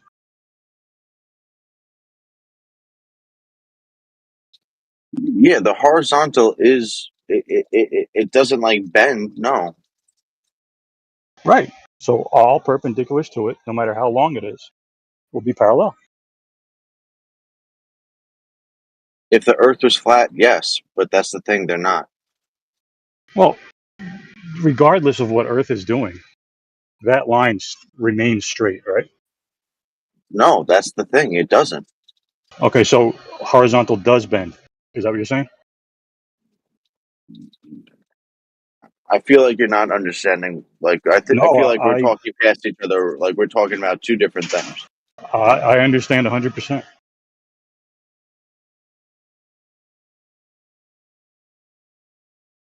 I mean, it would be silly for a surveyor to say horizontal bends, wouldn't it? Yeah. Right.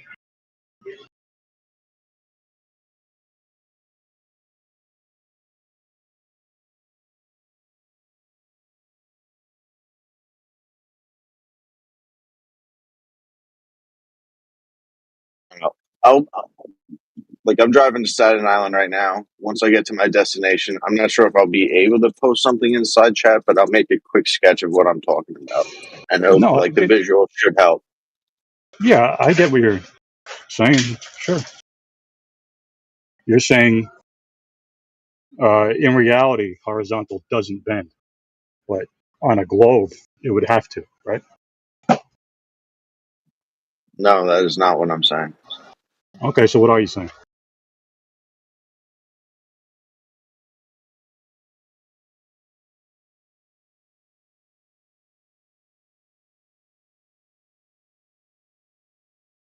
I'm saying the You're not plumb saying lines, verticals. the plumb lines, Yeah. whenever you have an intersecting line between the plumb lines, you get an excess of 180 degrees if you have a certain distance between the 2 points. Because the Earth is very big, that you have to have a like almost at least 1,500 feet to get these results. Right. So the line that intersects both verticals, is that, or can that line be horizontal? Horizontal to what? Just horizontal, perpendicular to those verticals. On a flat Earth, you would expect it to be, but it's not Well, actually. It is not. It is not perpendicular to those plumb lines. That's the thing. It's not. so you cannot have any length of horizontal, right? You cannot extend a horizontal, correct? You can't. Why can't you extend a horizontal? I really don't know what you mean by that. Well, if it's horizontal at one location, it's going to be horizontal at another location, correct?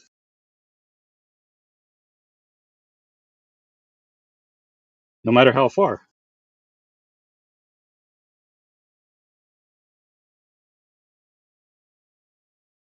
No matter how.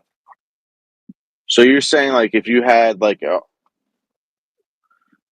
a line that was perpendicular to the plumb and you kept it going, are you saying that would never extend all the way? I really don't know what you're saying, honestly. No, if you have a horizontal line, if you establish a horizontal between 2 points, I'm saying in reality, all perpendiculars to it will be vertical, and all perpendiculars to it will be parallel. No matter how far you go from that original point? No matter how far. Yeah, that's not true. Okay, so does the horizontal bend then? No, the horizontal doesn't bend. Right. The ground bends. Yeah, the ground bends away from the horizontal or up. That's how you measure elevations, correct? Well, no, you measure elevations with the GPS, and then you use the total station, and you keep a track for your rod heights, and you measure over time. That's how you Right. account for the elevations. Right. So the rod height, the rod is vertical, right? So from your sight to the rod, that is a horizontal line from you all the way to the rod. And all Correct. perpendiculars to it, all perpendiculars to that will be vertical, correct? Incorrect. Wow. That's interesting.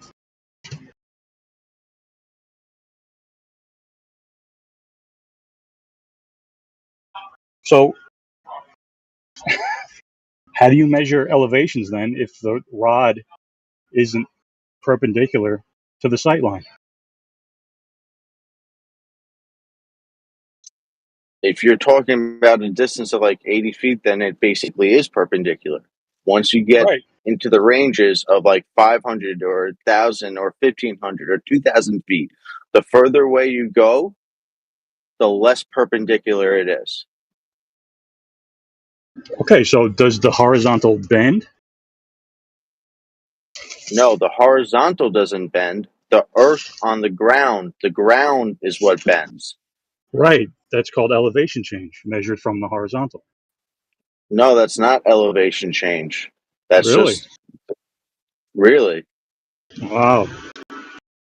So a change along the vertical axis is not an elevation change. Is that what you're saying?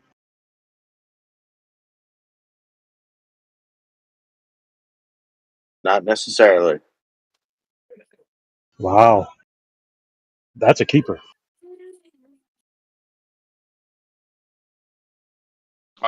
Is this Are guy you a sure you're a personal surveyor? surveyor or your contracted surveyor? Because you seem to be not knowing your stuff properly here.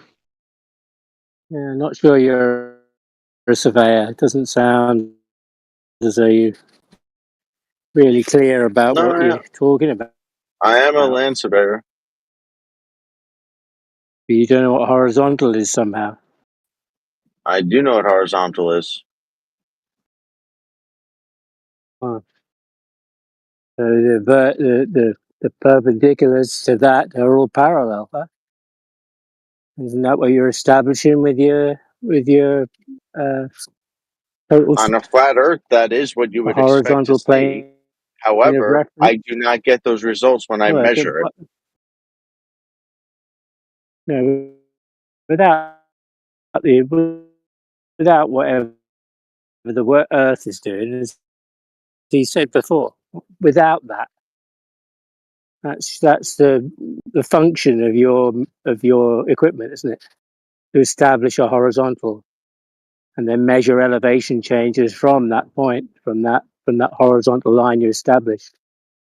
And so all the perpendiculars to that would be parallel to each other, including the measuring stick that you cited. Right. And that's what you would expect on if the Earth was flat. However, because the Earth No, isn't flat and the that's what ground, happens. Isn't that what happens in reality with your total station? Isn't that what you're doing? over a short distance, yes, they basically are perpendicular and those level lines are parallel to each other. However, over farther distance, they are not. And that's what I'm talking about. On a flat Earth, no matter how far away 2 points are, the level lines would be parallel with each other, and that horizontal would be perpendicular to those level lines always. On a flat Earth, that is what you would expect. However, in reality, that is not the results you get. Yeah, what you said from 2,000 feet down to 800, it keeps moving that. But you know, so the measuring rod, you have to hold that at an angle in relation to the total station. Is that what you have to do to get your horizontal, or do you hold it upright, vertical? A filthy measuring rod. So the prism rod Yeah. has a level bubble on it as well, and you use a Okay. bipod or a And that's- tripod to keep that. And that's parallel to your total station, huh? On a flat Earth, you would expect that to be parallel with the plumb line of the total station. We did just with your total station. Don't know about the Earth. We haven't got to there because you haven't measured it yet. You're just creating a horizontal reference from your total station to your rod, and establishing a horizontal between those 2 points, which would mean that the rod and the total station would have to be parallel to each other. Surely, if it's more than 180 degrees, then one of those has got to be leaning away somehow. Otherwise, you haven't got horizontal.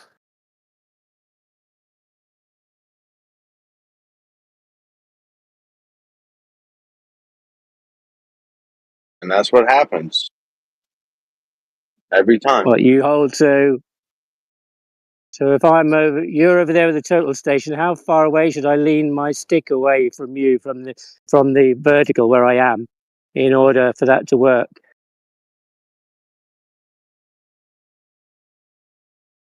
If the bubble on my stick, my end, tells me it's vertical, then how do you create your horizontal if they are not parallel? If it's not parallel to the total station? That would show an elevation change, wouldn't it? That's what you would measure.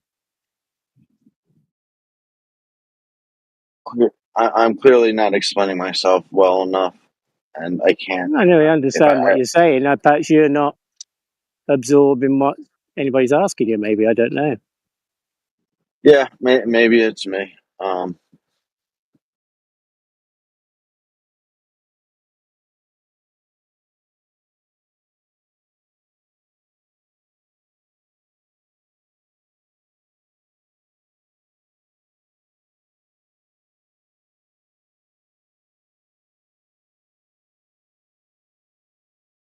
Yeah, I'm running out of battery power, but keep listening to see if I can learn anything.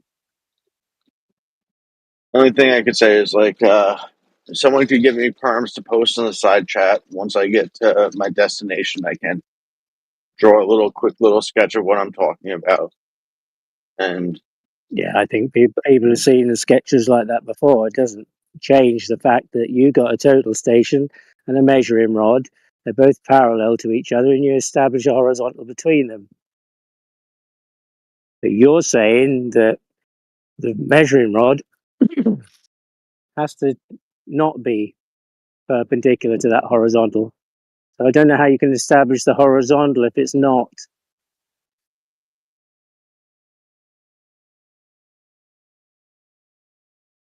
Maybe it's me. I don't think so. what I'm trying to say is that over a short distance, they basically are perpendicular to each other. They are. Because the Earth. Cool. But over a long distance, they are not. And that's because the ground is actually curving. If the ground wasn't curving, then they would be parallel and perpendicular to each other always. However, in reality, that is not the case.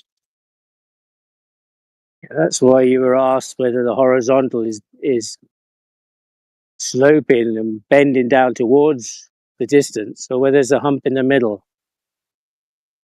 In order for the two plumb bobs to be perpendicular to the horizontal. But that's what I'm saying. They're Because if not. they're diverging from each other, but they're parallel to the horizontal, then the horizontal's not horizontal, is it? The horizontal is horizontal, but the surface that on the ground is not. That's the point. But it's not the ground you're measuring, is it?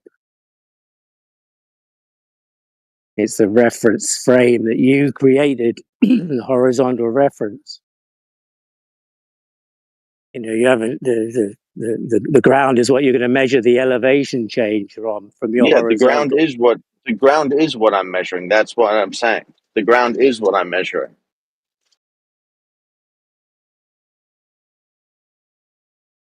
So if the ground is on a sphere, that means the ground is curved, which is why over a longer distance, those lines are not parallel to each other. The horizontal is not horizontal anymore then. The horizontal is horizontal. That line is horizontal. It doesn't like bend in midair, but the ground is not horizontal, which is why they are not parallel and not perpendicular to each other. You sure your total station's set up right, do you think? Yep, that's why I began the conversation with saying it gets calibrated every couple months. To make a horizontal, establish a horizontal. Over what distance? What's the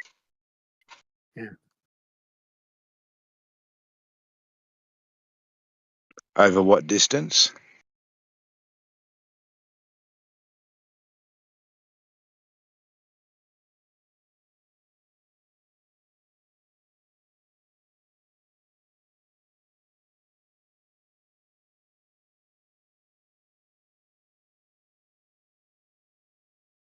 Yeah, I don't know about you guys, but just because the Earth is not parallel to horizontal doesn't mean that vertical isn't perpendicular to horizontal.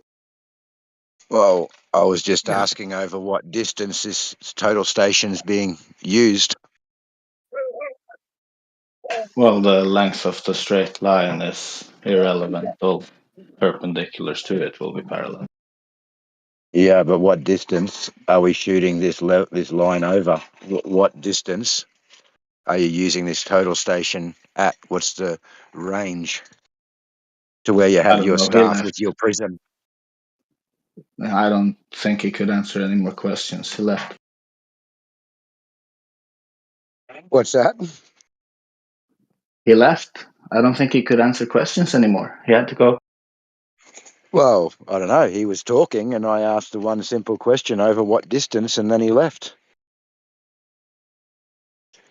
If we're claiming that these lines aren't parallel using a total station and a prism, what distance are we talking about? Because we're just shooting out to that prism. He seemed very unable to answer. Well, the answer is the max distance that they can be used is 1,500 meters.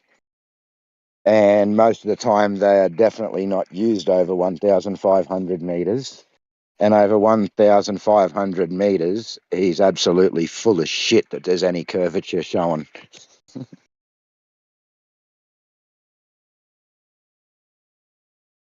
They're measuring height above sea level. They're putting in data points. They don't measure for curvature for planar surveying over short distances. It's all flat.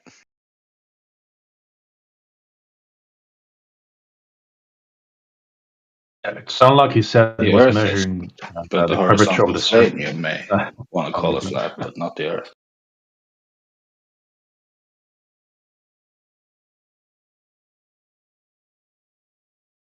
Yeah, by the same method, the total station would also say whether the Earth is flat too, eh? Or not, by measuring elevation changes.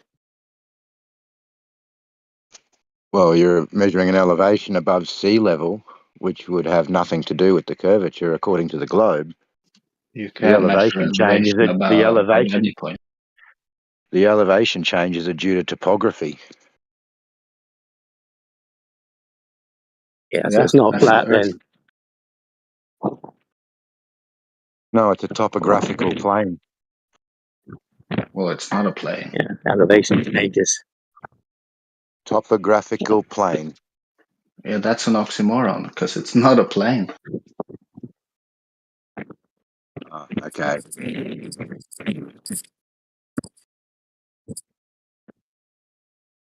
Well, that was the point of the tool was to establish that whatever he's using, total station, order level, theodolite. Isn't that what that's for? To establish a horizontal plane and measure from there. Mm-hmm.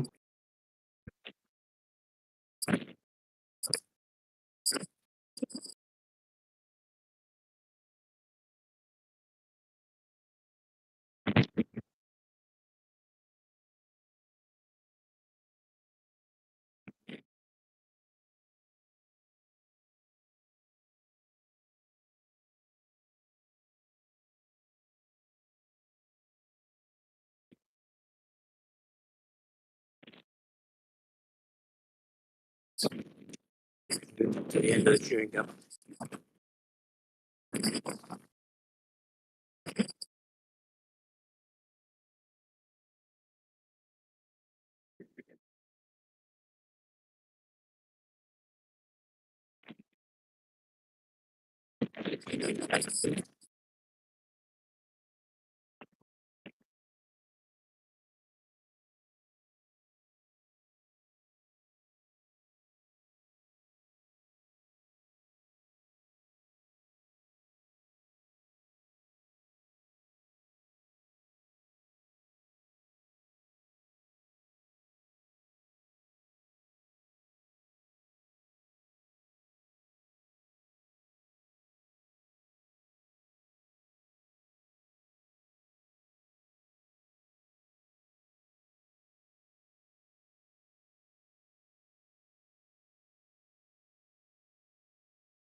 Nothing's connection.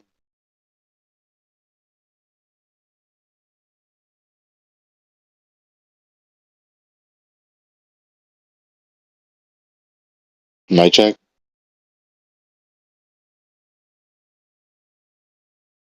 Weird.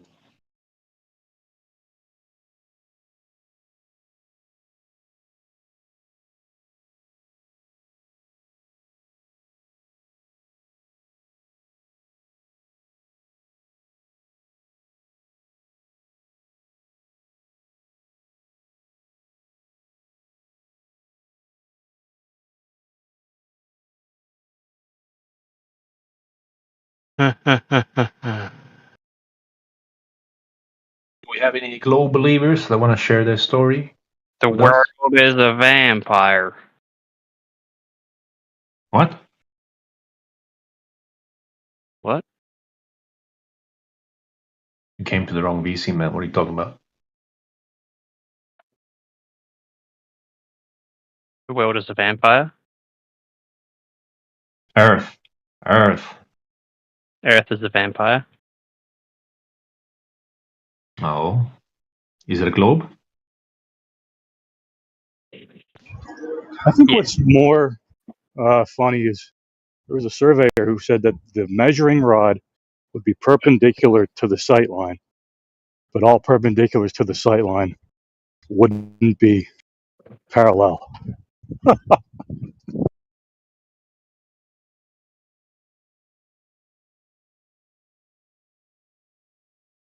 The world is a globe unless you show me otherwise. Well, that's axiom one. Is it has to be a globe. Axiom two is all evidence that is imaginable is evidence for a globe. Axiom three is all evidence contrary to a globe is also evidence for a globe. You got all three right there. It just has to be. Sounds like a bloody paradox to me. I'll post it for you. The world is a vampire. There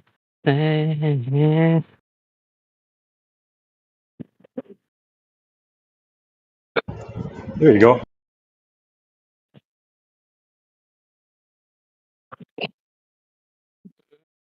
All right. That's a globe. It has to be. All imaginable evidence is evidence for a globe. Imaginable evidence. Come on. All evidence contrary to the globe is also evidence for the globe. No. No and no. Yes, no, no. I mean, we understand gravity and how it kind of works to a degree, right? Like if I get like a sling and I make a circle real fast, nothing's going to fall out of that sling because that gravity is just pushing it away. The force of me moving and making that circle is pushing it away. So with a globe, when it spins, it technically should be pushing us away.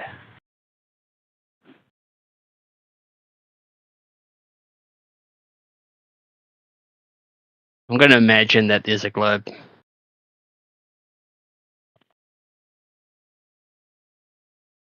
Well, yeah, that goes with axiom two. Is you drop something. Why did it fall? Because the ground is a ball. It just has to be. No, because it's a down force. Well, it's just vertical, correct? Vertical, depending on where you are and how big you are. Like if you're big enough, you'll feel like it's all coming in a sphere. It's not coming from one place. It's omnisphere, so it's coming in all in directions. So I guess it's just straight up and down, right? Yeah, lift. Yep. All right, so perpendicular to horizontal. Yeah. Good. So in reality, we establish our horizontal with water and our vertical with a piece of string with the weight on it. Correct? Water, as in like the furthest you can see in the horizon? So that would be water. No, just 2 points of equal elevation. The best way to establish that is with water. Okay, sea level. Right. Yeah. Yeah. Yeah, so we have two straight lines. Yeah. Beautiful. Vertical and horizontal. Yep. Beautiful. Yeah. And no You know matter what's how really far Hmm. that no matter how long that horizontal is, all perpendiculars to it would be parallel. Not if it's the sphere.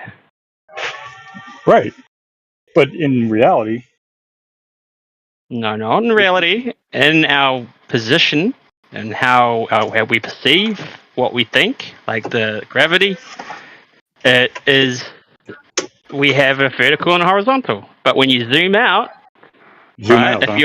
If you zoom out into whatever we're living on, that vertical becomes irrelevant. It does not become horizontal. Does not become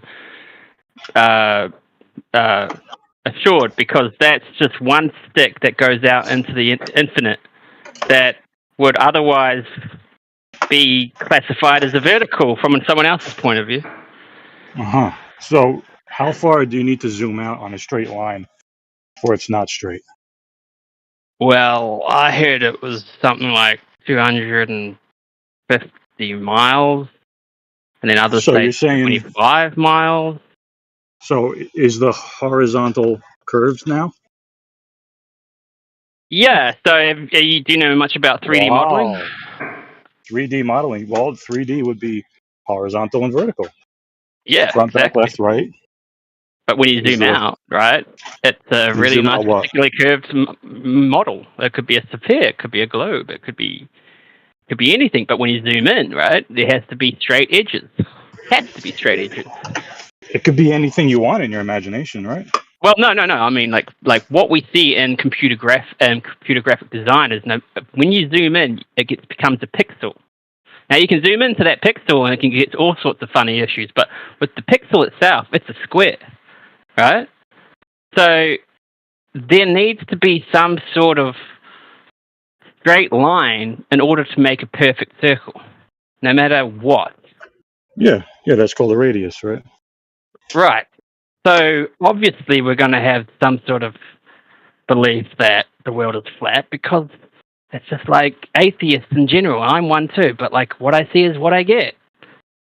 And see, that's just kind of ignorant. I don't understand how you could be so sure that this world is flat. Well, it's not flat because you use horizontal and vertical planes to measure the elevation changes. No, I mean as in the base, like not the mountains and the elevation of the land and whatnot, but the actual... Well, that is Earth, right? Well, yeah, it's part of Earth, but the actual Earth's shape, zooming out, is flat. So you believe that? That's crazy. No, I don't. Okay, cool. But you're just starting an argument. So you want to try and prove that the world is a globe? No, I'm just saying that vertical and horizontal are always perpendicular. Right. And But they're not two straight always. lines.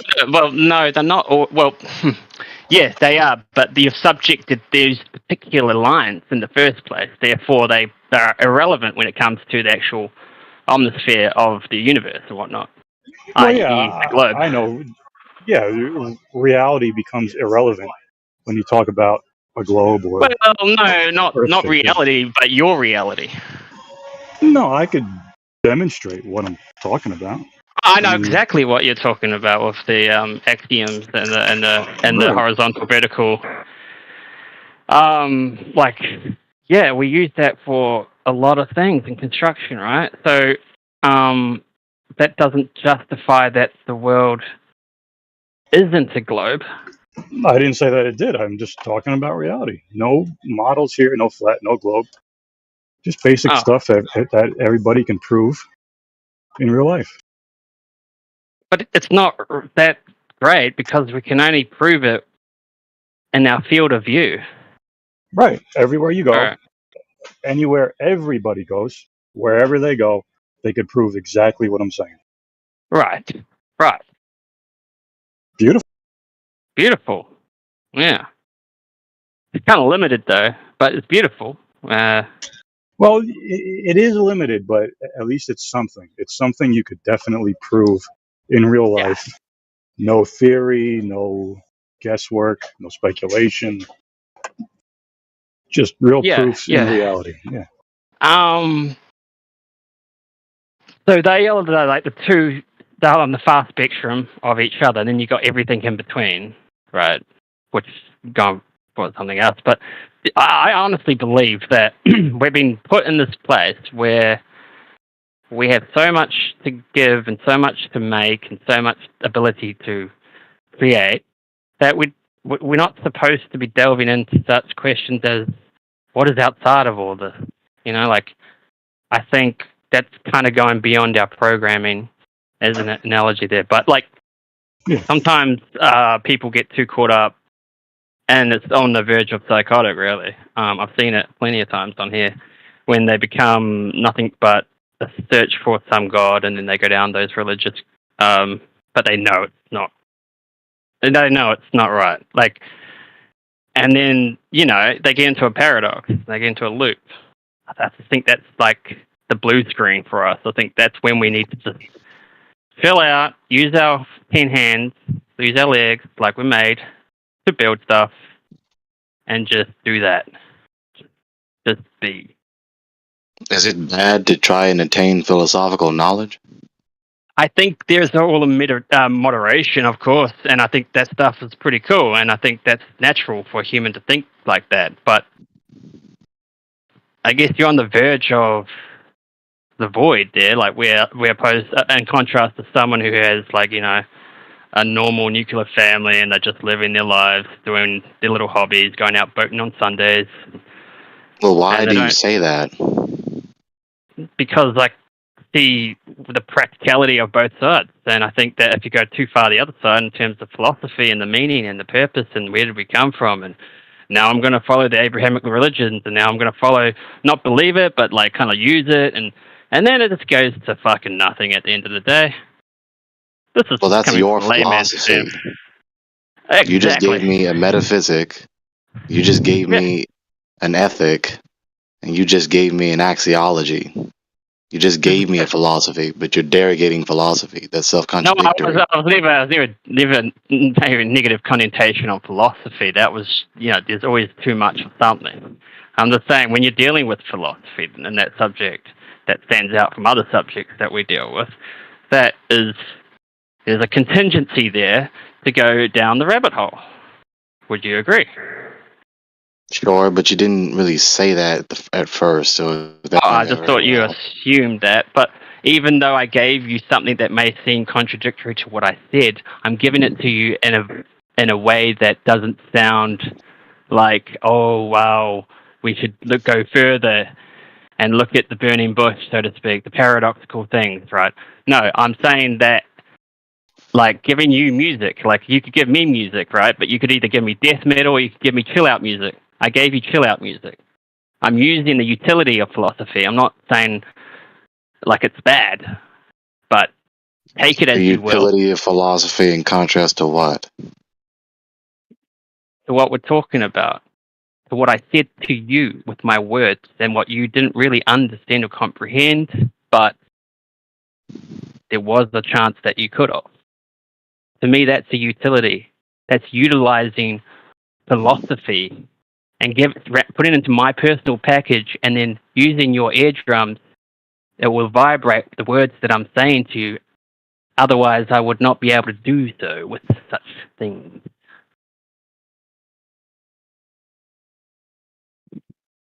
I'm struggling to interpret that sentence. That's okay. I mean, basically, what I said to you is from philosophy, and I like to use the term utility, as in being useful, using it to give you something from that very subject of that very, not subject is the wrong word. I correct myself. That you know what I mean. You know, I'm giving you something that I'm using from philosophy. So are you a utilitarian? Is that how you would identify yourself? I mean, see, now we're boxing. That's the other thing. I'm aware of how we box things up and put things in categories, and that's all good, right? But Should we not identify things? no, we should, Okay. but not too much. How does one do that too much? Well, to sort of justify someone being someone, and then those stereotypes will arise naturally, but that they may not be true. Most of the time, they are not true 100%. But people like to sort of limit their ability to understand things by doing such things.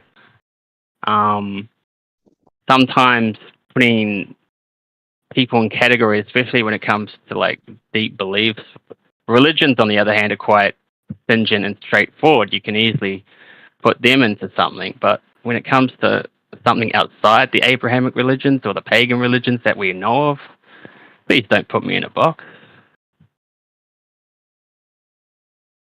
Okay, so yeah, false identities, bad, right? No, Okay, that was just so a really good cover up for me. I don't really understand what utility is. Utilitarian is. it's just folks who are primarily concerned with utility, which evidently you seem to be one of them because you emphasized utility multiple times just now. Yeah, I guess I have that sort of belief, but I also metaphysically believe in concepts such as purpose and perhaps a god, very much likely a god. And That doesn't sound like a very awesome god. I mean, it doesn't sound like an awesome god from my world.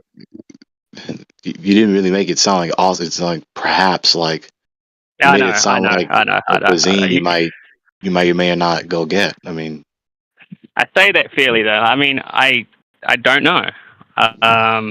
Yeah, so perhaps there is. Yeah, you're right. That does sound a little bit fucking tough.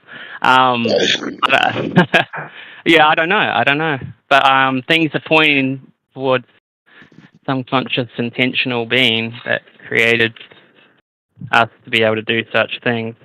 Call me fucking ignorant, naive, but yeah. now as it concerns, I'm sorry. Yeah. No, go ahead. As it concerns the surface of the Earth, I came in at the tail end of your dialogue with Jerry. Oh, so, right. as it concerns what you were talking to him, what were you last talking with him about? That no matter what, there's vertical and horizontal, and they'll always be 90 degrees from each other. Okay. Yep. Two straight lines, always perpendicular. Yeah, perpendicular. So, and I said yes, but also no, because those lines become irrelevant yes, but no. when you're dealing with like the subject at hand, which I thought was the Earth. But I don't That's know. how you measure you measure the Earth with these lines, correct? Yeah. Horizontal lines. Yeah. But like those lines are going to change. That same horizontal line is going to have a point, and then that next point's going to go to that point, and that point's going to go to the next point. You're right. What are you talking about? That line's not going to go the whole way. Sure it It's is. going to, if you want to measure the circumference of the planet, say from the grounding, then obviously you're going to have to take segmented measurements. Well, a circumference would be just a circle. I mean, Right. you can make a horizontal circle, like a circle on a horizontal plane. You could do that. Can you do that? Could you make another planet? No. Well,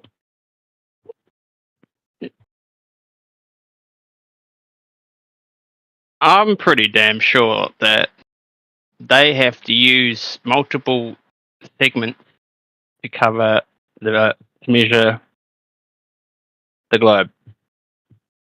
If they were to Well, do it with laser beams. yeah, they measure the land with many, many different lines, and they represent these measurements on a scale map.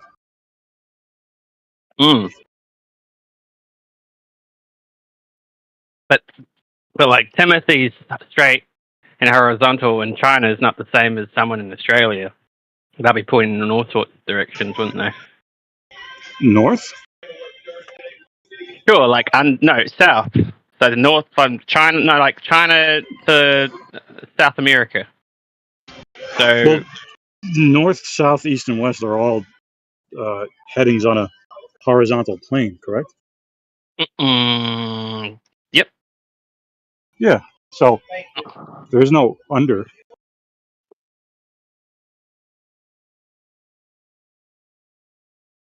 But their true angle would be different from each other. If True one was angle? What does that mean? they're perceived up, down, and horizontal, those degrees and where they point out to would be completely different from the guy downstairs.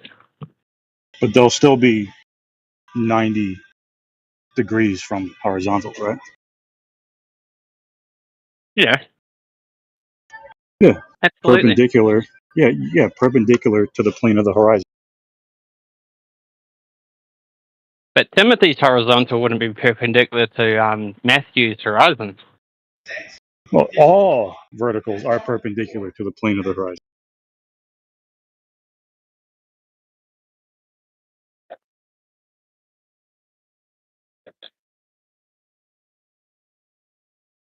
In fact, I guess that's the I'm just definition looking of at it a vertical. little bit different to you. Like I'm kind of you betcha. looking at the globe, and then how we how we look at it. But yeah, that was the subject, bro. And we got to it, right?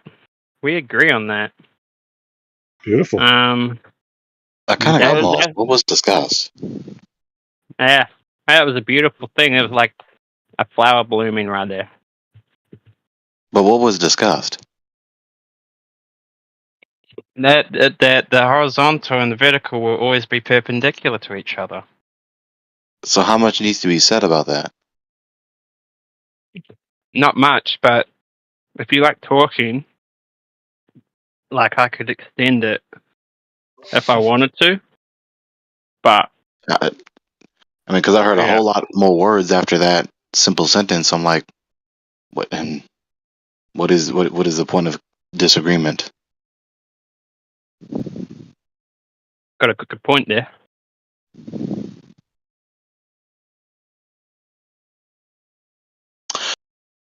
So, as it concerns the surface of the Earth, what does that fact have to do with the Earth being the surface of the Earth being convex or planar? What does that mean? The Earth being a Wow. sphere or the surface being flat? Uh-huh. So what does that fact have to do with that subject? Well, he's looking at it from a preference of a human, right, and what we see. But in actuality, that it goes around, right? But like it doesn't matter because like we're just seeing What what goes we're seeing. around? The world. It's a globe. That the horizontal plane. Wait, you just goes around. contrasted the globe with what humans perceive. You just contrasted them. Did I contrast them? I mean, like what they perceive. What humans and what our technology, I guess not technology, but just humans, right? We look around, it looks flat, right? But in actuality, it's not flat.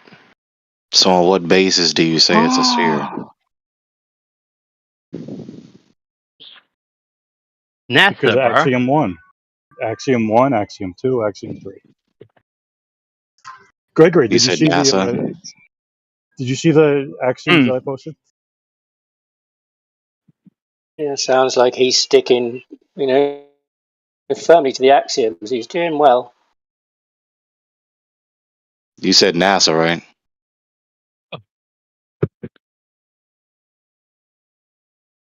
Who was that? Was that man? So I'm supposed to imagine them doing CGI when it comes to Wait, hang on the now. world, getting photos So, from outer space. Is that what I'm supposed to like can you hear me? believe? Like jump through hoops? Yeah, I can hear you. I can hear you perfectly well. Can you hear me? Yes. So, you said you said NASA is the basis by which you say the Earth is a sphere, right? And the fact that the whole concept of spinning pretty fast, kind of, I don't know too much about physics, but gravity kind of works in sort of like a movemental way like that. So, and then with a flat Earth, I guess you could use the same concept, and it's just like a spinning roulette wheel. And then if it doesn't even do that, then that whole concept's out, and God, anything could be possible. But yeah, there's that reason too.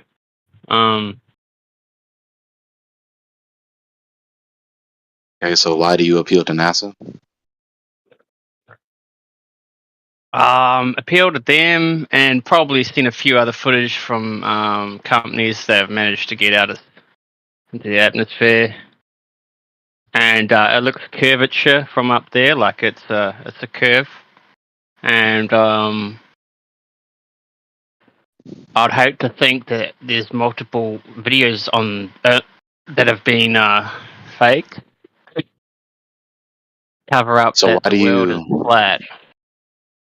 why do you That's trust why. them?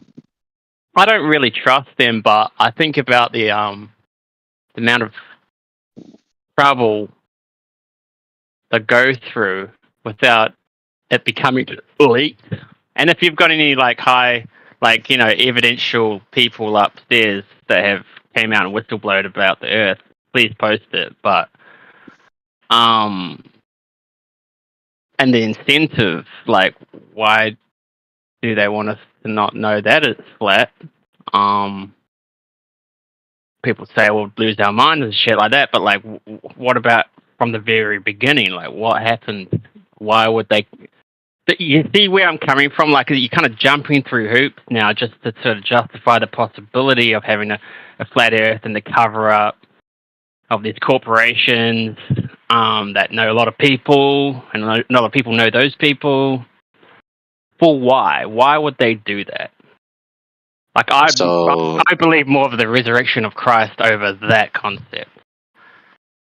Well, it's funny you say that, but so it sounds like strong incredulity about humans doing wickedness, including humans in the government, and a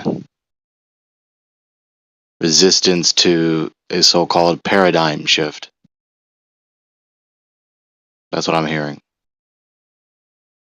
You're hearing or you're telling? Because, I mean, if I was to, because you believe, it sounds like you're pretty confident in what you believe on this matter.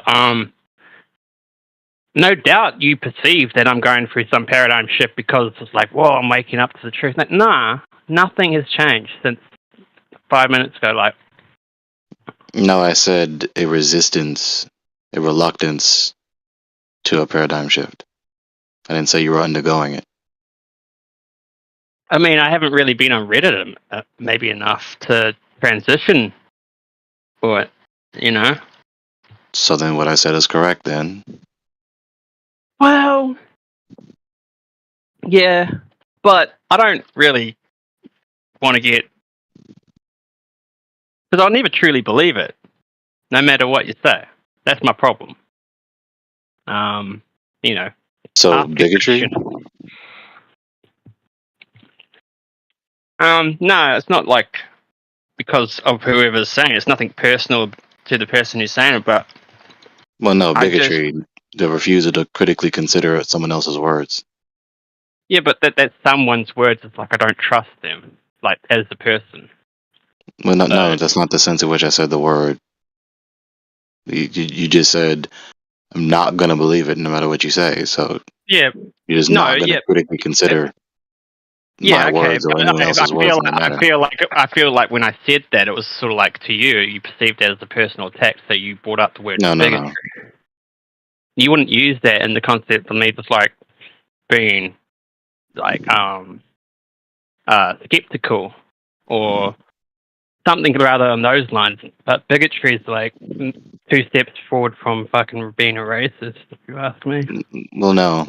That's why I specified in what sense I said the word. So No, that's all good, man. All right, so I'm keen. Like, and what do you usually say to someone who is someone like such as myself who doesn't really want to go into the rabbit hole,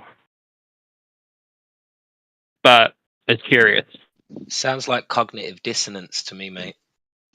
yeah, it sounds self-contradictory. I thought the sentence was going to end at a certain point, but then you You're the one continued. who's trying to like persuade me to think the fucking Earth is flat. So I'm I didn't. sorry. You guys shouldn't throw fucking stones in a glass house. Hang on. No, I didn't. I'm just asking you questions. I'm inquiring about you. Are you interrogating? Well, I'm glad you're interested. I mean, I am. But you sound like a fucking, I don't know. You're being quite disclosed, so fuck. I would have naturally thought that you're a flat earther. Am I wrong? Well, at this point, since you mentioned it, I am. But I didn't interrogate you. I didn't attempt to persuade you. All I did was ask you questions. Yeah, and you said I'm a bigot, so. Because you said I'm not going to believe you no matter what you say. All right. You've asked enough questions. Are you a flat earther? I've asked enough questions. Well, obviously, you just said it yourself. I've been asking you questions. That's all I've been doing. So, I'm going to ask you a question, cunt. Are you a flat You're earther? not listening. You're not listening. He just answered that question. I think I know who this is. Is this General E. Shady? He just called me a cunt. I did not. Yeah. I think this is General E. Shady. He goes by a different name. Yes, you He did, hates, idiot. I'm here he hates listening flat to earthers. you. Oh, my God. I hope you get some sleep over it. Fucking hell. Why are you in here? So first Because I want to hear you guys try and explain that the Earth is flat, and no one's giving me a good answer. Oh yeah, Because it's flat and level, stationary, all that. Yeah. Rich Dad, Gregory's trying to qualify you to see whether you can actually have this conversation, or do we need to talk about logical fallacies, or do we need to go back even further? You know, you're not ready to have this level of conversation if you're going to be really emotional and say, I'm not going to listen, even if you tell me, I'm not going to believe it. That's not a good basis to start a conversation, is it? True. I'm definitely not trying to take over Gregory. I just want him to realize how he's coming across from the outsider's point of view. It's annoying because yeah, you're right, but it's annoying because I am interested, generally interested, to hear something that will tickle my fancy, and I could therefore take on the further steps. But in doing that, I'm wasting some time here. So I'm sure you guys have some better subject to talk about the same subject. I will be happy to listen in. If you're not ready to have a mature conversation that challenges what you know in your fundamental beliefs, this will turn into a shit show. Because if you know we're not talking about the weather here. You know, we're talking about something that will fundamentally change many things in your belief system. So in order to have this conversation, you can't approach with, I'm not going to believe you whatever you say, because then we know you're not ready for that conversation, or you think flat earth is a joke. Okay. Okay, give me a chance, right? So this is my principles of what I'm doing here, living, is seeing the reactions of action and trying to engage with a universal or a common good, that we shall not steal, we shall not do those simple, bad, negative things, to the point that I'm starting to see how we're going down the slippery slope when it comes to lustful, decisive, and deceiving things that is currently increasing in the last perhaps 5 or 6 years in my perceptions. And so now I've been delving into the Abrahamic religion. I've looked at certain spiritual beliefs and concepts from others. I've been pushed back from certain dogmatic and doctrinated concepts of how you must do certain things in order to gain certain levels or to access whatever it may be. I can see the flaws in that, but I see the people's belief in it, and it's amazing how much they believe it. And there's a lot of people like myself that don't believe in, well, I hate to say it, but like anything, but particular materialistic objects. That is probably the main key factor of the negative outcomes what we see today. So, and I wouldn't blame Islam or Christianity or Judaism on any of the current battles that we're facing today in terms of No one knows what you're talking about. Sleeping. Nobody knows what you're talking about, dude. So you're waffling a little bit there, Rich Dad. So we're talking about the shape of the Earth, right? Yeah, he thinks we're religious flat earther crazy people or something, and that's hang on, no. You said you're testing me to see if I'm capable of taking it on further, and right, that was what Gregory was doing. Yeah, you said that's what Gregory was doing to me before. That might not have been what he was doing. I'm saying, from my perspective, this qualifying conversation you guys were struggling to have were, in my opinion, trying to establish whether you are able to differentiate the difference between belief and knowledge, right? And whether you're able to sort of accept information impartially, regardless of your belief or your what you want to be true. Can you accept facts and information for what they are? Yeah. And if you can't, if you say I'm not going to believe you either way, we will, like Gregory asked, we'll ask you, well, why are you here? Right. And it's not personal. It's just we have these conversations on a regular, and I love these conversations. But if it's with somebody in cognitive dissonance who won't accept factual or evidence or facts just in general because of their belief system, then they're not logical. Right. They're emotionally focused and charged, and we can't work with them, because anybody who has a logical mind will come to the same conclusion we did, which is that the globe model can be falsified. There is no direct evidence of curvature or motion. Okay, so we're all in the same boat here. We all experience the same world, regardless of whether you or May or Neil deGrasse Tyson believes it.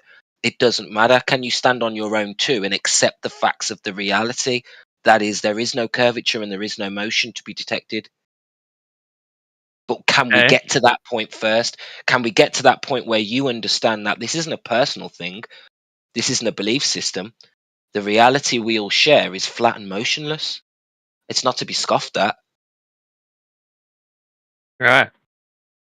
But that's what I thought. I mean, when Gregory was saying the simplicity of his argument, I mean, I thought there was going to be some sort of opening to an argument from that simplicity. That's why I was sort of poking around with it, but it turned out that it's just what it is, and I can totally understand that concept. But look, I'm not going to waste any more of your boys' time because I'm sure. No, you're welcome, Rich Yeah, Dad. You're definitely welcome. I just hope this was. I hope me jumping, shut you down or made you think you're not welcome, bro. You definitely are. I was trying to, and I probably shouldn't have. And I feel like I've taken over Gregory's combo here, but I was just trying to sort of bridge the gap here because I can see the difference in approach and energies. And I like these conversations and I like them to go well. That's all, my friend. Righto, cool. But then you said we've proven. Yeah, like so when you said the facts are the facts and that there is no proof of the curvature. Probably a good axiom to start on, but I don't believe it. Remember how you said you're a person that doesn't believe anything? Well, you contradicted yourself.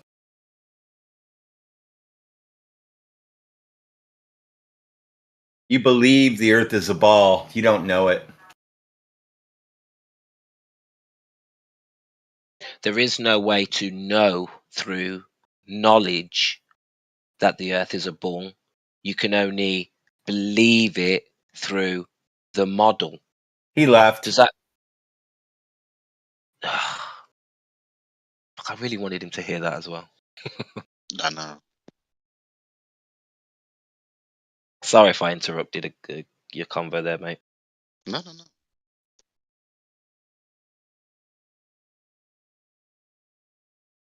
I just want these convos to go well. This is why, like, you can discern the difference between the types of individuals. A man the likes of him is inconsistent. In this span of time, he'll try to be rational. In that span of time, he'll forsake trying to be rational. And now, in this span of time, he'll be rational again. So, with such a person, that's why you just need to arrest their attention and disrupt their pattern with just rigorous scrutiny. If the point of this voice channel is to engage in edifying, to hurry up and get to the truth of the matter.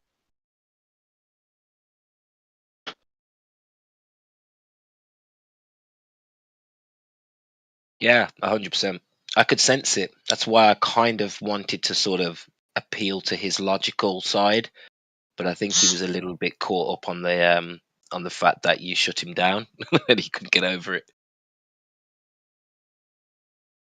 Which is why he eventually, this happened very often, he eventually got a bit irritated against me and called me a cunt. And of course, he took it back because he knows now he's going to get in trouble. But you can hear the irritation after enough time passes enduring scrutiny. Now, look, I don't dish it out and refuse to take it back in. The only reason I began dishing it out is because I took it in first to really make the point. Right? Oh, yeah. 100%. Only began that kind of scrutiny after I was subject to it.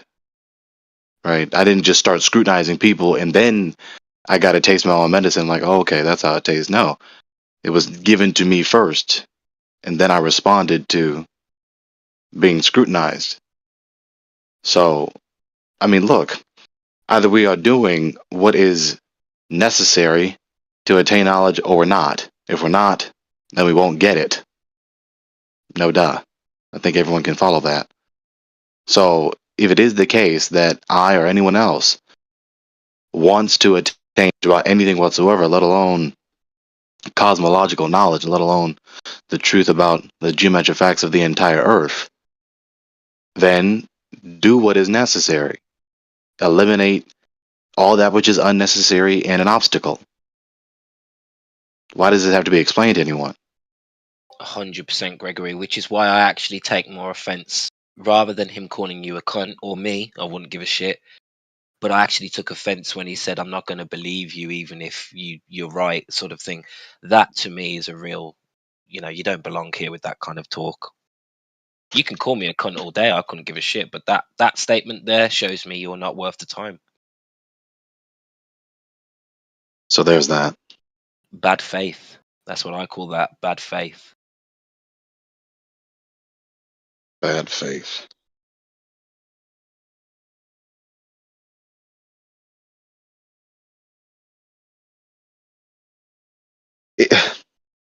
Why? I just. You see how I'm struggling to begin the sentence. Why? What time is it right now? It is the wee hours of almost the morning over here where I am. Why would a grown man tap the buttons on his screen to come into this particular voice channel on this social media platform just to babble and not critically consider what others have to say about this profound subject matter? What is the sense in it? I think it's clear he hasn't gone through his biases.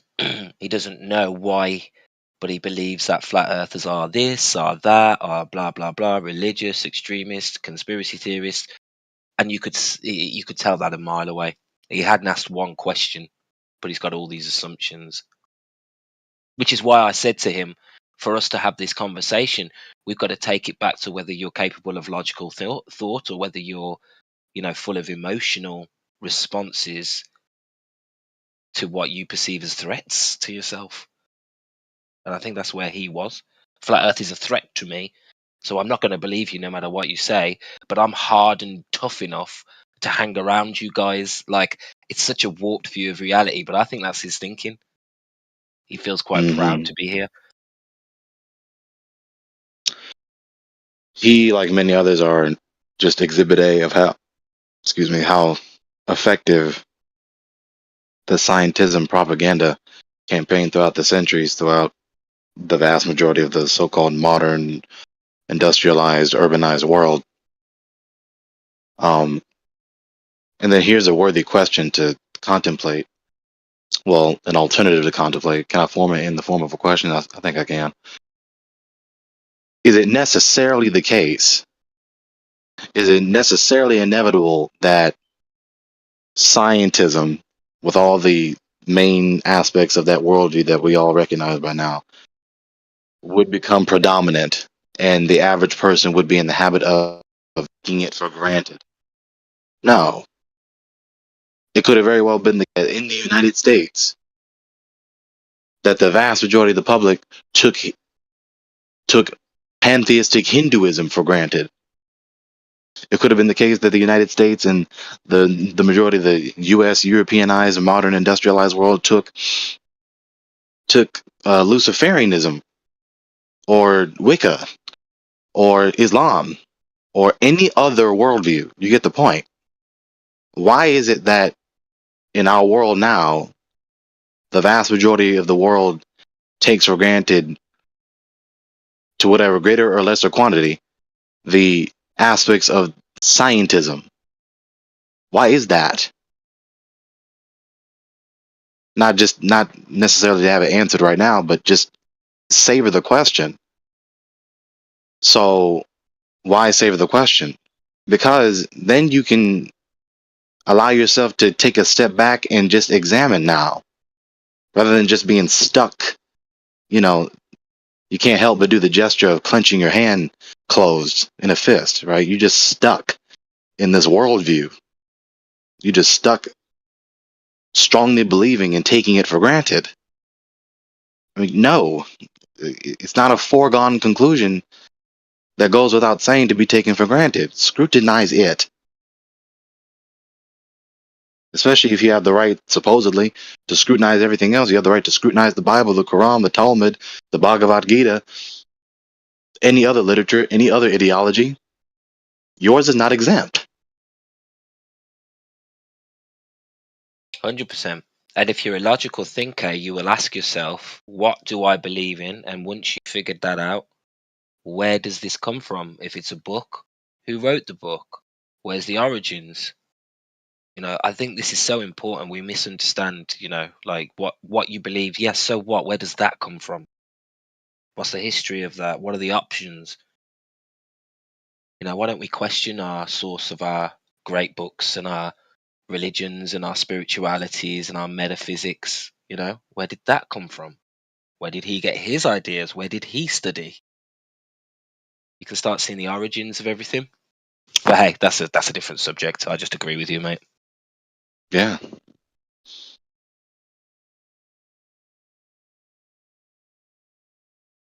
The reason I keep kind of obviously, the reason I keep straining to articulate the worthiness of these questions and the endeavor to seek knowledge and answer to them is because obviously, look at the world around you.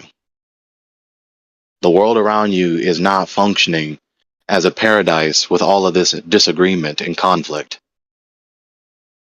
Because as it concerns a vast variety of subjects, especially the philosophical ones. Why the philosophical ones? Because the philosophical ones, as it were, contain the questions that touch every other area of knowledge. You see, biology isn't necessarily directly related to calligraphy, or typography isn't necessarily related to anthropology, right? The questions are distinct, delineated areas of knowledge. There may be some connection somehow because when you contemplate and examine the world, there is relation between all things. Some relations are more distant than others, some close than others, but it's all related, right? And so, of course, the question is how. Then, of course, you have another person that has a different worldview who says no, they're not related. And so now here you have the conflict again. See, so you've just with all of this, summarized so well what I was saying earlier. I don't think you were here, but I occasionally, Gregory, I'll have a rant about compartmentalization and expertise and how it's the real enemy of true growth. Because someone was speaking, I think it was Gatekeeper was speaking about Tesla, and I mentioned Ken Wheeler as well as these more holistic experts who don't just sort of box themselves into one area. In order to be a true genius, I think you have to be able to have this holistic approach. So I just think you've just summed it up in your own words so well there. But I believe that so passionately and wholeheartedly, that there is a place for expertise, but that also becomes your biggest limitation as well. Yeah. I don't know if you agree with that. Yeah. Yeah, I mean, there are plenty of doctors in university that recognize this. We can see the over specialization, the hyper delineation of occupations. We've heard it several times before. We are scrutinizing the globalists, the scientists of scientism on the issue of cosmology, and when we get to a certain point, sooner or later, they give the reply, well, that's not my specialty, that's not in my field. Okay. Right. Sounds like a defeat. Sounds like a concession to defeat, right? You can't demonstrate that your position is tenable. And so with that reply being given by them so often, that obviously indicates that they are not, as you said, well-rounded.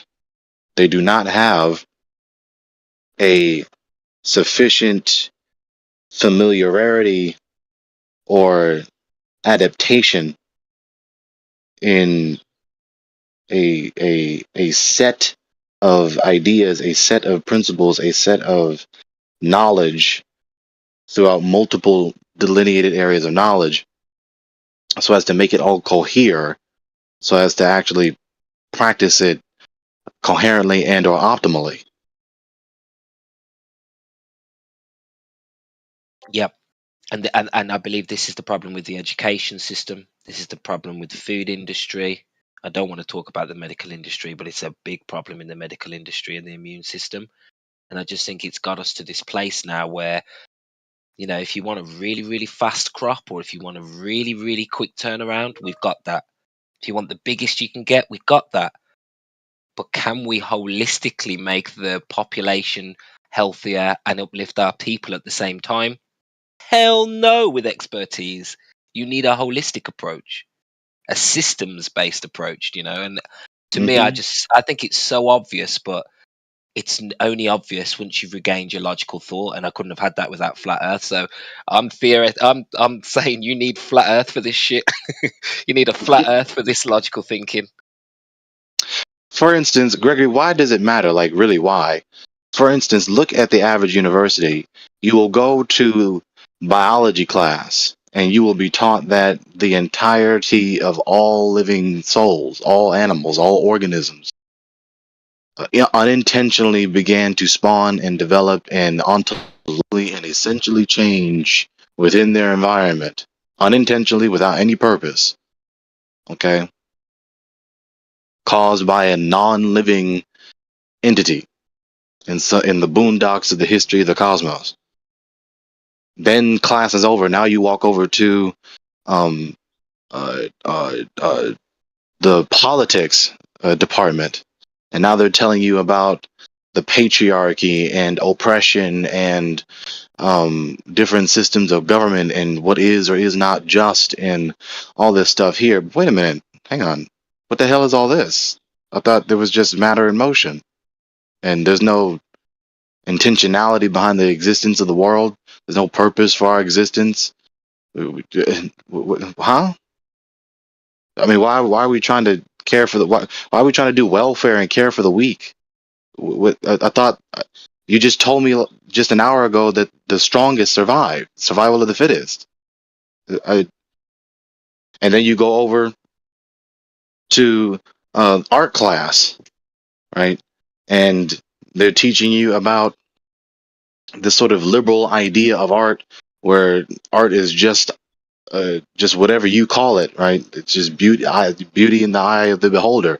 What is beauty? I mean, I thought we only knew things by mathematical quantification. How you mathematically quantify beauty?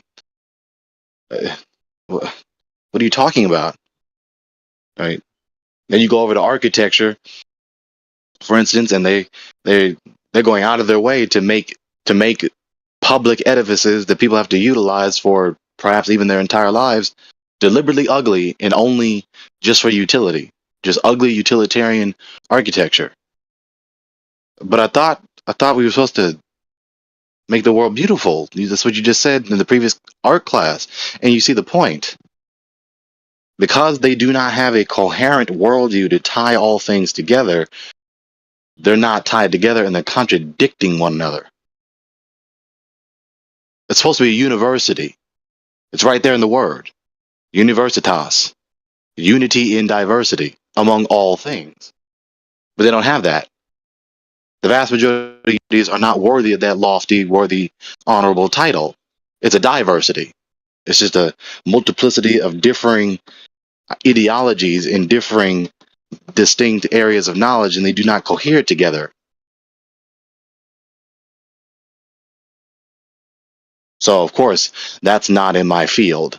That's not in my expertise. That's not my specialization, is what they say.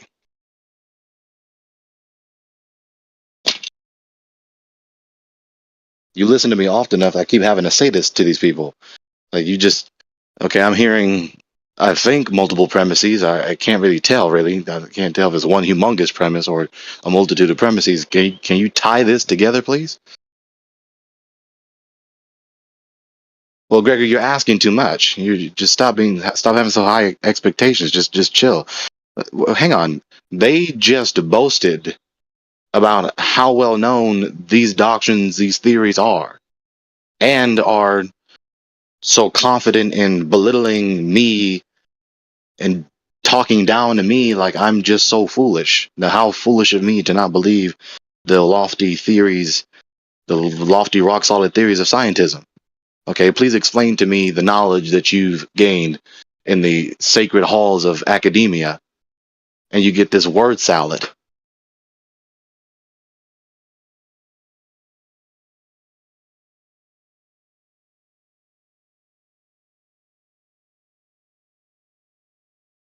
So that's why. That's why I'm asking for coherency. That's why I'm rigorous. That's why I'm asking you to tie it all together. That's why I keep talking about worldview. I mean, you just mentioned it earlier. Well, he's deafened now, but the Roots just mentioned it earlier.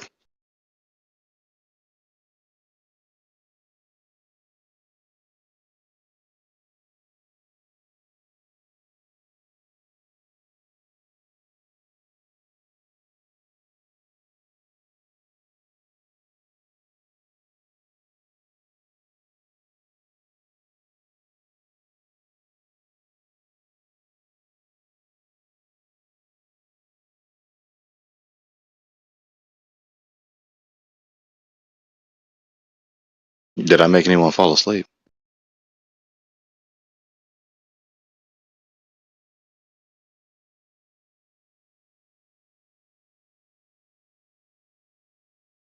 Oh, Dr. Breathe. Thank you, thank you.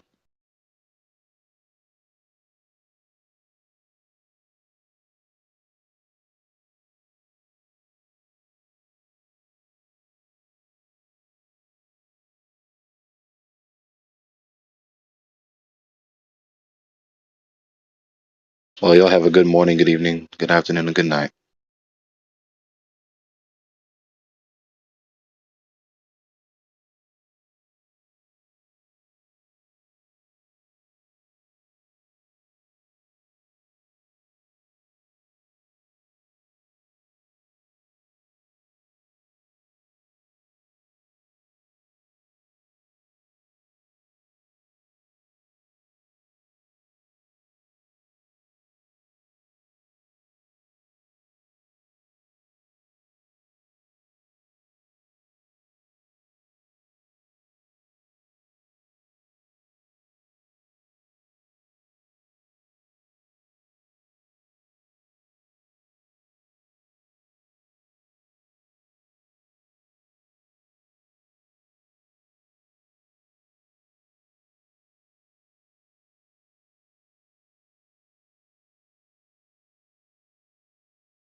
Mic check.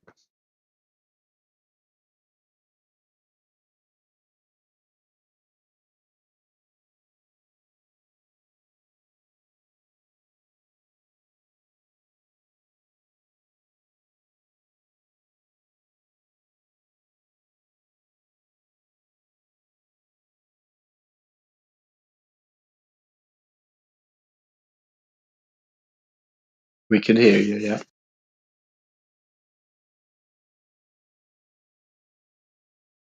Thank you, sir. Just why it's silence.